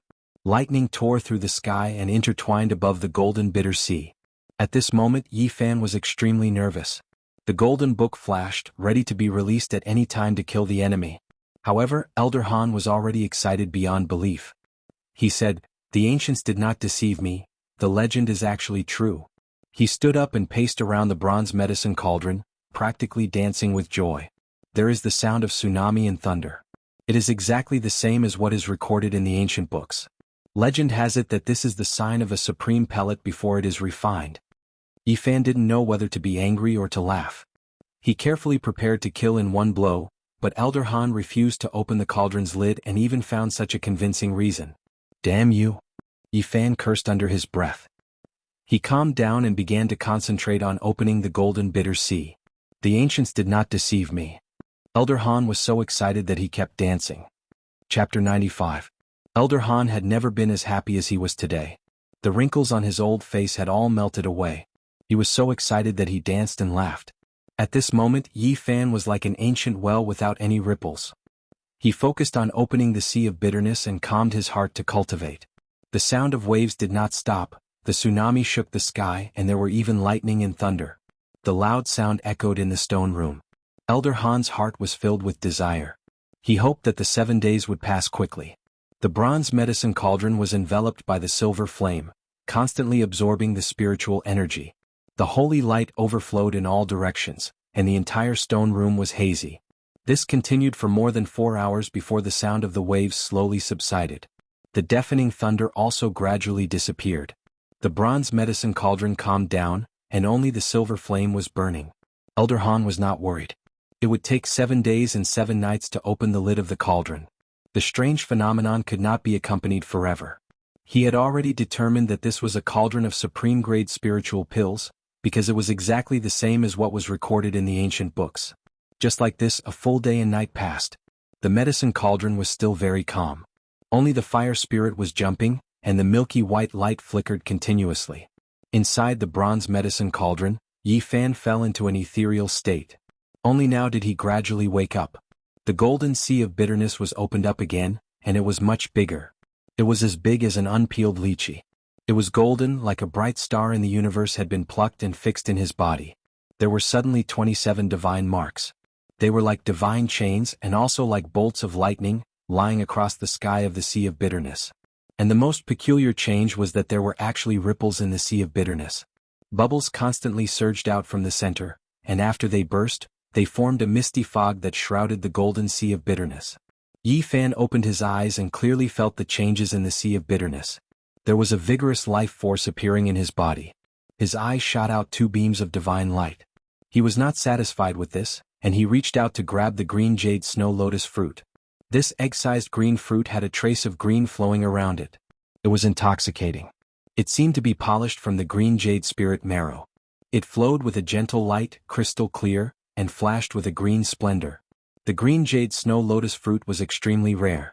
The mother plant grew on a snowy mountain tens of thousands of meters high, and it could only grow after 1,000 years without sunlight. It was surrounded by powerful monsters. It took Elder Han 8 years to pick one by luck. After the fruit entered his hand, Yi Fan felt a bone-chilling coldness. The boiling medicinal liquid did not melt the green jade snow lotus fruit. He carefully tasted it like biting an apple. Of course, he was very careful this time and did not make a single sound. Everything was carried out in silence. After all, a day and a night had passed. According to common sense, he should have been cooked thoroughly by now. The green jade-like fruit tasted sweet and refreshing, but it was as cold as ice. It made Yi Fan's body shiver uncontrollably. The vigorous life force quickly spread to his limbs and meridians. Finally, beams of green light shrouded Yi Fan. His skin was green like jade, shining with a strange luster. The temperature in the medicine cauldron kept dropping, and the medicinal liquid was no longer boiling. An hour later, the sound of a tsunami came from the bronze medicine cauldron again. This time, the momentum was even greater. Accompanied by thunder and lightning, the big cauldron was gently shaking. The entire stone room was rumbling, making Elder Han feel like he was facing a vast and boundless sea of anger. His emotions fluctuated as he muttered to himself, "Another strange phenomenon, the treasure dam will be formed." Elder Han seemed to become more than 10 years younger. He laughed heartily, and his heart was full of expectation. He could not wait for the 7 days to pass immediately. There were tens of thousands of deafening waves. Lightning flashed across the sky, and thunder shook the vault of heaven, causing the stone room to constantly tremble. The day the dam is formed will be the day I break through. Elder Han was in high spirits and was filled with a sense of accomplishment. He felt that with such a great dam in hand, breaking through the bottleneck and going up a few steps wouldn't be a problem. Inside the bronze medicine cauldron, loud noises shook the sky and strange phenomena appeared. However, only sounds could be heard from the outside. Elder Han could not calm down and continued to walk around the cauldron. This time, the tsunami and thunder lasted for 6 hours before it gradually calmed down. The stone room slowly returned to its peaceful state. After the medicine cauldron is sealed, it cannot be opened again. I can only wait for 7 days. Elder Han's only regret was that he was too cautious and didn't put all the other rare spiritual medicines inside. Otherwise, more strange phenomena would have appeared, and the auspicious rainbow mentioned in the ancient books might have come true. Even so, Elder Han was still confident. He believed that he had firmly grasped onto this great fortune and nothing could change it. After another day and night, Yi Fan slowly opened his eyes. His eyes were filled with divine splendor and his body was full of vitality. The wounds on his limbs and chest had completely disappeared. Not even a scar was left. Yi Fan's golden sea of bitterness changed again. It expanded by a whole circle.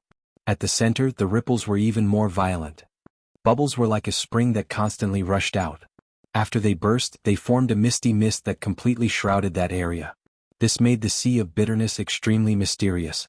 At this moment, Yi Fan was just like Elder Han. His heart was filled with a sense of accomplishment. Their feelings right now were exactly the same. He could not be satisfied with this. He extended his hand and grabbed the divine phoenix grass. It was hot and made people feel waves of divine energy. Legend had it that only pure lands that had been tainted with the divine phoenix's blood could grow such a divine grass. Elder Han had spent more than 10 years traveling through countless ancient lands and ruins to find this one. It could be said that it was priceless. The 9-leaf divine phoenix grass was as dazzling as red agate. There was a strange fragrance wafting around it. It was refreshing and intoxicating. Yi Fan put it in his mouth. After chewing a few times, the divine grass turned into a dazzling red glow and rushed into his body. Immediately, his body was shrouded in a mysterious red halo as if there was a red flame burning. If it was a normal person's body, they would have turned into ashes by now. However, Yi Fan's physique was extremely special. The sea of bitterness was like a bottomless pit that could never be filled. All the dazzling red glow was like thousands of streams returning to the sea. In the end, it was all absorbed. At this moment, his flesh, organs, and bones were incomparably crystal clear. There was no dust or dirt. It was like a beautiful work of art. His skin was also shining with a crystal luster. The power of life was slowly circulating. When the tsunami and thunder occurred, Elder Han stood up again in shock. He walked around the bronze cauldron and said, "I am indeed blessed by the heavens." When Yi Fan woke up again, he found that the golden sea of bitterness had grown, but it had not expanded too much. Because, the further one cultivated, the more difficult it was. The effects of the 3 types of spirit medicines were similar, so the first one was the largest. After the 3 rare spirit medicines were refined, Yi Fan's sea of bitterness underwent an astonishing change. At the very center, there was a colorful mist rising, and there were countless divine markings. It was as if there was a volcano reviving under the sea of bitterness. Bubbles were gushing out, and there were constantly rays of light rushing out of the sea. Yi Fan understood this and did not feel confused. The cultivators of the bitter sea stage had to go through several processes. At first, there was only a small amount of life essence lingering over the sea of bitterness. Over time, the essence would accumulate and condense into divine markings, like a divine iron chain hanging over the sea of bitterness. As the sea of bitterness continued to expand and the cultivation base deepened, there would be bubbles gushing out, and when they burst, they would form clouds. Until later, the bubbles under the sea of bitterness were like a spring, like a volcano reviving, clouds rising and diffusing, dazzling. One day, when the volcano under the sea of bitterness was completely revived, the dazzling clouds would gradually turn into liquid, and at that moment, one could attempt to break through to the life spring stage. If successful, there would be a divine spring gushing out from the crater. The cultivators of the bitter sea stage must go through these three processes in order to break through to the life spring stage. Yi Fan had experienced the second process today. At the center of the golden sea of bitterness, it was almost boiling, qi was gushing out like a spring, clouds were rising, like a volcano was reviving, constantly erupting, extremely dazzling.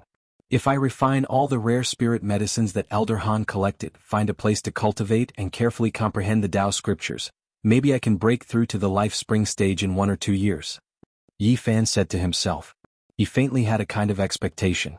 However, he must first get rid of the danger in front of him and save his own life, otherwise everything was just a dream.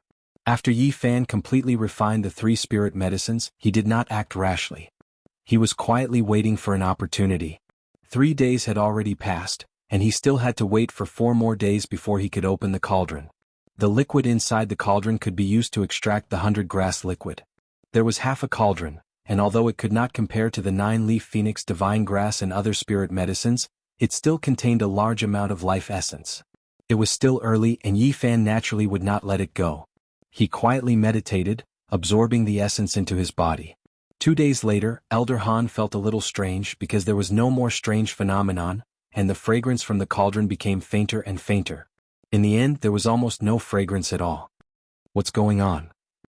He was somewhat suspicious and finally seemed to have thought of something. He said to himself, could it be that the precious Dan has just formed, and the essence is restrained? That's right, it must be like this. Legend has it that when a precious Dan is about to form, all the essence is restrained, and not a shred of fragrance will leak out. Not a single medicinal effect will be wasted. Elder Han was very excited and he said, now I can be sure that I have successfully refined the legendary precious Dan. In these 2 days, Yi Fan had completely absorbed the essence within the medicinal liquid. His sea of bitterness surged like a spring, and clouds rose like an awakened volcano. It could be said that he was surrounded by multicolored light, dense spiritual energy, and a misty colorful mist. Calculating the time, there were still 2 more days before he could open the cauldron. Yi Fan was very calm and he quietly waited for an opportunity. He began to refine the spiritual energy contained within the evil fire. Specks of silver light continuously rushed into his body. Time passed very quickly, and 2 days flew by in the blink of an eye. Elder Han could not stop laughing, and he was about to open the cauldron to take out the precious Dan. Little bastard, you can only blame yourself for eating the legendary holy fruit and heavenly spring. In your next life, go to a good family. In this life, you are destined to help me. Chapter 96. Yi Fan's heart was very calm. He adjusted himself to his peak state and was ready to attack at any time. The golden book inside his sea of bitterness was flickering with a strange light. Elder Han thought he was blessed by the heavens and was very excited. He reached out his trembling right hand and grabbed the lid of the cauldron. He used all his strength to lift it up. In his mind, a great cauldron of treasured dawn was about to appear. Sure enough, the golden light was so dazzling that people could not open their eyes. It flew towards Elder Han in an instant. At first, he thought the dawn were intelligent and rushed out of the cauldron on their own. However, his soul suddenly left his body. He felt like he had fallen from heaven straight into hell. Where was there any precious pill? It was clearly a piece of dazzling divine metal that was quickly slicing towards his neck. In addition, there was a youth with delicate features sitting cross-legged within the bronze medicinal cauldron. He was completely unharmed, and he hadn't been refined into a pill at all. He was currently staring unblinkingly at him. Not good. Elder Han's entire body was covered in cold sweat as he screamed in fear. He wanted to fly away, but it was already too late. The golden light arrived like lightning and cut open his throat. Blood spurted out and the pain made Elder Han dizzy. His vision turned black and he fell backward, landing heavily in a pool of blood. The golden paper was extremely sharp and cut open Elder Han's neck. Only a layer of old skin was left and blood was gushing out. However, Elder Han was still a powerful cultivator. Even though he looked old and could die at any moment, his body contained a large amount of heavenly energy. Even though his neck was cut open, he did not die immediately. He reached out his right hand and pressed on his head, wanting to reconnect it. At the same time, his sea of bitterness flickered with a blinding brilliance. The heavenly spring surged and provided him with a powerful vitality. At the same time, several green wooden swords rushed out and flew towards Yi Fan. Yi Fan's heart trembled. Between different realms, there was indeed a chasm that could not be crossed. If he had not been careful and patiently attacked at the last moment, he would not have had any hope of killing Elder Han. He was as agile as a cheetah.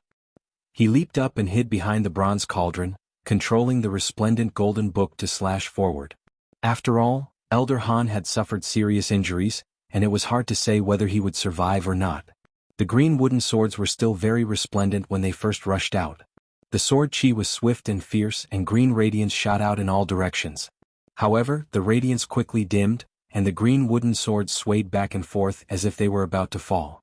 Clang clang clang. The golden paper was even sharper than divine metal. The brilliant divine splendor was as dazzling as a scorching sun, as if it was burning. In that instant, it intercepted the green wooden swords, and as it spun around, it released a wave of sonorous sounds as it sliced through all of them. Yi Fan did not dare to be careless. The golden book turned into a divine rainbow that tore through the dark sky like a bright moon. It exploded out with a terrifying energy ripple and rushed towards Elder Han's abdomen. In the dazzling radiance, blood splattered. With a pew sound, Elder Han's bitter sea instantly collapsed. His body was sent flying, heavily slamming into the wall of the stone chamber, leaving behind a human-shaped blood-red mark, and slowly slid to the bottom of the wall. Golden rays of light shone, thousands of auspicious lights. The golden book turned into a dazzling ray of light, rushing back into Yi Fan's body. Elder Han had not completely died.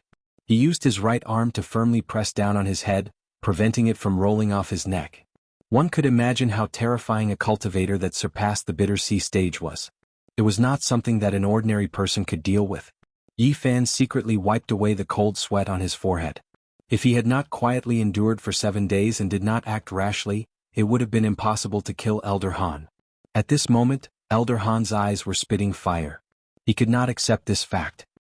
He did not see a peerless treasure pill, but instead waited for the scythe of the Grim Reaper. This was simply unbelievable. He had suddenly fallen from heaven to hell. This uncomfortable feeling made him go crazy. Goo. Elder Han's throat that had been cut open was dripping with blood, and at the same time blood was flowing out from the corner of his mouth. It was difficult for him to speak. His eyes were wide open, staring fixedly at Yi Fan. Why? In the end, Elder Han spat out some unclear words with difficulty. He seemed to be unable to swallow his last breath, and did not want to die like this. Do you really think I'm a monkey? Yi Fan was not careless. He very calmly looked at Elder Han. Unfortunately, you're not a grand elder. Elder Han's wound was overflowing with blood. He opened his mouth with difficulty. I hate. Pooh. He coughed up a large mouthful of blood. His eyes were filled with unwillingness and despair. There was a great grievance in his heart. Everything had been perfect, but the final result was so cruel that he couldn't accept it even if he died. Do you really think I'm a soft persimmon that you can pinch however you want? You dared to refine me like a divine medicine. A cruel person like you deserves this ending. Yi Fan stood not far from him and mercilessly attacked. Your death was not unjust at all. I endured for 7 days and 7 nights before finally using this fatal attack. Be a good person in your next life or else you will not have a good ending. Elder Han's heart was filled with anger. His neck was almost broken, but he still did not want to swallow his last breath. Blood continued to spurt out from his mouth as he gritted his teeth. His words were unclear as he said, I can't, you deserve to die. Yi Fan looked at Elder Han and opened the medicine cabinets next to him. Immediately, waves of fragrance assailed his nostrils. He took out more than 10 rare spirit medicines that were not any weaker than the divine phoenix grass. Old man, I can see that you're very hard-working. You've worked hard your whole life, comparable to an old ox. You've collected so many rare spirit medicines that normal people wouldn't even dare to think about. Truly admirable. Here I can only say thank you. I'll accept them. You. Elder Han was so angry that he coughed up more blood. His eyes were spitting fire. If he could move, he would want to swallow Yi Fan alive. Don't worry, I won't let your hard work go to waste. I'll make good use of these rare treasures and try to break through to the Life Spring realm in 2 years. Mother****.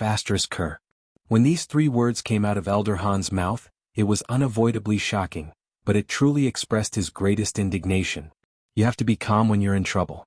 Opportunities are always given to those who are prepared. Yi Fan had a faint smile on his lips as he mocked, the ancients did not deceive me. When he heard the words, "The ancients did not deceive me," Elder Han completely went crazy. Blood gushed out of his mouth like a mountain spring. He spat out the last few words, "The ancients? I hate?" Elder Han was angered to death. His right hand drooped down and his head rolled to the ground. He died a violent death. His eyes were wide open and he died with a grievance. "In your next life, find a good family." Yi Fan said the exact same words as Elder Han. It was easy to imagine that when the two said these words, their feelings were exactly the same, but the result was completely different. If Elder Han knew this, he would definitely spit out 3 liters of blood and struggle to get up. Yi Fan strode to a corner of the stone room, grabbed his Bodhi seed from the stone table and put it into his bosom. This mysterious Bodhi seed could help people understand the Tao. Its value was immeasurable. If this news were to spread, all the cultivators in the Eastern Barren Territory would come to steal it. Moreover, it could be predicted that the more powerful the cultivator, the more they would value this mysterious seed. Because the further they went, the harder it would be to cultivate. Every time they were enlightened, it would be an unimaginable opportunity. Yi Fan's cultivation level was still low, so it was hard for him to experience it. He didn't know how difficult it was to understand the Tao in the later stages of cultivation. At that time, all treasures and medicines would be useless. The true peak cultivators needed to understand to break through. Chapter 97. When everything was settled and Elder Han was taken care of, Yi Fan calmed down and sat on the stone chair. He started to think about what to do next. The Jiang family's knights were chasing after him. He didn't have enough power and couldn't fight them at all. It was not good for him to show his face. The best choice was to hide and increase his cultivation. Without a doubt, this cave dwelling that was built in the belly of the mountain was a very good hiding place. Elder Han once said that there were many Tao patterns carved on the mountain rocks, and outsiders would not be able to sense and discover this place. "Alright, I'll cultivate here." After Yi Fan made his decision, he started to clean up the stone room. First, he put Elder Han's body into the medicine cauldron and closed the lid. "You've been refining medicine all your life. Use this cauldron as a coffin and rest in peace in your cave abode." This cave abode was very spacious like a maze. Yi Fan carefully made some marks and moved forward. He carried the medicine cauldron to the deepest part of the mountain and sealed it in a stone cave. After returning to the stone room, Yi Fan continued to clean up. He put the medicine cabinets back where they were and put the rare spirit herbs back into them. It was the best place to store them. Other than the medicine cabinets, there were also a dozen bronze medicine cauldrons, a few stone tables and a few stone chairs. On a stone table, there were 2 ancient books made of animal skin. They looked very old, at least a few hundred years old. It was obvious that Elder Han often flipped through it. The stone table and the stone chair were very smooth from the friction. There was an open book with Elder Han's notes on it. Yi Fan revealed a shocked expression. There were only a few pieces of beast skin that had been flipped open. There were many strange patterns engraved on them, and there were almost no words. They looked like scribbles that could not be recognized. If Elder Han didn't leave some notes, Yi Fan really couldn't understand the meaning of those strange patterns. "It's Tao patterns." He was shocked. Although it was only a few pages, it was a precious ancient book that recorded Tao patterns. It was said that the Tao pattern was something that the almighty figures of ancient times had comprehended the nature of heaven and earth. After obtaining something, they had copied it down, and some of it had been passed down through the generations. In a sense, Tao patterns were imitations of the ancient almighty figures. The more powerful a cultivator was, the more they liked to study the Tao patterns that were passed down in the world. Yi Fan looked carefully. From the limited ancient words, he knew that this was just an ordinary Tao pattern ancient book with the word basic on it. However, an ordinary Tao pattern ancient book was also very difficult for Elder Han. He wrote many notes and there were many parts that he couldn't understand. It seems that Tao patterns are indeed profound. Only powerful cultivators can't study it. Even Elder Han is only at the doorstep. Yi Fan instantly realized that the Tao patterns outside this cave abode were most likely carved by Elder Han according to this book. Although I can't understand this book, I have to carefully study the things it marked. Otherwise, it is very likely that I won't be able to leave this cave abode. Yi Fan opened another animal skin ancient book. It was also only a few pages. It was just a book that recorded some ancient Dan recipes. After refining, it would be of great benefit to cultivators. However, Yi Fan's understanding of spirit medicine was limited. Even if the herbs mentioned in the book were placed in front of him, he wouldn't necessarily be able to recognize them, let alone start the furnace to refine the Dan. The animal skin ancient book had a clear record that if one could find a sacred medicine that could transform one's body, they could refine a strange Dan. Not only could it increase the cultivator's lifespan, but it could also greatly increase the cultivator's cultivation. It was of great benefit to cultivators of any realm. No wonder this old man wanted to catch me. Later Yi Fan found a mountain spring in the cave abode and a lot of food that Elder Han had stored. This immediately solved his worries and he could completely cultivate here with peace of mind. In the next few days he carefully studied the annotations of Elder Han on the ancient book of Taoist patterns. Finally he saw some clues and successfully walked out of the cave abode. After that Yi Fan lived in seclusion. Occasionally he went out to pick some berries and wild vegetables. Most of the time he was cultivating and comprehending the Taoist scriptures. Time passed quickly. In the blink of an eye a year had passed. Yi Fan had taken all the spirit medicine. The golden sea of bitterness had been expanded to the size of half a fist. It was dazzling and the essence was endless. In the center of the sea of bitterness, the clouds were rolling like smoke rushing straight up. It was no longer diffuse and lingering, but like an active volcano erupting. Yi Fan's golden sea of bitterness could not stay calm. It was gushing all the time as if it was going to communicate with the wheel of life and release the holy spring. Every time he fell into the ethereal state, there would be waves in the sea of bitterness. There was a faint sound of waves coming out of his body, and his whole body was shrouded in a layer of sacred light. There would even be some strange phenomena in the sea of bitterness. The center would constantly erupt, like an underwater volcano, and there would often be lightning flashing across the sky. When he operated the mysterious method recorded in the Taoist scriptures, his body would suddenly produce a strong wave of life. The golden sea of bitterness was like a brilliant sun. The essence chi was endless. His limbs and bones were all being nourished, and his flesh shell had become abnormally strong. Compared to before it was much stronger. The life spring realm is really difficult to break through. Yi Fan was a little regretful. He had tried to break through the life spring realm 5 times, but he had not succeeded. In the past year or so, he had been earnestly comprehending the Tao scripture and constantly refining his own weapon. That piece of godly metal had been repeatedly smelted and constantly imitated the Tao patterns on the green copper. It had already begun to take on an extraordinary aura and actually had a hint of simplicity in nature to it. After such a long time, Yi Fan believed that the knights of the Jiang family should have left long ago, and it was impossible for them to persist in tracking him down. On this day he left the cave residence and tried to control the divine power in the barren mountain. The waves in the sea of bitterness rushed to the sky, and a blazing divine light rushed out of his body, surrounding him, and actually carried him 3 feet off the ground, flying forward. Plop. Unfortunately he only flew 30 meters before falling to the ground. Without entering the life spring realm, it is difficult to fly for a long time. I need an endless source of divine power to fly. Although he could not rush to the sky, this kind of short-distance flight was still very novel to Yi Fan. After continuous practice he found that he could at most fly more than 100 meters. Compared to when he ran, his speed was much faster. He could step on the grass and trees without touching the ground like a light breeze. Before reaching the life spring realm, Yi Fan did not want to leave the cave residence. He felt that his strength was too low and it would be very dangerous to go out. Moreover, the evil fire in the belly of the mountain could also help him cultivate. The special spiritual power, although not very dense, was superior in that it was endless. I should make a trip to the Jianghu cave and find that piece of origin. Although he felt that it was not suitable for a long journey, he still left. His physique was too special, like a bottomless pit, and he needed a large amount of spiritual power to speed up his cultivation.